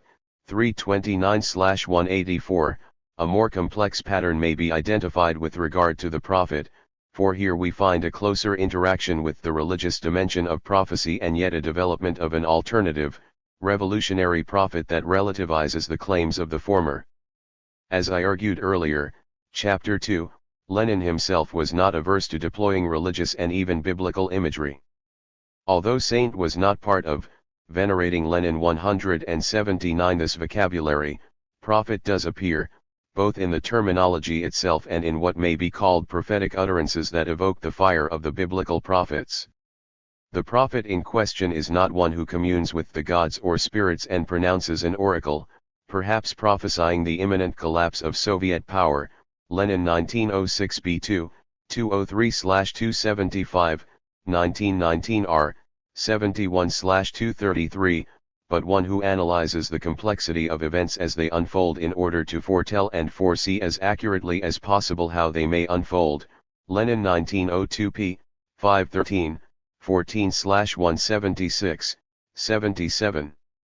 5. Thus, while Lenin states that one does not need to a prophet to foretell. Lenin 1901a, 399 FN/413 FN, 1901d, 89/81, 1908 n, 26. He also clearly claims, we can prophesy for you just as Marx and Engels did, scientifically, Lenin 1907 f, 329-184, 1918-01, 165-169, 1918 q, 494, 99/172, 78.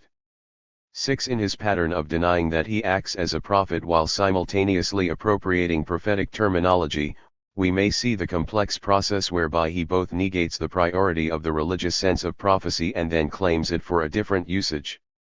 So also condemnations of oppression and calls for the relief of suffering, of which a sample suffices.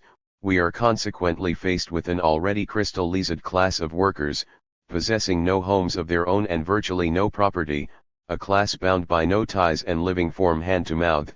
Lenin 1899b, 539/540. 7. Or, in more explicitly biblical terms, condemning those who speak with honeyed words and smooth tongues, Psalms 5:9, 55:21, Proverbs 2:16, 5:3, 6:24, 7:5, 21, 26:23, Isaiah 30:10, Romans 16:18. Actually, all these honeyed words are nothing but deceit and mockery of the peasant. What these smooth-tongued people call cheap and profitable farming is the want, the dire need, which forces the middle and small peasant to work from morning till night, to begrudge himself a crust of bread, to grudge every penny he spends. Of course, what can be cheaper and more profitable than to wear the same pair of trousers for 3 years, go about barefoot in summer, repair one's wooden plow with a piece of rope, and feed one's cow on rotten straw from the roof?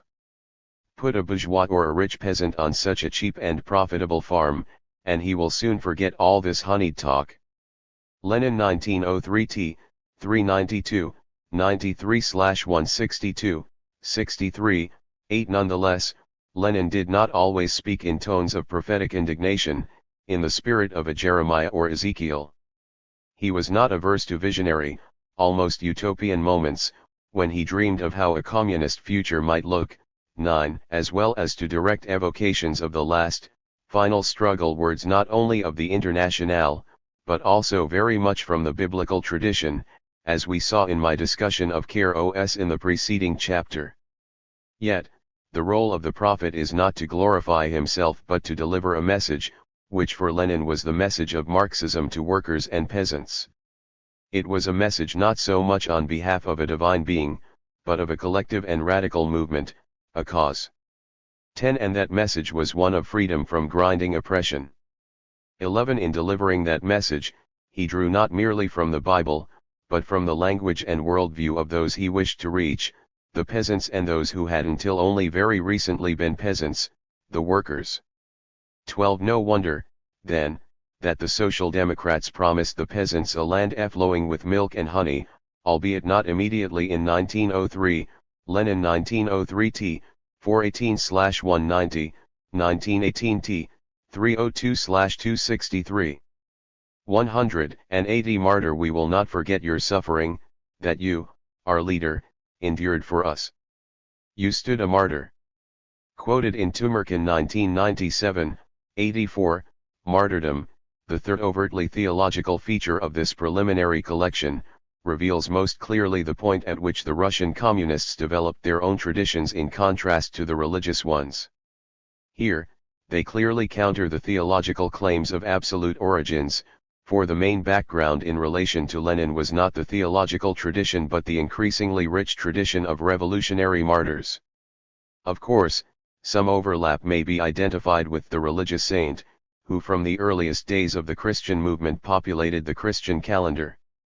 The children murdered by King Herod as he searched for the Christ child, Matthew 2:16, 18, become the first martyrs for all traditions, with the Orthodox tradition celebrating the legendary event on December 29, to be followed by Christ himself, Stephen, Acts 6:8, 8:3, and then a long trail including the more notable Polycarp, Bishop of Smyrna, died 155, Cyprian, Bishop of Carthage, died 258, and a tradition of martyrs, witnesses who held to their faith against opposition and suffered for it, Boyarin 1999, Castelli 2004. Indeed, so appealing was the promise of immediate access to heaven that early Christians were known to seek death at the hands of the Roman authorities, Ste Croix 2006. However, such martyrdom was by no means restricted to Christianity and was not necessarily a religious phenomenon at all. So we find martyrs within Judaism, especially the stories of the Maccabean martyrs resisting Hellenization in 1 and 2 Maccabees, within Islam and the tradition of the Shahid, within Baha'i, notably the faithful who, although valuing life and avoiding self-sacrifice, may suffer death for holding to the faith before persecution. Nonetheless, on the question of martyrs, we encounter most clearly the point I have been arguing: martyr is neither an exclusively religious term nor is its religious version the origin of all other meanings. If we understand a martyr as someone who holds true to a cause, especially in the face of opposition and death, and who is remembered afterward, often in an embellished narrative, then religious martyrs are but one version of the martyr. So also with political martyrs. Left movements in particular have a long tradition of martyrdom, whether the communist martyrs of Kerala, India, the Tolpuddle martyrs of 19th century England, or the Haymarket martyrs of 1886 in the United States. So too for Lenin, who wrote a string of commemorations for revolutionaries who had died. Revolutionaries have perished, he wrote already in 1897, long live the revolution. Lenin 1897 f. 348-467. Or, after the death in revolutionary struggle of Nikolai Ernestovich Bauman in 1905, may the memory of this fighter in the ranks of the Russian Social Democratic proletariat never die. May the memory of this revolutionary, who has fallen in the first days of the victorious revolution, live forever. Lenin 1905 Q1, 436, 37-37. The list grows ever longer over the years leading up to October 1917, not least among which is Lenin's own brother, Alexander, who was executed for an attempted assassination of the venerating Lenin 181th Tsar in 1887, but also Ivan Vasilievich Babushkin, Paul Singer, Paul and Laura Lafargue, Joseph Dietzgen, August Babel, Harry Quelch, Stepan Razin, Eugene Potier, and the left Sr. Proshian. Clearly, these were not merely Russian revolutionary martyrs, but significant figures. Throughout the global socialist movement, which grew and gained strength under the fire of persecution, Lenin 1912 J1, 335-109. Of course, October produced a long list of revolutionary martyrs, especially now that Russia was leading the world revolutionary movement. The best example for my purpose is Yakov Sverdlov, who died from influenza during the starving and disease-ridden period of the Civil War in March 1919. 13. Lenin's funeral speech follows what is by this time an established generic pattern, not without connections to the ancient art of the funeral eulogy, but above all one that had been taking shape in the revolutionary tradition. The bulk offers the narration of a revolutionary life. Sverdlov was, says Lenin, a dedicated revolutionary even from youth, a man who had forsaken his family and given away the comforts of bourgeois society. Devoting himself heart and soul to the cause of revolution, he spent many years passing from prison to exile and to prison yet again. In the process, he cultivated those characteristics which steeled revolutionaries for many, many years. Lenin 1919 W, 91/76, becoming toughened through extensive illegal activity while maintaining close contact with the masses. Crucial is the mention of personal acquaintance, which thereby vouches for Sverdlov's extraordinary abilities and his gaining of unquestioned and unchallenged prestige in the revolutionary struggle. Such was Sverdlov's intuition as a practical worker, such was his talent as an organizer, such was his absolutely unchallenged prestige, taking sole charge after October 1917 of the largest branches of the All-Russia Central Executive Committee, that he is irreplaceable. Yet, despite his unique abilities, he was exceedingly modest, playing down his abilities for the sake of the cause. Lest one elevate the individual above the collective cause, states Lenin, Sverdlov was also the product of a larger whole, the cause of revolution. Has not history shown that in the course of great revolutions, great figures arise and develop talents that had formerly seemed impossible? So also will the revolution bring forth new leaders who will be inspired by his example. Lenin 1919 W, 1919 Z. Two factors of this genre of revolutionary martyrology should be emphasized. First, the commemoration of an individual always takes place within the wider, collective context. The one celebrated and remembered embodies that cause. Since party members, according to this generic expectation, should portray themselves as dutiful, modest, faithful servants of the cause, any biography of an individual should always be seen as a continuation of the collective. Turton 2007, 7. Indeed, we may see this tradition of Russian revolutionary martyrology as a confluence of two generic factors, one deriving from Russian traditions in which one does not speak negatively of the dead, and the other from the revolutionary tradition in which the person in question is always hard-working, often misses meals and sleep, cares little for his or her own well-being, is courageous and dedicated, kind to those who are vulnerable, children, the poor, animals, and pitiless to the revolution's enemies. Turton 2007, 8, 143-44. 182 Second, Lenin is perfectly comfortable using the terminology of martyrdom, for the history of the Russian revolutionary movement contains a list of martyrs who were devoted to the revolutionary cause. Lenin 1919 W, 90/75, c. 1918-01, 1918 G 1167/171. Soon, the life of the revolutionary martyr would become a full-blown genre, with multiple versions and millions of copies published and read especially for Lenin. Initially contested and contradictory, in regard to Lenin's class origins and childhood, whether he loved children or not, or even in terms of his approach to politics, these lives of Lenin would soon enough conform to a more standard generic model, focusing on the importance of Lenin's example, the crucial role of his writings, and, as with Sverdlov and other revolutionaries, the importance of keeping alive his memory and inspiration. The words Lenin uttered at Sverdlov's graveside would before long apply just as much to his own memory. Millions of proletarians will repeat our words, "Long live the memory of Comrade Sverdlov." At his graveside we solemnly vow to fight still harder for the overthrow of capital and for the complete emancipation of the working people. Lenin 1919 v. 95/80. This tradition and genre of revolutionary martyrology would play a significant role in Lenin's own commemoration a few years later. So also would the tradition of the revolutionary funeral. Drawing on the simpler traditions of the martyr's funeral, by the turn of the century, the Russian revolutionaries had developed their own distinctive form. The funeral of Nikolai Bauman, mentioned earlier, signaled the early reshaping of this tradition. Beaten to death while in prison by a member of the right-wing and anti-Semitic Black Hundreds in October 1905, his funeral became simultaneously a massive celebration and an explicitly political event. 6 party members, dressed in leather, carried a coffin draped in red, which was led by another member in black waving a palm branch. Before him marched the party leaders bearing flags, wreaths, and banners, while behind marched 100,000 people. A student orchestra played what was to become the standard revolutionary anthem, "You Fell Victim to a Fateful Struggle."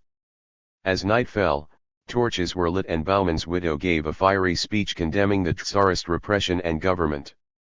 This tradition of the revolutionary funeral was enhanced by communist artists such as Isaac Brodsky and his painting, Red Funeral, the funeral of the victims of the armed attack on the peaceful demonstration in St. Petersburg on January 9, 1905. After October 1917, the practice came to full flower with the funeral of Moisey Uritsky, assassinated on August 17, 1918, in the same counter-revolutionary wave that put a couple of bullets in Lenin. At Uritsky's funeral, we find the full ceremony that would be repeated at Lenin's funeral: lying in state, guard of honor, raised bier covered in red, massive cortege, armed escort for the funeral carriage, lone white horse in ornamental coverings, row upon row of armored cars, and Air Force FLYBYS, Stites 1989, 113. 14. The city of Petrograd was mobilized, with the whole population witnessing the event, in order to pay honor to a martyr of the revolution. With the civil war soon to descend upon the new state, many more such funerals would follow, coming to a culmination with that of Lenin. The traditions of the revolutionary martyr and funeral took place in a contested field, for the church sought to maintain its stranglehold on both. So while venerating Lenin 183, there were ever greater numbers of martyrs who had stood up and died for the communist cause, the church asserted that those reactionary religious leaders who had suffered for opposing the communists were also martyrs, or new martyrs, novomucheniki, as they were called. Ordinary souls such as Tsar Nicholas II and the Tsarina, Alexandra Fyodorovna, Grand Duchess Elizaveta Fyodorovna, and church leaders such as Vladimir of Kiev, Archpriest Ioan Kochurov, Bishop Jermogen, and Metropolitan Veniamin of Petrograd, Polski 2002. Of course, the Red Priests who established the Renovationist Orthodox Church, under the leadership of a man we met earlier in relation to Lunacharsky, Metropolitan Alexander Vidinsky, are difficult to find in the list of such martyrs, Roslov 2002. The revolutionary martyrs and their elaborate funerals sought to claim a distinct space, commemorating not royals and church leaders, but ordinary revolutionaries. Tellingly, popular enthusiasm often went with the latter, blending in creative fashions the revolutionary and religious traditions, modifying their former worldview in light of the momentous changes underway. In this light may we see the spontaneous outburst of popular imagery of martyrdom that followed the attempted assassination of Lenin in 1918. You came to us, to ease our excruciating torment. You came to us as a leader, to destroy the enemies of the workers' movement. We will not forget your suffering. That you, our leader, endured for us. You stood a martyr. Quoted in Tumerkin 1997, 84, 15. Soon the government would realize the extraordinary potential of these popular currents, turning them to a unique form of compulsion for the new economic and political order. Of hunting, hiking, and cycling. We always chose the loneliest trails that led into the wilds, away from any people. Krupskaya 1930, 105. The streams I have discussed thus far have reasonably clear, if contrary, connections to theological elements, but now I turn to the less overtly theological features of the veneration of Lenin.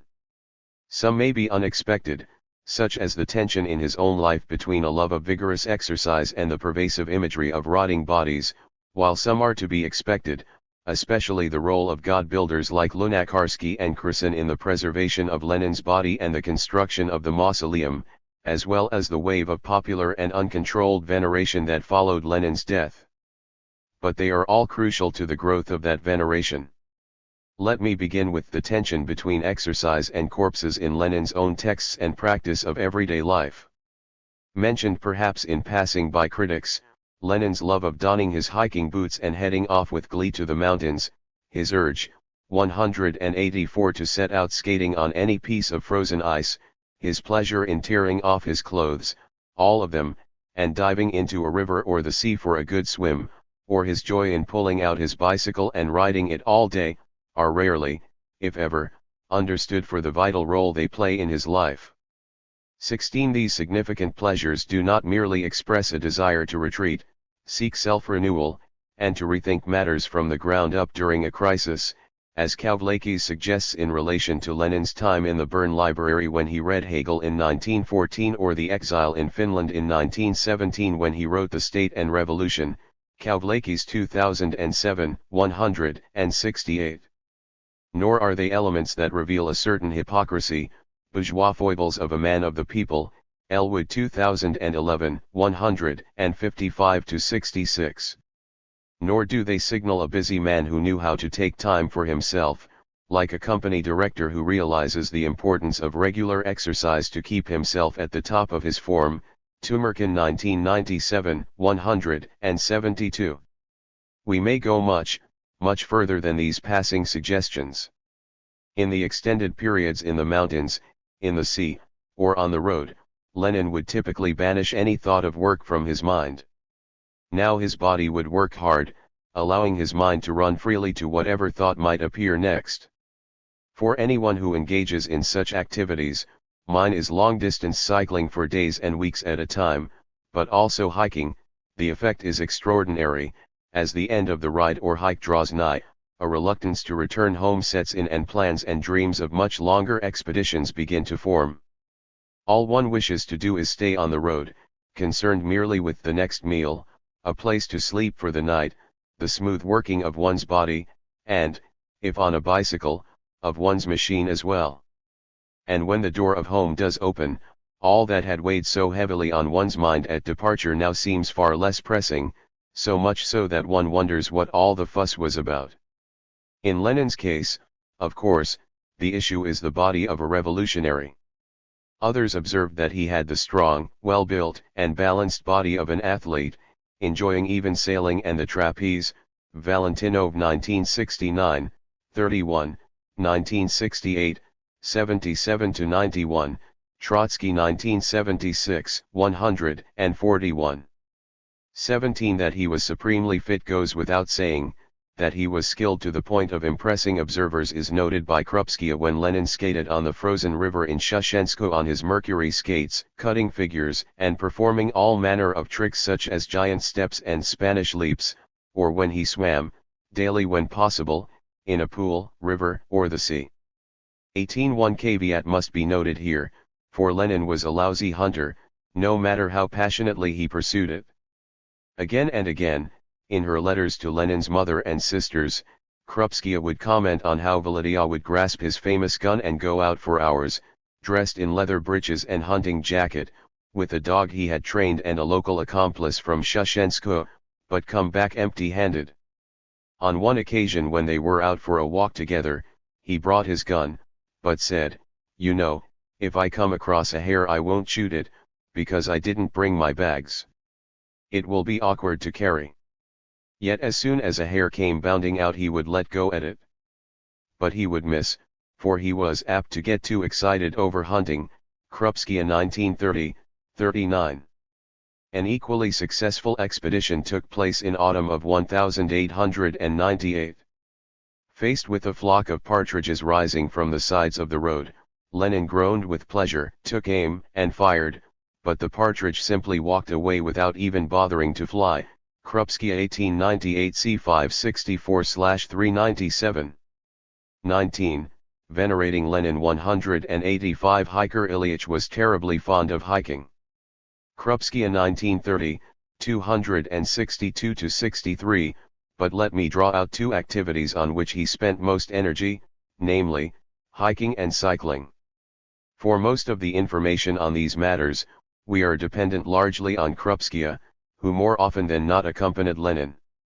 Or rather, these were activities they undertook together, relishing the opportunity to share in what was close to both their hearts. At the simplest level were the daily walks, a habit they maintained even after the October Revolution, albeit intermittently and more limited in extent. Unlike the extended hikes when they would banish all thought of work from their minds, the daily walks were a time for talk, sharing thoughts on what they were writing. For Lenin, this process was an extension of his habit of writing, in which he would pace up and down the room, whispering what he was going to write. In this light, the daily walks became as much a necessity to him as whispering his article over to himself before putting it down in writing. Krupskaya 1930, 63. 20 More strenuous were the day-long hikes together, usually scrambling up mountains, at times with a group dubbed the excursionist party. Krupskaya writes of walks in the Wolski forest near Krakow, the snow-capped summits of the Tatra Mountains in the south of Poland around Poronino, the mountains around Zakopane, and those near Essorenburg, such as the Rothorn and Schrattenflug, in Switzerland. At Essorenburg, they would try to work in the morning and set off in the afternoon, but often the temptation became too great and they would climb mountains all day. Krupskaya 1930, 262-3, 268, 307-8, 310-11, 1915, 622/452. From these locations, they would send hikers' greetings to family members, occasionally on a postcard. The Bolshevik Pianetsky tells of Lenin's cycling when he could and of a hike together up to the eye of the sea, Morskie Oko, the largest mountain lake in the Tatra Mountains, near Poronino. They arrived home after dark, drenched and cold, after climbing over rocks and up cliffs with the help of iron hooks made fast in the rock. When they made the peak, it was covered in cloud, and 3 times they began their descent, only for the sun to come out and incite another scramble to the top. Pianetsky 1933, 182-83. Yet what draws me in, causing me to dwell long over the brief notes, recalling my own experiences and imagining what it would have been like to walk with them, are the hikes for weeks on end in the mountains. They were extraordinary, almost utopian expeditions. 21 For instance, they spent 6 weeks hiking in the Swiss Alps in 1916, with a base in Tchud-Iwes. Living a carefree existence, they set out from their base and rambled through the mountains. So absorbed was Lenin that, on one descent, he caught sight of some mushrooms and began to pick them eagerly, as he often did with berries and other wild fruits. The problem was the rain, for it was pouring.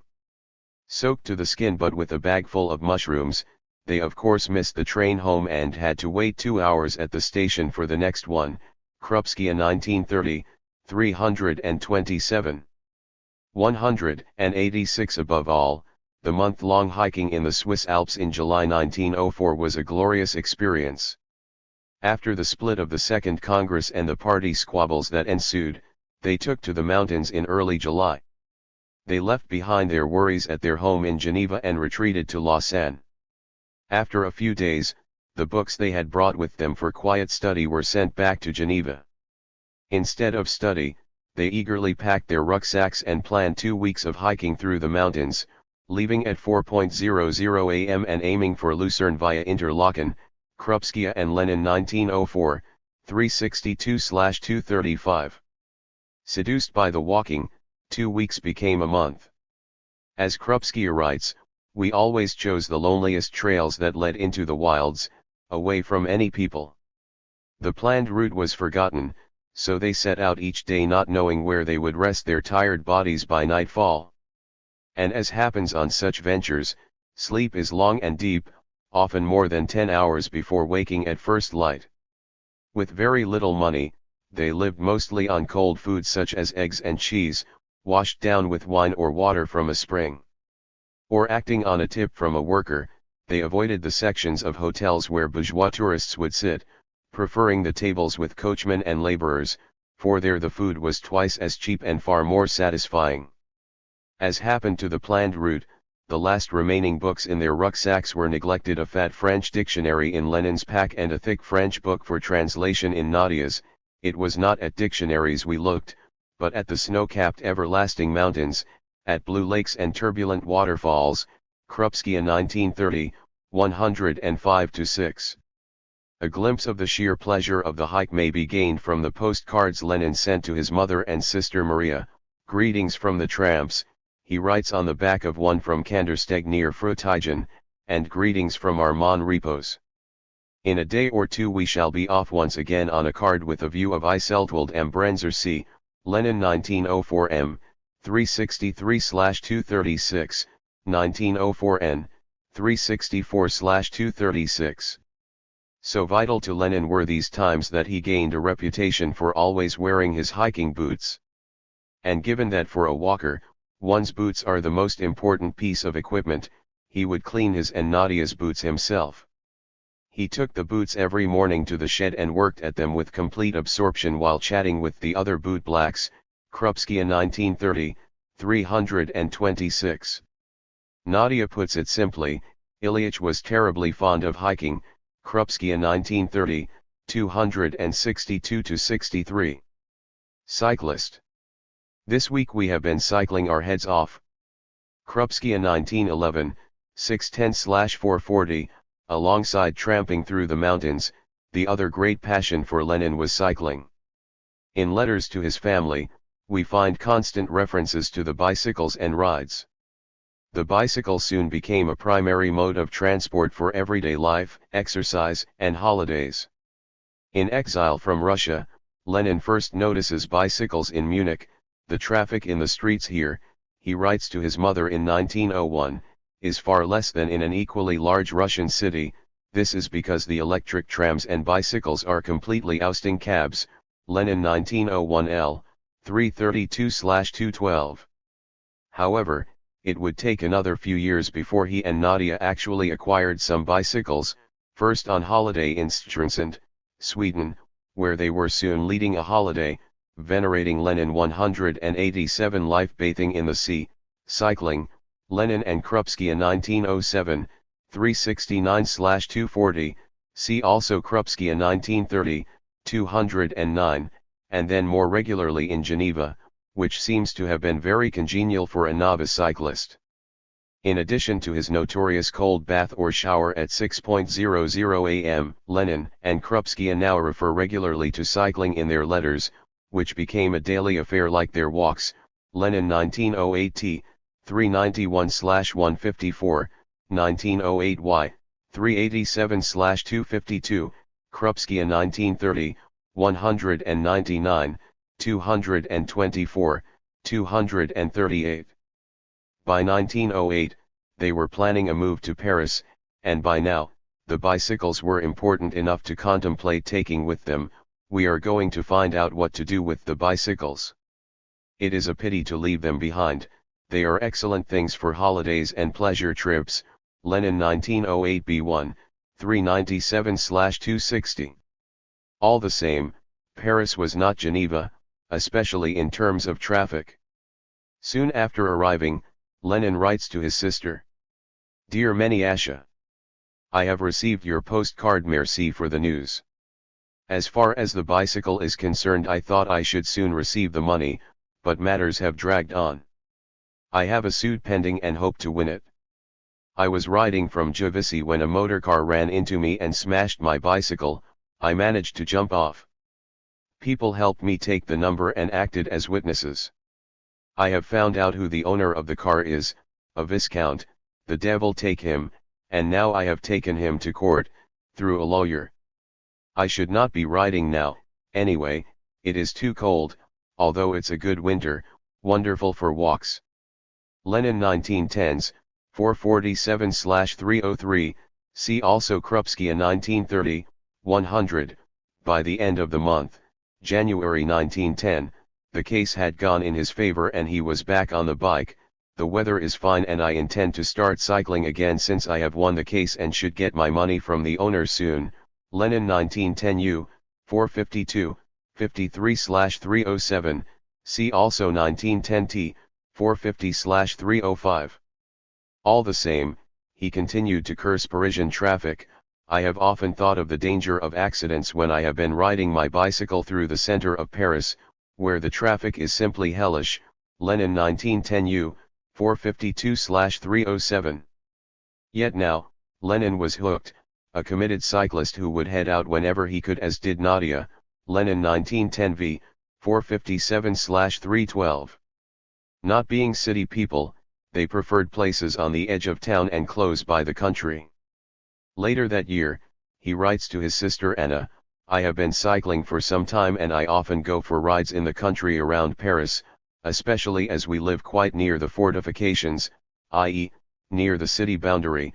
Lenin and Krupskaya 1910, 458/312. 22 They would ride a 50 km round trip from Paris to see Paul and Laura Lafargue, Krupskaya 1930, 204, as well as send postcards from cycling tours, such as this one from June 2010. Mother dearest. Greetings to you, Anyuta and Mitya from our Sunday excursion. Nadia and I are cycling. Moudon Forest is a good place and close by, 45 minutes from Paris. I have received and answered Anyuta's letter. A big hug from myself and Nadia. Yours, VU. Lenin 1910 W, 460/314, 188. Like any good cyclist in a cold climate, Lenin grew impatient for spring, when he could get out his bike and start riding again. As he writes to his mother, "It seems that we are having an early spring here this year. Some days ago I again went cycling in the woods. The fruit trees in the orchards are all covered in white, as though bathed in milk, and such a wonderful perfume, a really delightful spring. It is a pity I cycled alone. Nadia has caught cold, has lost her voice and has to stay at home." Lenin 1912 L1, 475/323. On such rides, they would encounter weariness, exhilaration, rainstorms, stolen bicycles, and flat tires, that universal experience of the cyclist. Krupskaya and Lenin 1914b, 515/352, Krupskaya 1930, 158, 1901a, 601/432. 23. He could sometimes overdo it, such was his passion. As Nadia writes in a letter to his mother, "It is very beautiful here in Poronino, Poland. Fortunately you cannot do a lot of cycling, because Volodya used to abuse that amusement and overtire himself." Krupskaya and Lenin 1913b, 498/341. In other words, the leader of the first successful communist revolution was not only a lover of hiking, but he was also a committed cyclist, pedaling as often and as far as he was able.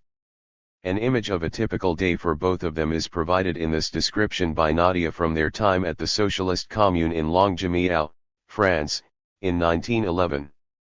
Volodya is making good use of the summer. He does his work out in the open, rides his bicycle a lot, goes bathing, and is altogether pleased with country life. "This week we have been cycling our heads off. We made 3 excursions of 70 to 75 kilometers each, and have explored 3 forests. It was fine."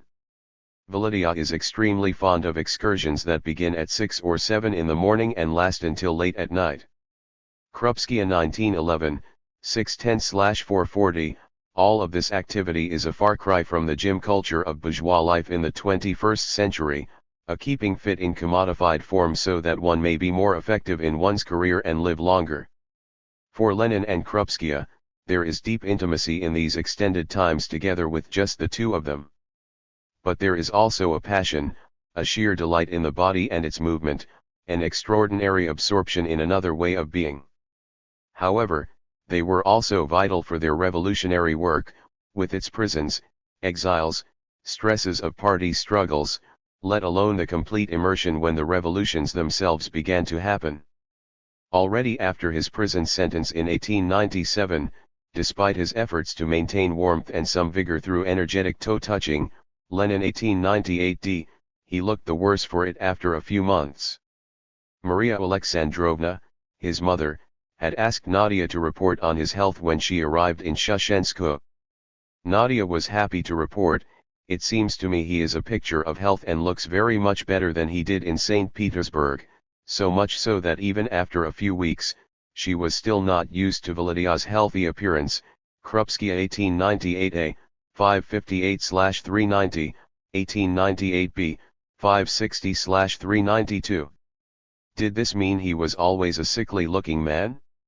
No, it meant that he had put some weight on his athletic body. At a time when skinny was the norm, when prison or poverty meant that one became decidedly gaunt, the gaining of weight was a sign of health. Venerating Lenin 189. But the skating, swimming, hunting, hiking, and cycling did provide an absolutely necessary dimension to his life. For one who was apt to overwork, to suffer the after-effects of struggle, to relieve and reprocess conflict for days, and to suffer sleepless nights as a consequence, we may trace a necessary and productive tension between a love of grand outdoor expeditions, of a complete forgetting of all else, and the intense engagement of revolutionary activity. Perhaps, the best signal of this tension is the arrival at the Finland station in early 1917. Krupskaya gives a good impression of how much Lenin was thrown by the exultant reception by thousands upon thousands, especially after coming from the mountains in Switzerland and via a long journey by train across Europe. He hardly knew how to respond, his body strangely out of step with the rush of events in the revolutionary city. In contrast to their long walks, After their arrival in St. Petersburg, Ilyich and I hardly spoke a word that night.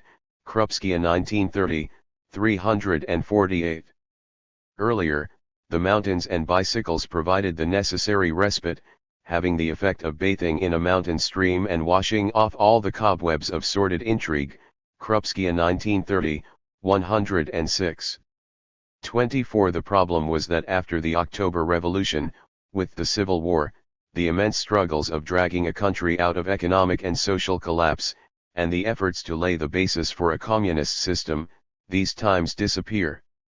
The bicycle was left to gather dust in a forgotten corner, as were the hiking boots and ice skates.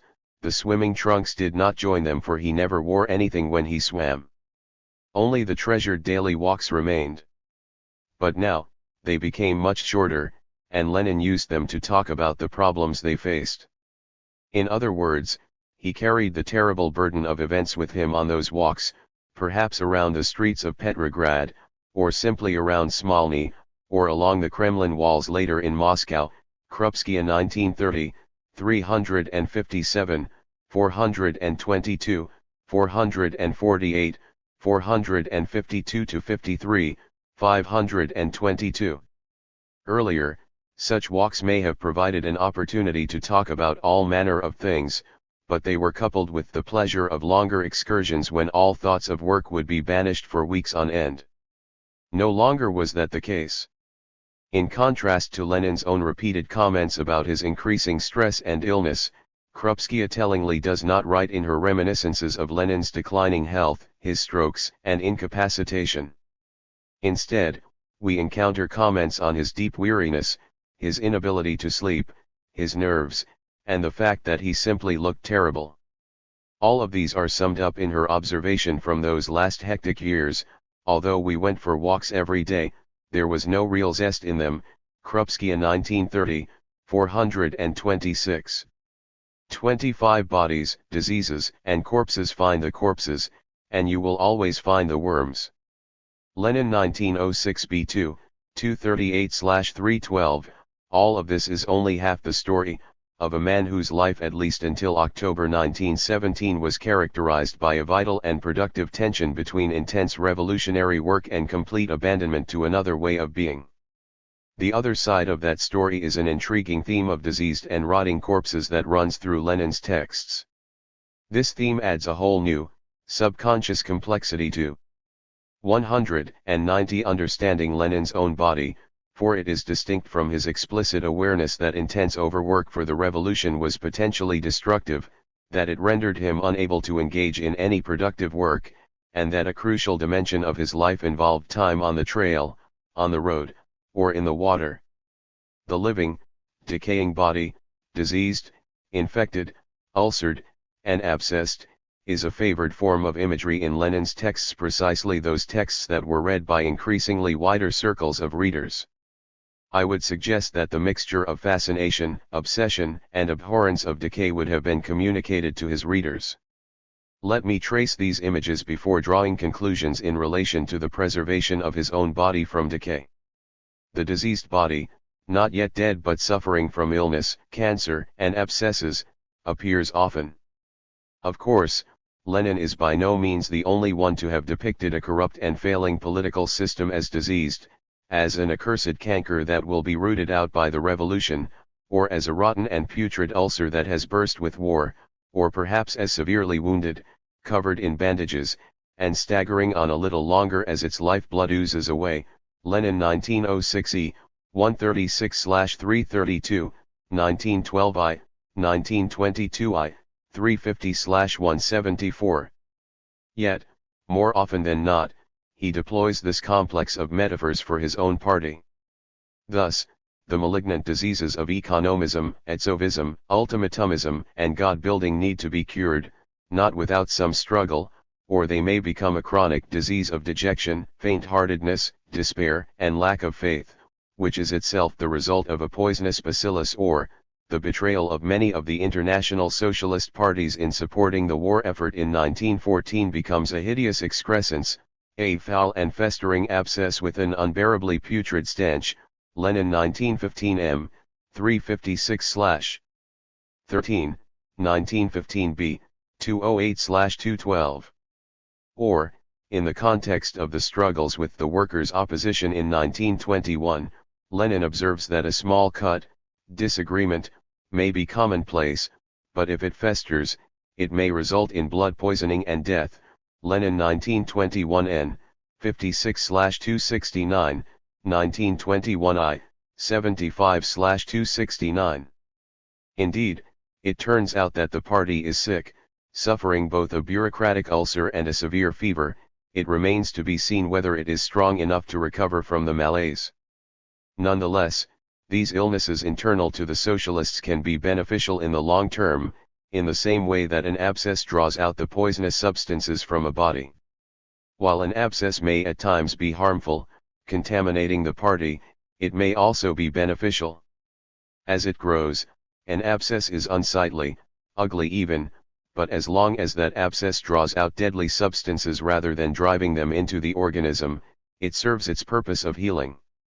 In the end, of course, one must puncture the abscess and drain it of pus, thereby finally removing the poison. Lenin 1911 d. 344, 53/2, 10.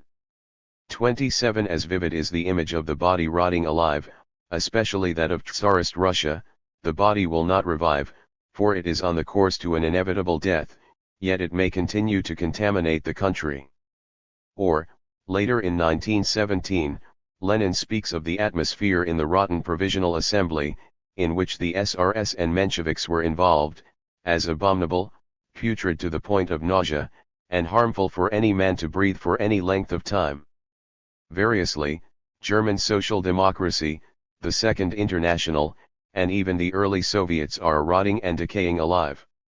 So also with capitalism and bourgeois society, the corpse of which is polluting the venerating Lenin 191 air and poisoning lives, to the extent of sucking what is new, fresh, and virile into its decay.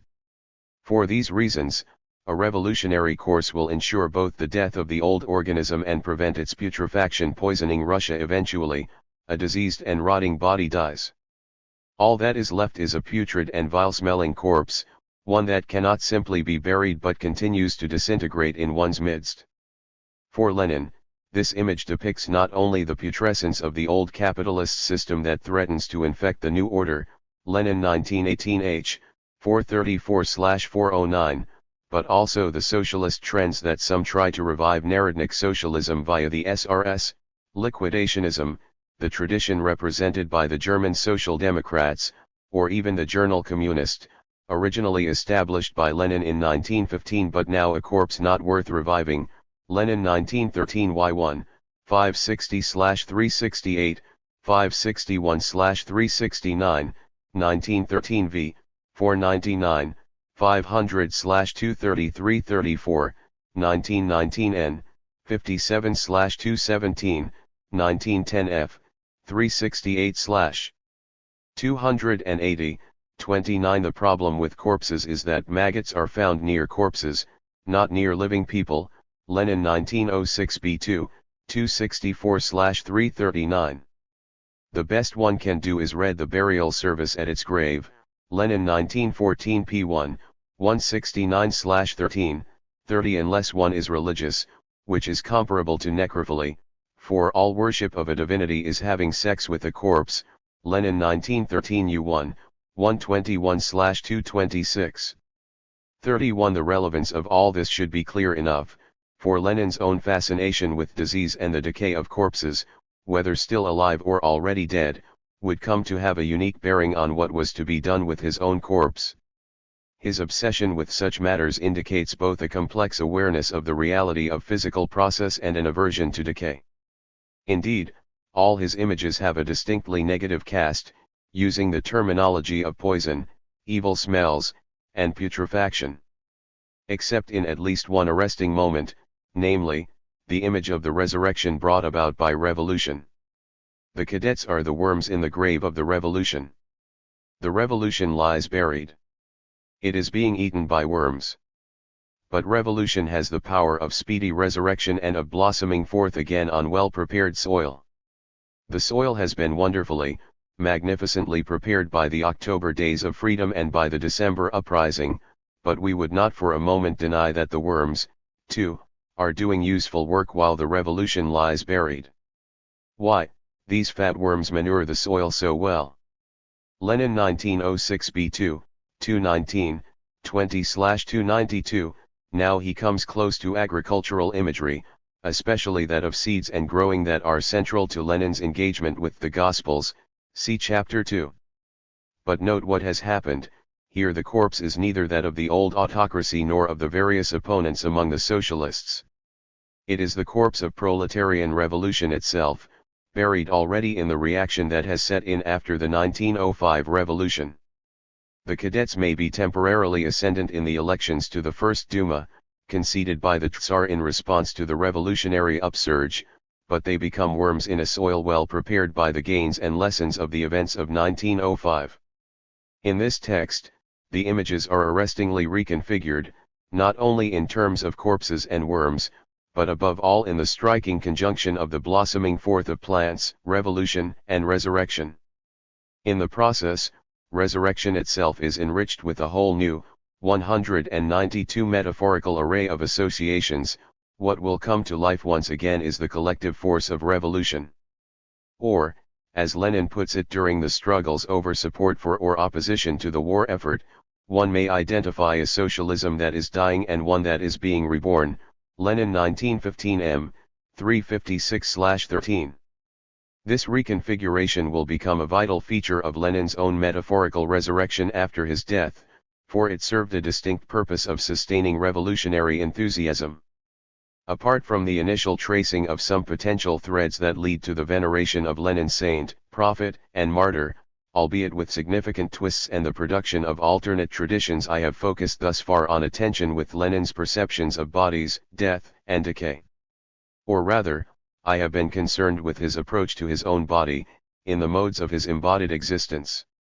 While he avidly and passionately enjoyed health, fresh air, mountains, and the sea, along with a very physical life in many ways, he was also wont to employ images of disease and decay, whether in living bodies or corpses. Indeed, at a structural level, we may see this tension embodied in a shift between his earlier and later correspondence. Here, the many references to cycling, hiking, hunting, and swimming give way to frequent comments on his increasing stress and illness, usually with an apology for not being able to give a task its requisite attention. This tension operates at two levels, the one more overtly conscious and deliberate and the other at a subconscious level of preferred and often earthy imagery. It may be possible to argue that one subverts the other, the subconscious providing the truth that lies behind a vigorous life.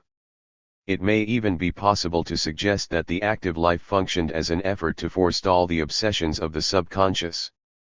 But I prefer the argument that their juxtaposition reveals a profound ambivalence over his own body, illness, and death, an ambivalence that could not avoid being communicated to his closest comrades through everyday interactions and his writings. But I would go further, for Lenin himself offers a resolution to that tension, one that emerges on occasions such as the one noted above concerning resurrection. Here, an arresting reversal of the dominant codes is effected, for now the corpse and the worms become a positive side for collective, revolutionary resurrection. God builders at the mausoleum. I think that Lenin, who could not abide the personality cult, who rejected it in every possible way, in later years understood and forgave us.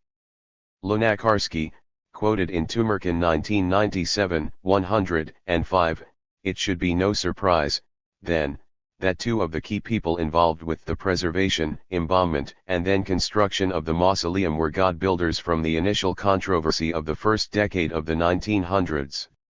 Anatoly Lunacharsky, chief theorist of God building and now Commissar of Enlightenment, directed the competition for the design of the granite mausoleum, and Leonid Krusin, a venerating Lenin 193, lesser light in the earlier movement but no less an advocate, was in charge of the project to embalm Lenin and construct the initial wooden mausoleum.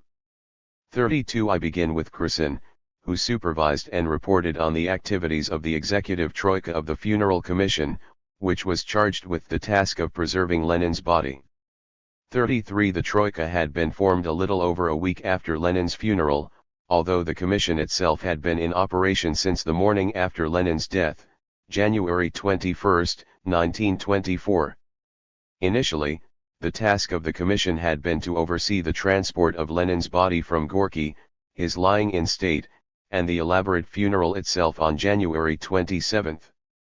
Much of that early work had been directed by Vladimir Bunkbruevich, a student of Russian sectarianism and erstwhile editor of a Bolshevik newspaper for sectarians in the 1900s called Rasvet, Don, and then, after October, the secretary of Sovnarkom and the man charged with ensuring that photographs, portraits, sculptures, and even short newsreels of Lenin were made widely available.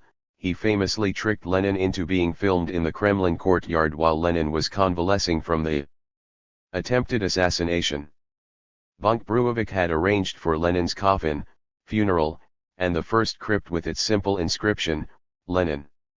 However, Bunkbruevich was among the minority opposed to preserving Lenin's body, so when that decision was made, his immediate influence over the process waned.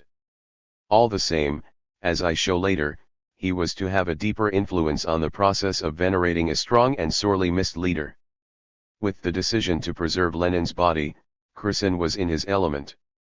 Apart from having been one of the bearers of the coffin when it left Gorky for Moscow, and apart from influencing the choice of design for the oaken sarcophagus and for the wooden mausoleum that preceded the permanent granite affair, his main role concerned the first stages of the preservation of Lenin's body.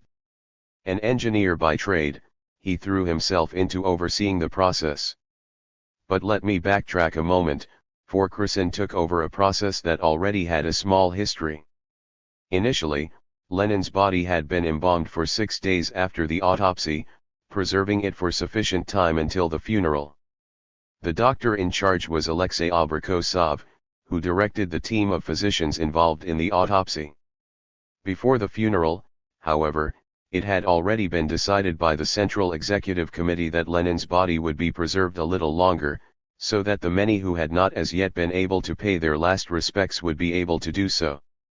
Abrikosov's tenure was extended, although he had to overcome initial doubts that the autopsy may have compromised the possibility of longer preservation. But he felt that the body would be able to be preserved for a few years if the coffin was kept airtight, the humidity low, and the temperature at 0 degrees centigrade. In this case, it was a matter of warming Lenin's body since the temperature of an uncommonly cold Russian winter went down as far as 40 degrees centigrade. The question was how to carry out these aims. Here Kherson's background as an engineer became valuable, although he was then Commissar of Foreign Trade. Co-opted onto the funeral commission on January 29 and then made a member of the Troika a few days later, Kherson supervised the construction of the air conditioning unit in duplicate that would circulate air at the appropriate temperature into the glass-lidded sarcophagus. Until now, electric heaters had, 194 been used in the crypt, along with measures to prevent fire and water seepage. Yet, in the midst of this frenzied activity, with decisions concerning the sarcophagus, the wooden mausoleum, and the first testing of the air conditioning unit, the body began showing signs of decay, with the skin obviously discoloring. 34 All of this preparation may well have worked had not mold already found its way into the body. But once mold was there, Kherson's initial plans were less than suitable. Once again, the doctors came to the fore, now in a hastily convened committee on February 26 that set to work to negate the effects of decay and preserve the external appearance of the body and the face so that it could be viewed. After much discussion, work began in earnest on March 26 and, 4 months later, the first successful embalming of a human body, so that it remained intact and recognizable, was achieved. Throughout this process, Kherson was still heavily involved in directing the project, although now in collusion with Professors Vaisbrod and Razanov. With the success of the embalming, the biochemist directly involved in the actual process of re-embalmment, Boris Zybarsky, made a pointed statement to a foreign reporter. The Russian Church had claimed that it was a miracle that its saints' bodies endured and were incorruptible. But we have performed a feat unknown to modern science. We worked for 4 months and we used certain chemicals known to science. There was nothing miraculous about it. Quoted in Tumerkin 1997, 194, 35. Fully conscious of the analogies being made between the incorruptible saint's body and that of Lenin, Zbarsky makes it perfectly clear that it was no religious miracle, requiring outside intervention, but a feat of science in the new Soviet state. By now, the funeral commission had been renamed the Commission for the Immortalization of the Memory of V. I. Ulyanov. With the body preserved and the sarcophagus and wooden mausoleum constructed and opened on August 1, 1924, the new task was the design and construction of a permanent mausoleum. 36. But at first, a full-scale competition was needed in order to produce an acceptable design. The man in charge of that process was Anatoly Lunacharsky. Although Kherson was still involved in the early stages, both of them spoke to the initial report, recommending such a competition, presented to the Immortalization Commission on November 13, 1924. Lunacharsky's specific role was to head the committee overseeing the competition.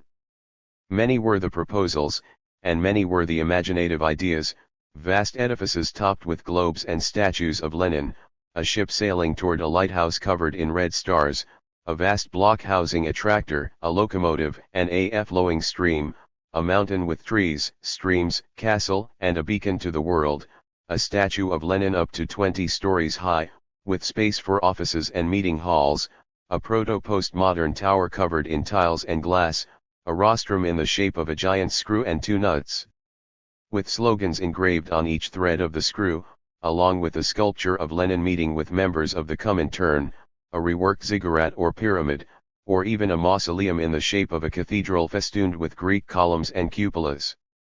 The elaborate, venerating Lenin 195 competition, running over 1925 and concluding in April 1926, played a crucial role in fostering enthusiasm among Russia's artistic community, Lunacharsky's major concern. Yet, while the competition was successful in this aim, it yielded no suitable design. In the end, it was decided to construct a permanent mausoleum based on the initial design of the wooden mausoleum. Made of Ukrainian red-black granite, Karelian porphyry, and labradorite, it followed the design of Alexei Shchusev, with its elegant modernist design that is still striking today. 37. It is worth noting that Shchusev, who was responsible for the design of both mausoleums, had a background in religion and architecture. He worked for the Synod of the Orthodox Church before the Revolution. Shchusev claims that he was looking for analogies in the whole history of architecture, opting for a step-fashioned memorial that sought to express the idea that Lenin is dead but his task dello keeps on living. Abramov 2005, 22, see also Shchusev 1940. That whole history of architecture included the tombs and memorials to ancient rulers, including the Pyramid of Cestius, the Mausoleum of Cecilia Metella, many tombstones along the Appian Way between Rome and Capua, the architecture of the Egyptian mastabas and pyramids, the burial towers of Palmyra and Petra, and the tomb of Cyrus. 38. Many of these Shchusev had himself seen, Afanasiev 1978, 92. Cyrus's tomb is of closer interest, for this anointed of the Lord, Isaiah 45:1, and shepherd, Isaiah 44:8, who was responsible for the decree to rebuild the temple in Jerusalem, Ezra, had a simple step structure for his own tomb, with the sarcophagus at the top. One of the proposed designs that arose from the competition had precisely this structure. Of course, we will never know whether Shchusev drew specifically from the tomb of Cyrus, modifying it as he saw fit, or whether he drew on the wider tradition of memorials, in which a simple step structure enabled a meeting point between powerful ancient tombs, the architectural environment in Red Square, and the modernist impression it gives. I have traced some of the details of this process in order to show how significant Lunacharsky and Kherson, and even Shchusev, were in the process of embalming and venerating Lenin. Lunacharsky, of course, we have met earlier as the key theorist of God-building, but before I draw out the implications for the veneration of Lenin, let me consider Kherson for a moment. Not possessing Lunacharsky's intellect, he left no writings concerning his position. Tumarkin does provide one small piece of evidence, although it is second-hand. In 1931, the old Bolshevik, Mikhail Almansky, reported on a speech Kherson gave in 1921 at the funeral of a certain Lev Karpov. I am certain that the time will come when science will become all-powerful, that it will be able to recreate a deceased organism. I am certain that the time will come when one will be able to use the elements of a person's life to recreate the physical person. And I am certain that when that time will come, when the liberation of mankind, using all the might of science and technology, the strength and capacity of which we cannot now imagine, will be able to resurrect great historical figures, and I am certain that when that time will come, among the great figures will be our comrade, Lev Yakovlevich.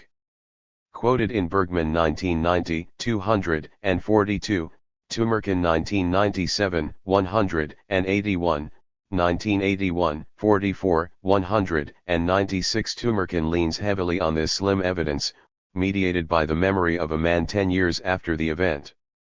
Nonetheless, it expresses less a coherent God-building program or the desire to foster a new cult than a utopian belief in the power of science. Now, of course, cloning is very much a part of scientific debate and experiment, as is the continuing exploration of doing so from dead tissues such as that of the mammoth or even Neanderthal human beings. Kherson the engineer may have been motivated by this utopian desire in his work to preserve Lenin's body, but it was Lunacharsky's more sophisticated project of God-building that was able to identify the crucial ideological, social, and economic role that the veneration of Lenin would provide. As we saw earlier, God-building advocated warm enthusiasm over against cold rationalism, the egalitarian, utopian, and socialist dimensions of Christianity, in light of its deep political ambivalence, the anthropocentric focus of religious expression, and above all revolution itself as the climax of the whole project. 39. In my previous discussion, I also emphasized the fact that Lunacharsky kept most of his God-building intact after his appointment as Commissar of Enlightenment, making it a central feature of his educational philosophy. I also argued that Lenin acquiesced, or at least did not reprimand Lunacharsky, especially in light of their almost daily contact. It should come as no surprise that Lunacharsky would bring his God-building predilections to the task of overseeing the design competition for the permanent mausoleum. However, 2 points are worth emphasizing. First, he explicitly connected the raising up of the new man with the process of revolution.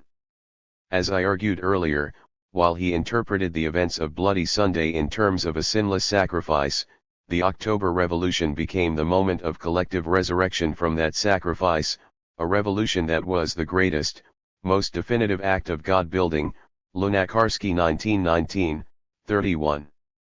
Second, for Lunacharsky, the process of God-building was by no means complete with the revolution. It was merely a beginning, a view he shared with Lenin, but with his own twist. Construction of the new society and the new human being had only just begun, and, in that process, an ideal must be maintained, one that drew upon the best theological resources. The image of the ideal human being, one who is like unto the gods, leaves us in our current state as mere raw material, living ingots, as he put it, that bear their own ideal within themselves. Lunacharsky 1981, 57. For Lunacharsky, the veneration of Lenin was a major step along that path. In that light, it is instructive to reread Lunacharsky's small book Lenin Through the Eyes of Lunacharsky, Lunacharsky 1980, for here we find very much an ideal Lenin. He is the visionary, the astute and insightful politician, the great intellect, the man without pretension or artifice, the excellent judge of people, the orator with an extraordinarily common touch, the concrete writer who communicates to worker and peasant, the man with a singular aim in life. Too easy is it to dismiss this work as a piece of worshipful Soviet propaganda. Instead, Lunacharsky brings to bear precisely this God-building project, now mediated through his educational philosophy, in order to represent Lenin as an ideal to which we might strive. So he stated in his funeral oration for Lenin. After the passage of 100 years, the world will long since have known a new bright order. And people, looking back, will not have known an era more exalted, more, venerating Lenin 197 holy, than the days of that Russian Revolution which began the world revolution. And for this reason they will not have known a human figure who inspired more veneration, love, and devotion than the figure, not only of a prophet, not only of a sage of the new communist world, but of its creator, its champion, its martyr, Muchenik. We have seen man, man with a capital letter. In him are concentrated rays of light and heat. Quoted in Tumerkin 1981, 45, here is the awareness that the veneration of this ideal human being would play a crucial role in the ideological structure of a communist society. Veneration. Yes, Lenin has died. But if we wholeheartedly work for his cause, we will be able to replace him with our collective strength, collective work, collective will.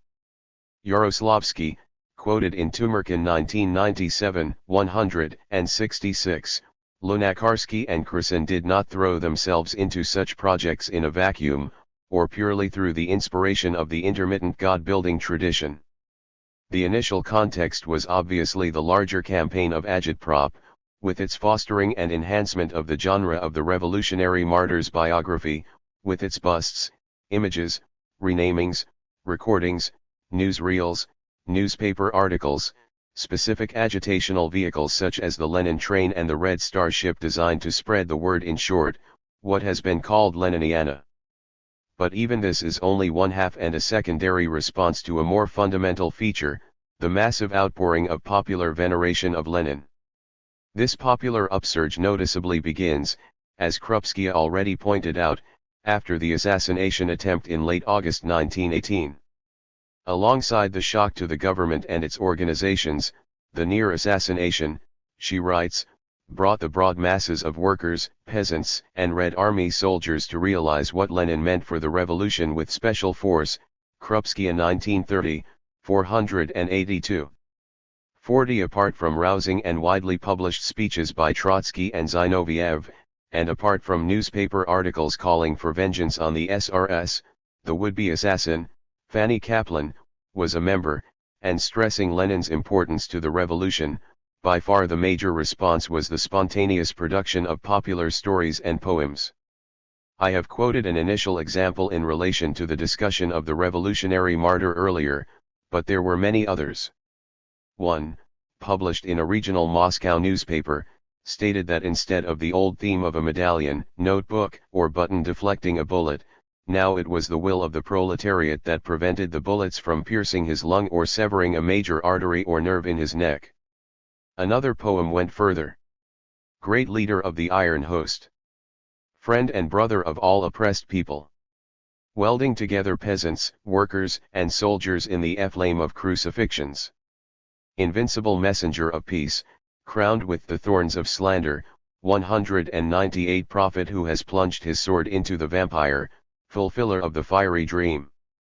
Quoted in Tumerkin 1997, 84, 41. The biblical images that weave themselves into this poem are clear: friend of the oppressed, crucifixion, messenger of peace, crown of thorns, and prophet. But 2 points need to be stressed. First, such a poem marks the beginnings of a creative reworking of the available symbols and images that were crucial to the popular imagination. This work was a continuing process, marked by the innovative ways in which people appropriated Christianity into their own formulations full of both non-Christian and Christian spirits, saints, devils, and imps, all of which were manifested in the rich tradition of Russian folk tales famously analyzed by Vladimir Prop, 1968. I would also locate here Lenin's love of earthy, agricultural, and often biblical images in his writings, which I discussed earlier, Chapter 2. I will discuss much more of this creative work in a few moments.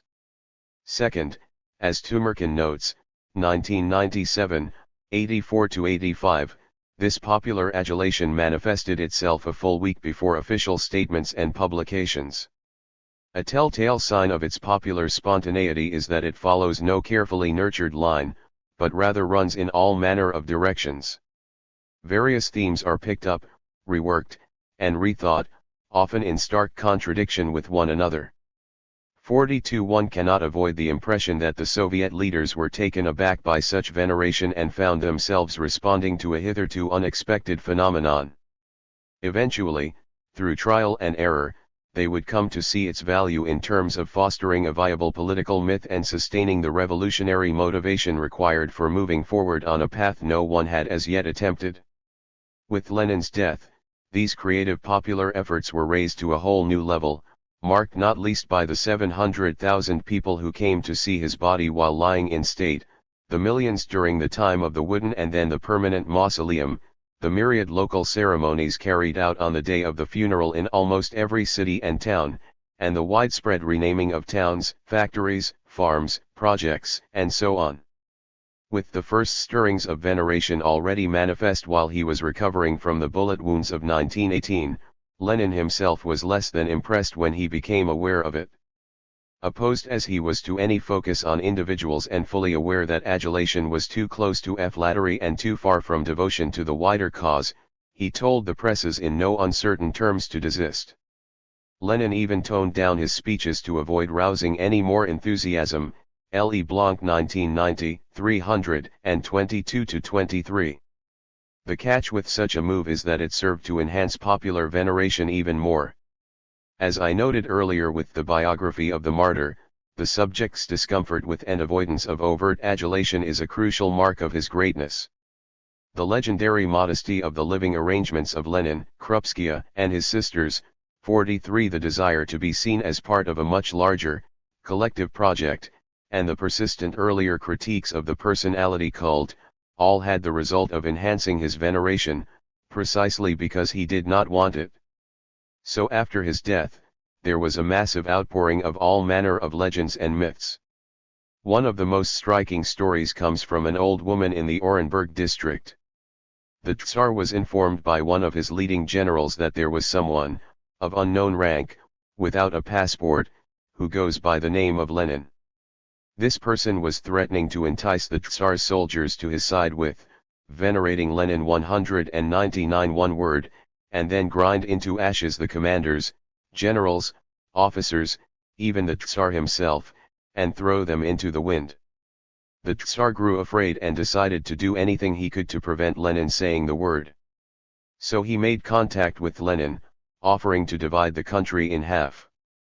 Lenin agreed to the proposal, but with one condition: the Tsar must take the white half, that is, the generals, officers, and wealthy people, while Lenin would take the black half, the workers, peasants, and soldiers.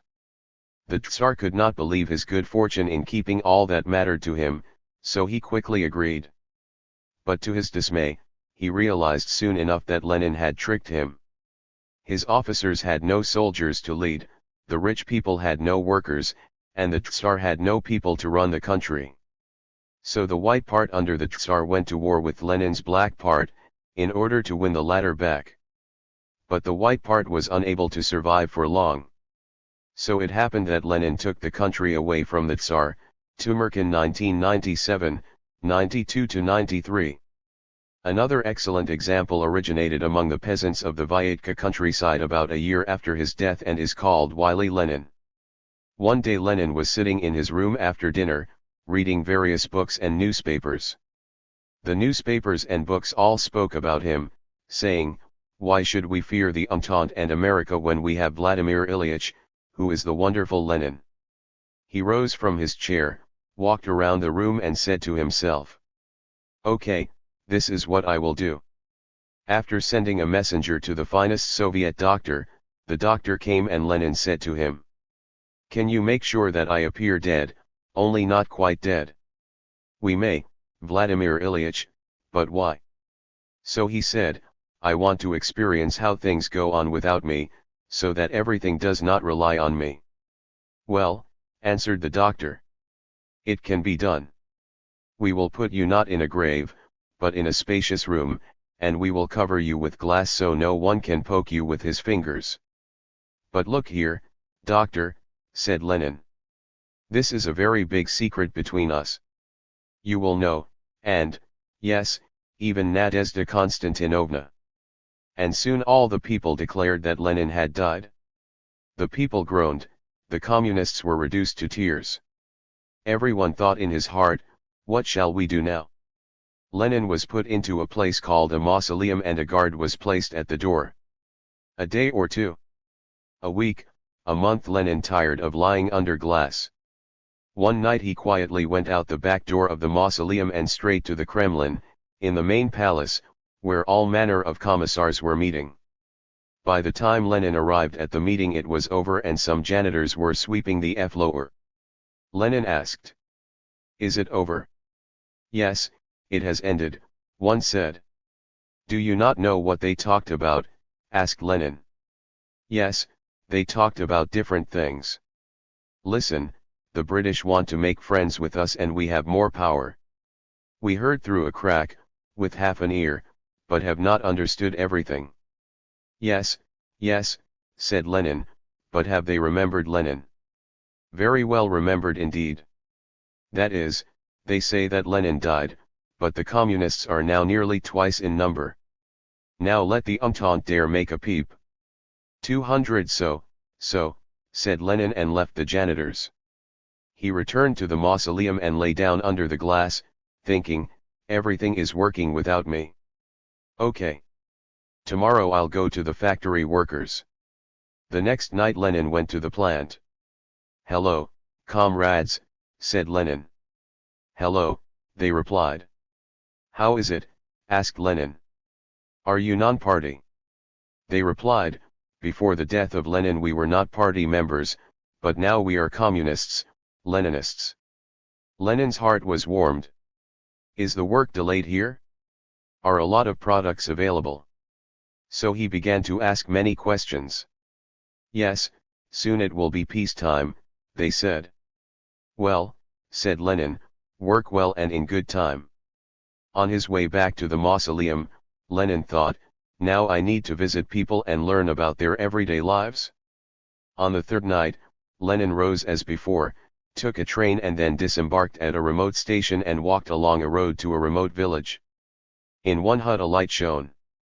In went Lenin. "Can one rest here a little?" asked Lenin. "Come on in," was the reply. Lenin entered and was surprised at what he saw. No icons. Red banners and portraits everywhere. Lenin deliberately asked, "Are you unbaptized?" "We are citizens, comrade," they replied. "Our house is a reading room and that is the Lenin corner." So they remember me, thought Lenin. "And how is life as a peasant?" he asked. "Not so very well, but things are getting better." Long ago, Lenin spoke about the bond between the communists and the peasants. He thought we should link up. Now it is happening, but it has a way to go. Lenin left the house happy and lay in the mausoleum comforted, sleeping for many days after his travels. Now, perhaps, he will soon wake up. That will be an immense joy. No words can tell, no ink can describe. Akulshin 1925, 120-28, see also Unger 1929, Tumerkin 1981, 35-36, 1997, 92-95, other tales have similar themes. Lenin has not died but still lives secretly among the people. From Uzbek came a story that Lenin was wandering in the mountains searching for truth. From the northern Caucasus was the legend that he secretly walks the earth and watches over Soviet power. Like the tale of wily Lenin, many asserted that he was merely asleep in the mausoleum, Tumerkin 1997, 198. Soon enough, the plethora of such popular stories, creatively reworking traditional themes from folklore, legends, and myths, was gathered and published, whether in newspapers, journals, or anthologies. Many of these came from peasants, for whom the immediate land reform bill after the October Revolution had made Lenin deeply popular. And soon enough, the response came from the government itself, seizing upon the popular imagination, channeling and fostering it in distinct paths. 44 Yet, the popular material was not censored and relegated to the curiosa of an earlier period, for the official agitprop, with its museums, Lenin, venerating Lenin. 201 reading rooms, Lenin evenings, Red Army work, educational programs for children, Red Corners, the poetry and songs by Mayakovsky and others, the busts, statues, images, and biographies. Tumerkin 1997, 213-32, appeared side by side with the popular mythology. 45 To be sure, the government did try to regulate precisely what was produced, such as the busts of Lenin, so that they at least resembled him. By and large, however, the government drew upon much of this popular material, the symbols and images of the rich traditions of Russian folklore, and melded it with the revolutionary tradition. Through trial and error and refinement, they began to see its immense necessity in the new order. The result was a unique and fascinating contribution to that latter tradition. So the question arises, what was the purpose of gathering and publishing such material, alongside the official agitprop and its ceremonies? The reasons proposed have indeed been legion, some of them truly wayward and others striking a glancing blow on the nail in question.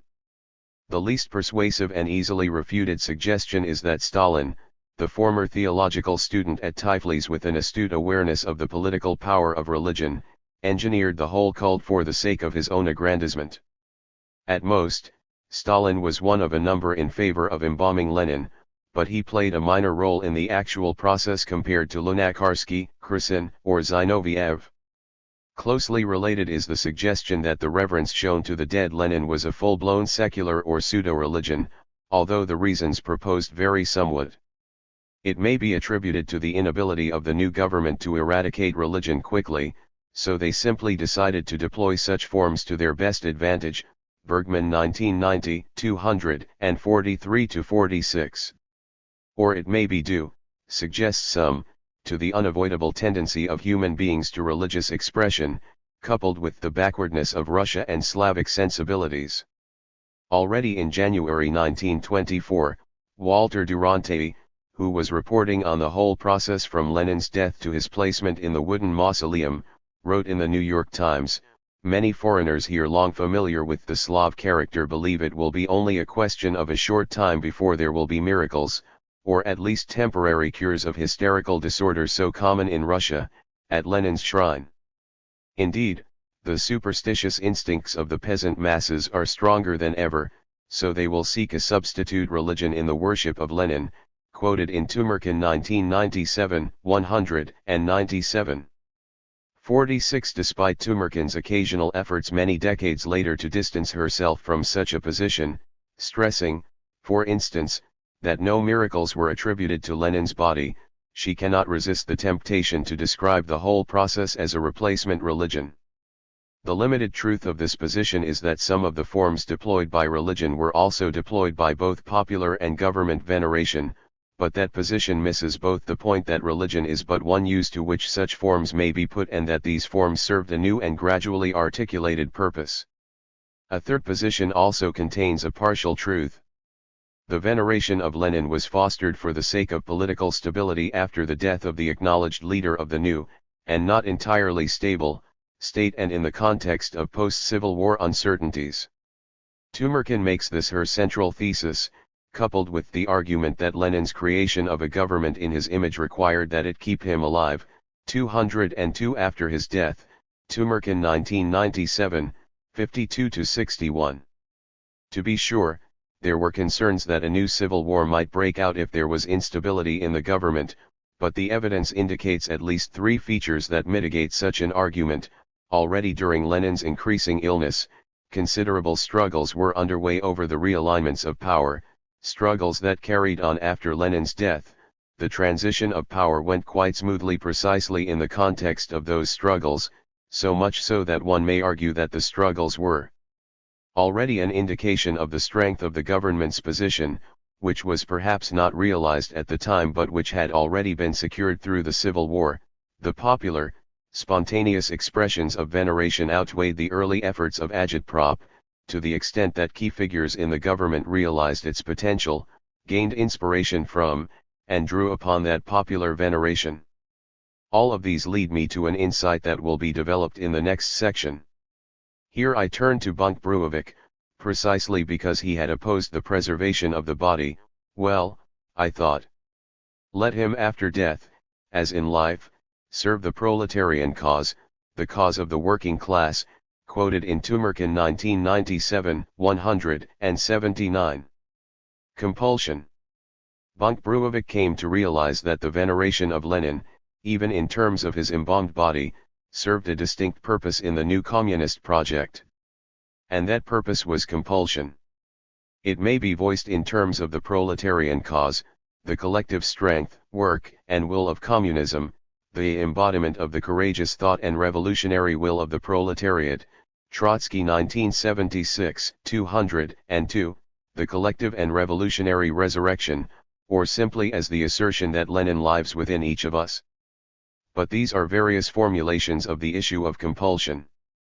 Part of the Marxist constellation of analysis, compulsion takes both economic and extra-economic forms. In pre-capitalist economic formations, such compulsion is usually represented as being predominantly extra-economic, the sacred in the much-debated Asiatic mode of production, the political in the ancient mode of production, religion in a very different form in feudalism, and so on. By contrast, compulsion under capitalism is held to be primarily economic, with the drive for success being the size of one's pay packet or, more preferably, the amount of capital one owns. The situation is of course far more complex, especially if compulsion is reframed in terms of the mode of regulation developed by the regulation school of economic theory. Such a mode is the pattern of expectations and patterns of behavior that any economic system requires in order to function in a stable fashion.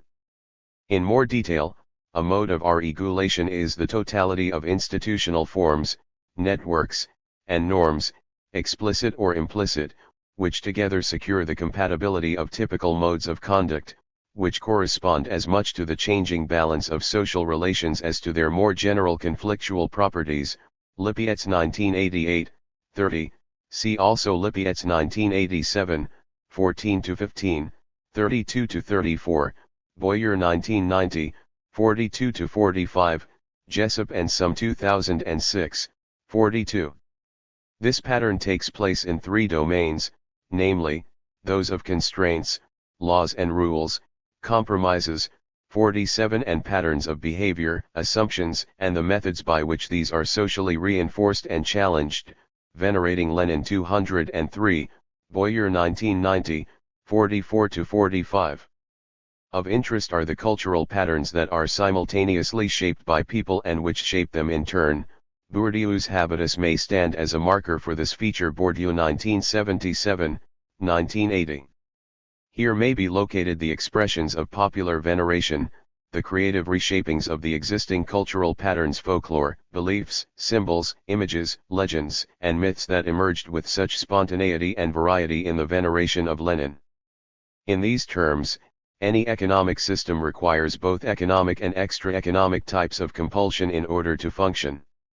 The situation in the very early years of new communist system in Russia provides an extraordinary example of the process of developing very different forms of compulsion, a very different mode of regulation, than the capitalist one they were replacing. All manner of questions were posed. Do we proceed rapidly or a little more slowly, allowing some elements of the previous system to persist, the new economic program, while the new order is constructed? 48. Does one use persuasion or force, or a mix of the two? If one removes the economic compulsions of capitalism, with what should be replaced? Will the sheer attraction of communist means of production, labor, and social life be enough, the first glimmers of which appear in the Subotniks, Lenin 1919m, 1919q, 1920g? And above all, what ideological and cultural elements of compulsion work best? I suggest that the veneration of Lenin became a crucial part of this extra-economic compulsion.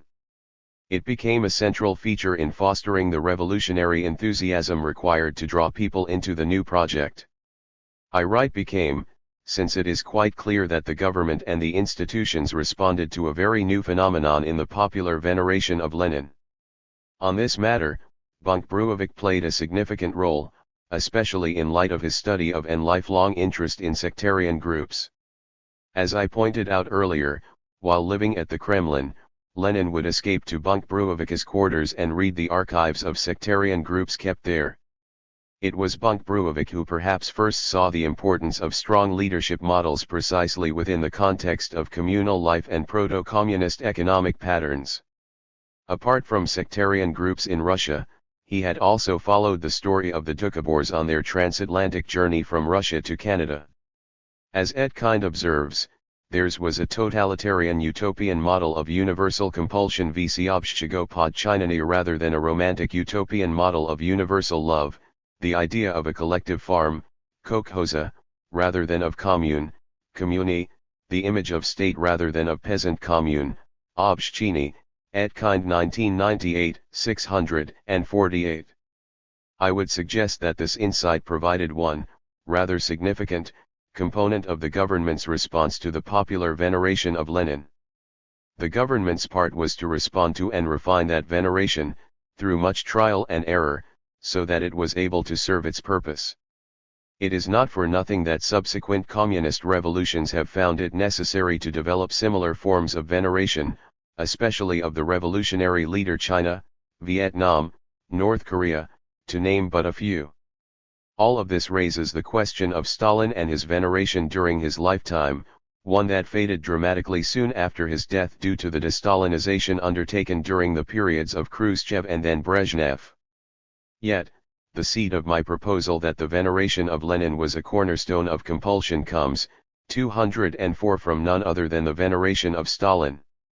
Or rather, I have drawn on some insightful comments by Coxhott and Cottrell. Refusing the facile dismissals by many on the left in order to distance themselves from Stalin, they argue that the full implementation of a communist economic system happened under Stalin. Through the 5-year plans beginning in the late 1920s, the capitalist mode of extracting surplus value was replaced by a planned economy, in which surplus was controlled and allocated by the planning mechanism. Under Soviet planning, the division between the necessary and surplus portions of the social product was the result of political decisions.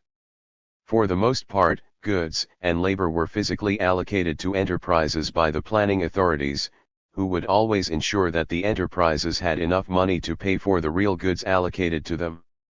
If an enterprise made monetary losses, and therefore had to have its money balances topped up with subsidies, that was no matter. On the other hand, possession of money as such was no guarantee of being able to get hold of real goods. By the same token, the resources going into production of consumer goods were centrally allocated. Suppose the workers won higher ruble wages, by itself this would achieve nothing, since the flow of production of consumer goods was not responsive to the monetary amount of consumer spending. Higher wages would simply mean higher prices or shortages in the shops. The rate of production of a surplus was fixed when the planners allocated resources to investment in heavy industry and to the production of consumer goods respectively. Coxhott and Cottrell 1993, 4-5, 49. In this context, the question of compulsion becomes urgent, for the old modes of capitalist compulsion simply do not apply. How do you encourage workers and peasants to engage in the new system? Under the circumstances of such rapid change, in which Stalin outlefted his opponents, and in the face of a sustained threat from international capitalism, that compulsion took the form of carrot and stick. Genuine revolutionary fervor characterized much of the effort, but for those less inclined to engage, forced labor, exile, and terror were deployed. In this context, the cult of Stalin's personality appears not as a mere aberration, but as an integral feature of the system. Stalin embodied the sheer grit, thereby making up for what he lacked in oratorical skill, of the revolutionary miracle required to adopt such a radically new economic system. He was thereby able both to promote a deep sense of participation in a great historic endeavor, but he was also the stern and utterly ruthless liquidator of any who failed so to participate. Coxhott and Cottrell 1993, 5. I would add that this combination, along with the deep strength of the communist economic system, enabled the extraordinary recovery during the Second World War and the eventual victory of the USSR over Germany and fascism. Whither Lenin's veneration? The thesis of this chapter may be stated succinctly: Lenin's veneration provided a new and initially unexpected form of extra-economic compulsion in the effort to construct communism. Added to this is a consistent theme that the religious, venerating Lenin 205, and communist forms of such veneration relate to one another not hierarchically but in terms of a relativization of each other, precisely in their intersections and crossovers. Yet, my argument leaves a question begging: what is the relation between the veneration of Lenin and that of Stalin? On this matter, we must steer between Scylla and Charybdis. On one side lie the shoals of suggesting that Stalin engineered the veneration of Lenin in order to develop his own cult, Shapiro 1964, 282, Carr 1965, 353-55, Deutscher 1967, 269-72. On the other side lie the reefs of a fundamental break in which Stalin killed off the focus on Lenin and put himself, as a living ruler, in its place, Tumerkin 1997, 246-48. A more subtle analysis is required, especially if one views it from the perspective of compulsion. With Stalin's massively rapid process of collectivization and industrialization in the first five-year plan, Lenin's veneration was used directly to foster and encourage the revolutionary enthusiasm needed to bring it to completion. For instance, in Pravda's annual Lenin issue in 1929, the paper concentrated on Lenin's views of a socialist economy, including an article by Krupskaya on Lenin and the construction of collective farms. The focus was clearly on economic matters and party solidarity. In the following years, the same theme was used, with images of Lenin set against factory backgrounds, or photo montages of Lenin set among machines and factories. In 1931, Pravda wrote on the anniversary of his death, "We are building the best monument to Lenin uninterrupted collectivization," Tumerkin 1997, 247. In other words, Lenin's memory was employed directly in order to foster participation in the grand project. Crucially, from 1933, Stalin begins to feature in that veneration, now as the best disciple and companion of Lenin. The key here is that Lenin's veneration is clearly forward-looking, oriented to a future that is being realized under Stalin. This argument does, however, face the problem of the stagnation of communism under Brezhnev, which took place precisely during a vastly enhanced veneration of Lenin in order to forget Stalin, begun by Khrushchev and exacerbated by Brezhnev. As far as the stagnation is concerned, the Brezhnev era witnessed the mitigation of many of the measures introduced under Stalin. Above all, the crucial element of compulsion began to fade, in terms of both its harsher dimensions and in revolutionary fervor. No adequate replacement for compulsion was found, Coxhott and Cottrell 1993, 5-7. 50. Here we face an apparent paradox, for this was also the time of a renewed veneration of Lenin. As a means of laying Stalin to rest and all for which he stood, Lenin was once again brought to the fore, even more than he had been in the early years of his veneration. The solution to this paradox is that this form of veneration ceased to be forward-looking, bracingly encouraging the enthusiasm needed for the vast project of communist construction. Instead, it became a form of nostalgia, looking fondly to the past rather than the future. The very fact that the veneration was so overdone, breeding indifference and contempt, is the surest mark of its loss of both the earlier focus and the compulsion that had become so vital. It is no surprise, then, that the period leading up to and after the dissolution of the USSR involved a reverse of the veneration of Lenin. Now he was debunked, supposedly devastating, and hitherto hidden documents revealed his 206 true authoritarian nature, some of which have since been identified as forgeries. Pipes 1999, a demonizing biography or two appeared, Fokaganov 1994, Gelately 2008, and some statues were torn down. Thankfully, that period is over, and one may now explore the many dimensions of Red Petrograd, where Lenin is still very present, from the Finland station, through Marsfield and the cruiser Aurora, to the square of the proletarian dictatorship that stretches out before the statue at the Smolny Institute. 51 Indeed, in the protests, led often by the Communist Party and Left Front, that followed the parliamentary and then presidential elections of 2011 and 2012, posters with Lenin were brandished once again.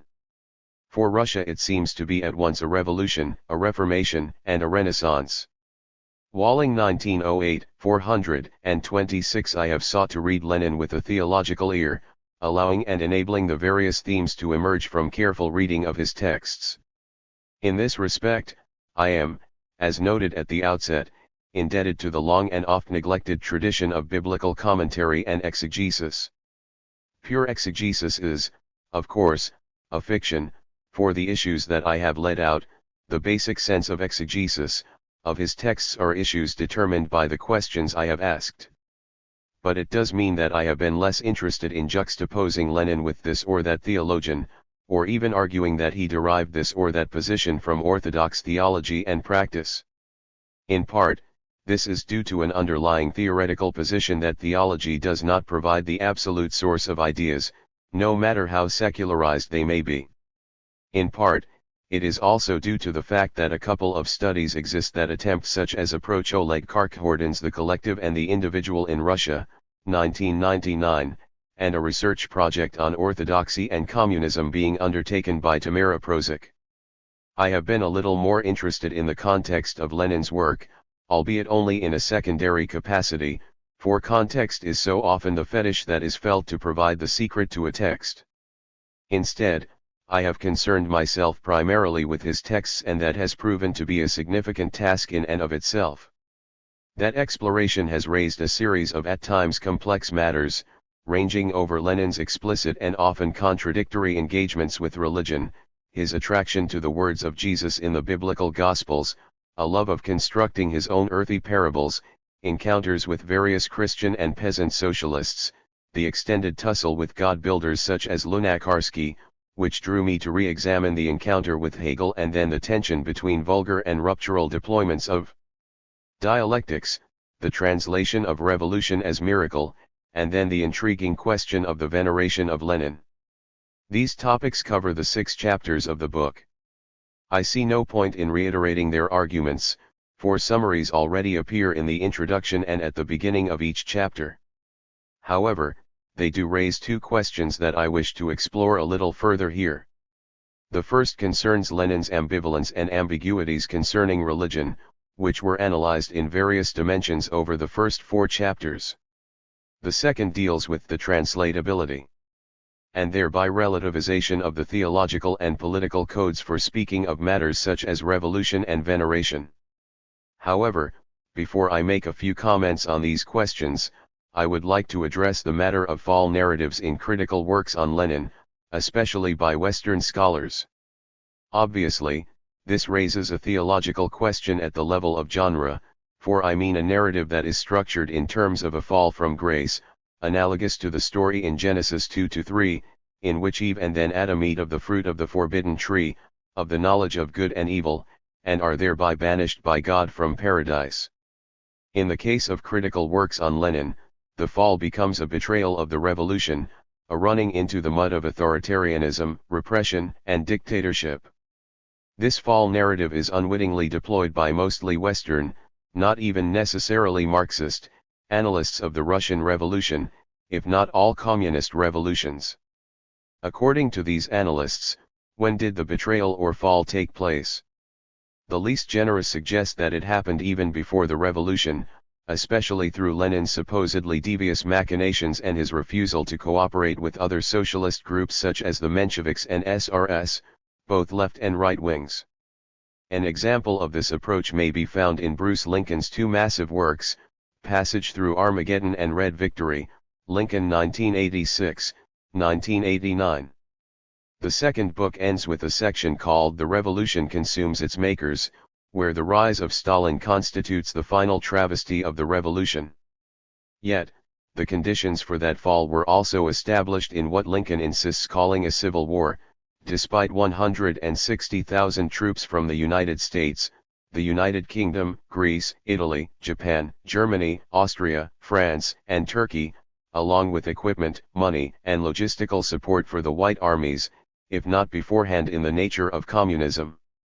For Lincoln, communism by its very nature leads to such betrayal. He shows his true colors in his sympathies for the last stand of the White Army in Crimea under Roland.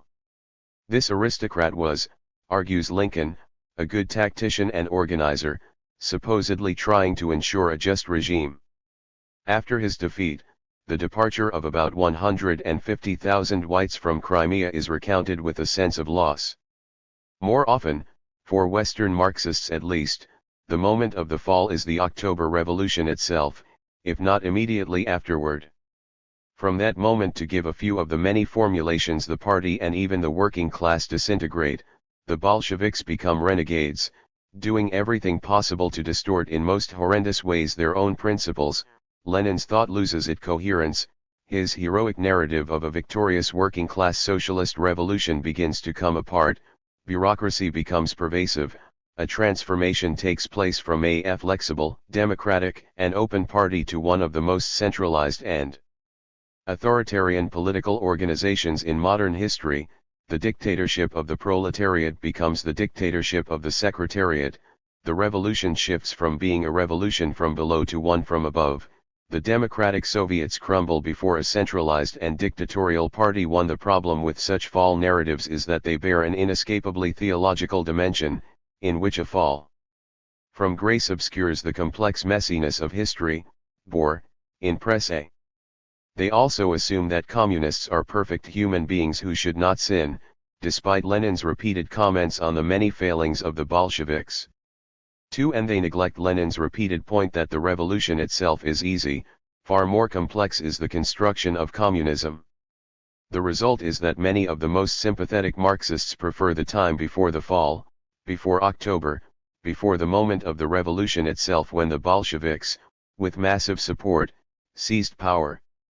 Some lament the lost opportunities, suggesting that a broad, cross-party socialist government, such as the one established in the February Revolution, was the ideal.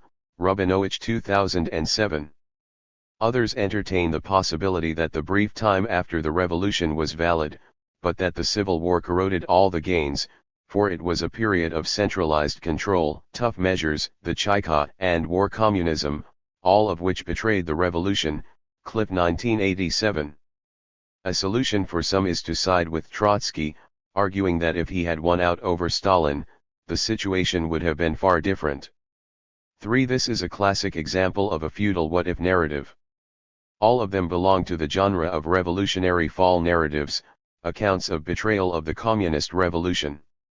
I would suggest that a couple of other factors also play a role, such as the resentment that the West never had a successful communist revolution, for nearly all seem to have happened in the East: Russia, Bulgaria, Romania, Yugoslavia, Hungary, Czechoslovakia, Poland, China, Vietnam, Laos, and so on. None of the few revolutions in the West, from Finland to Germany, was successful.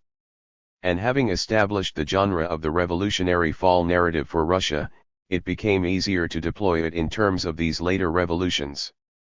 Furthermore, such narratives tend to operate with a complex mix of dismissal and revolutionary romanticism. For as for the latter, it appears in the position that the perfect revolution is yet to come, that it will happen at an undefinable utopian moment in the future.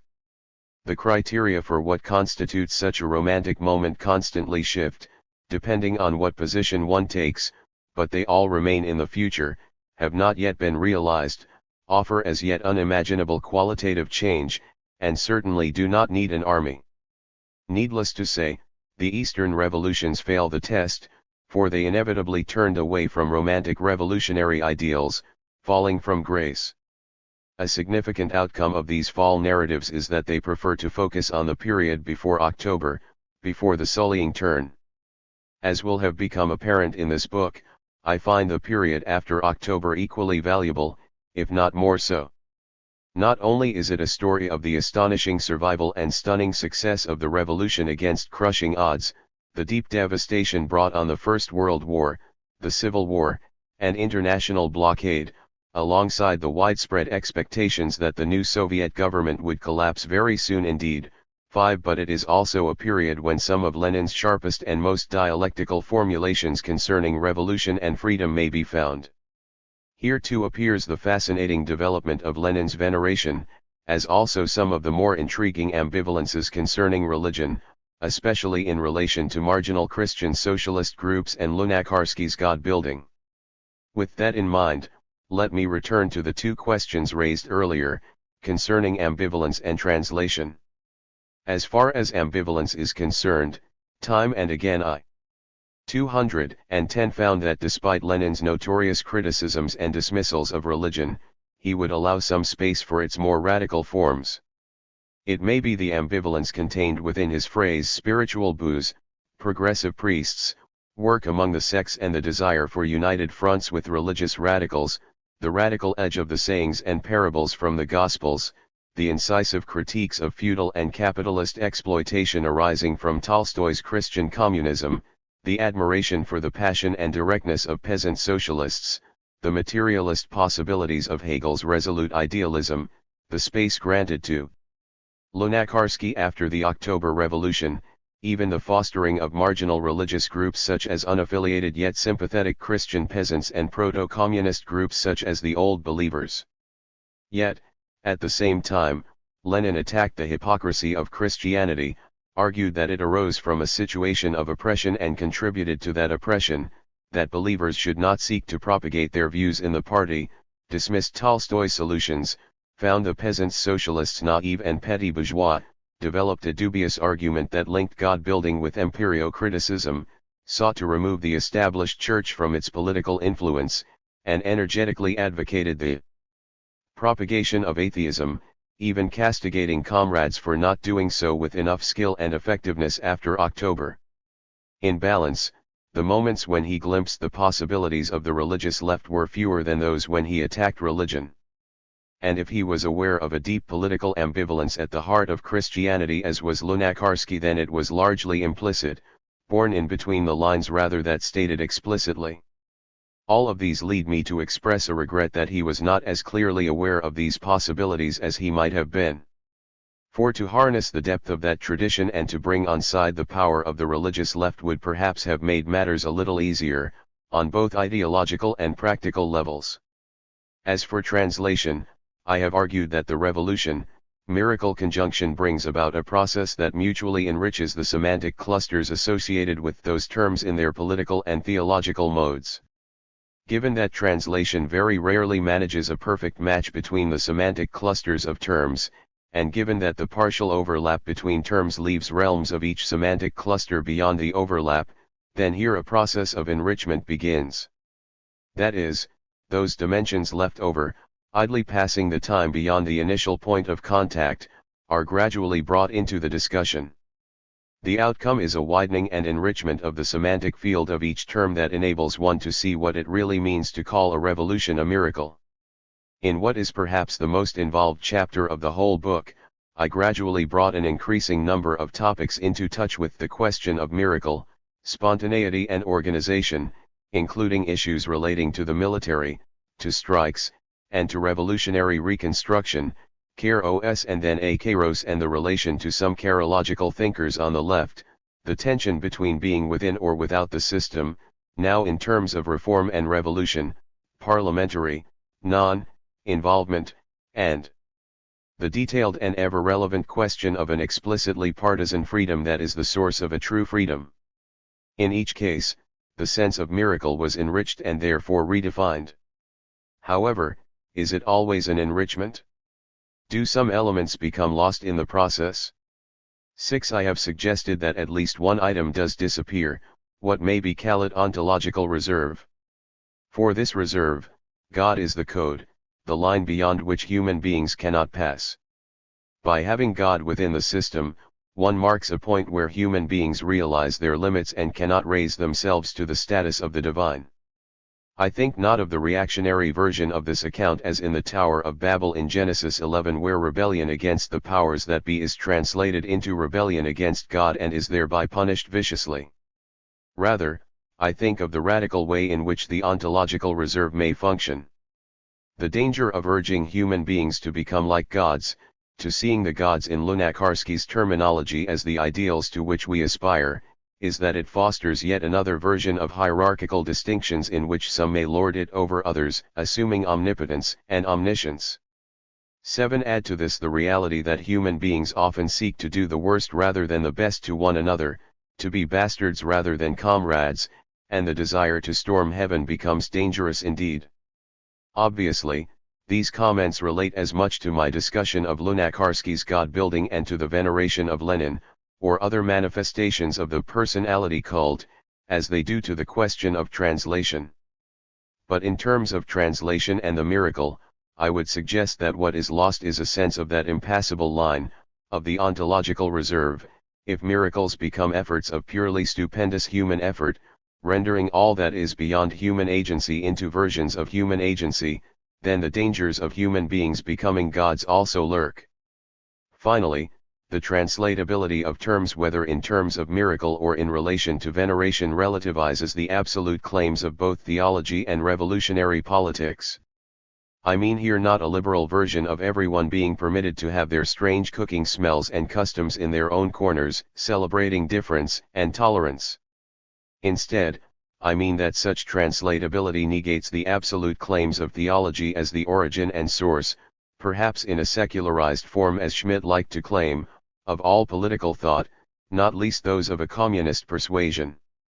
Instead, theological and political discourses become various, limited codes in which they may be expressed, fruitfully usable for a time and in relation to one another.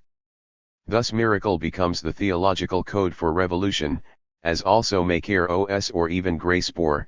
In Presse, the religious martyr or prophet is not the original, but one shape martyrdom or prophecy may take, the veneration of the hero may take religious or political forms.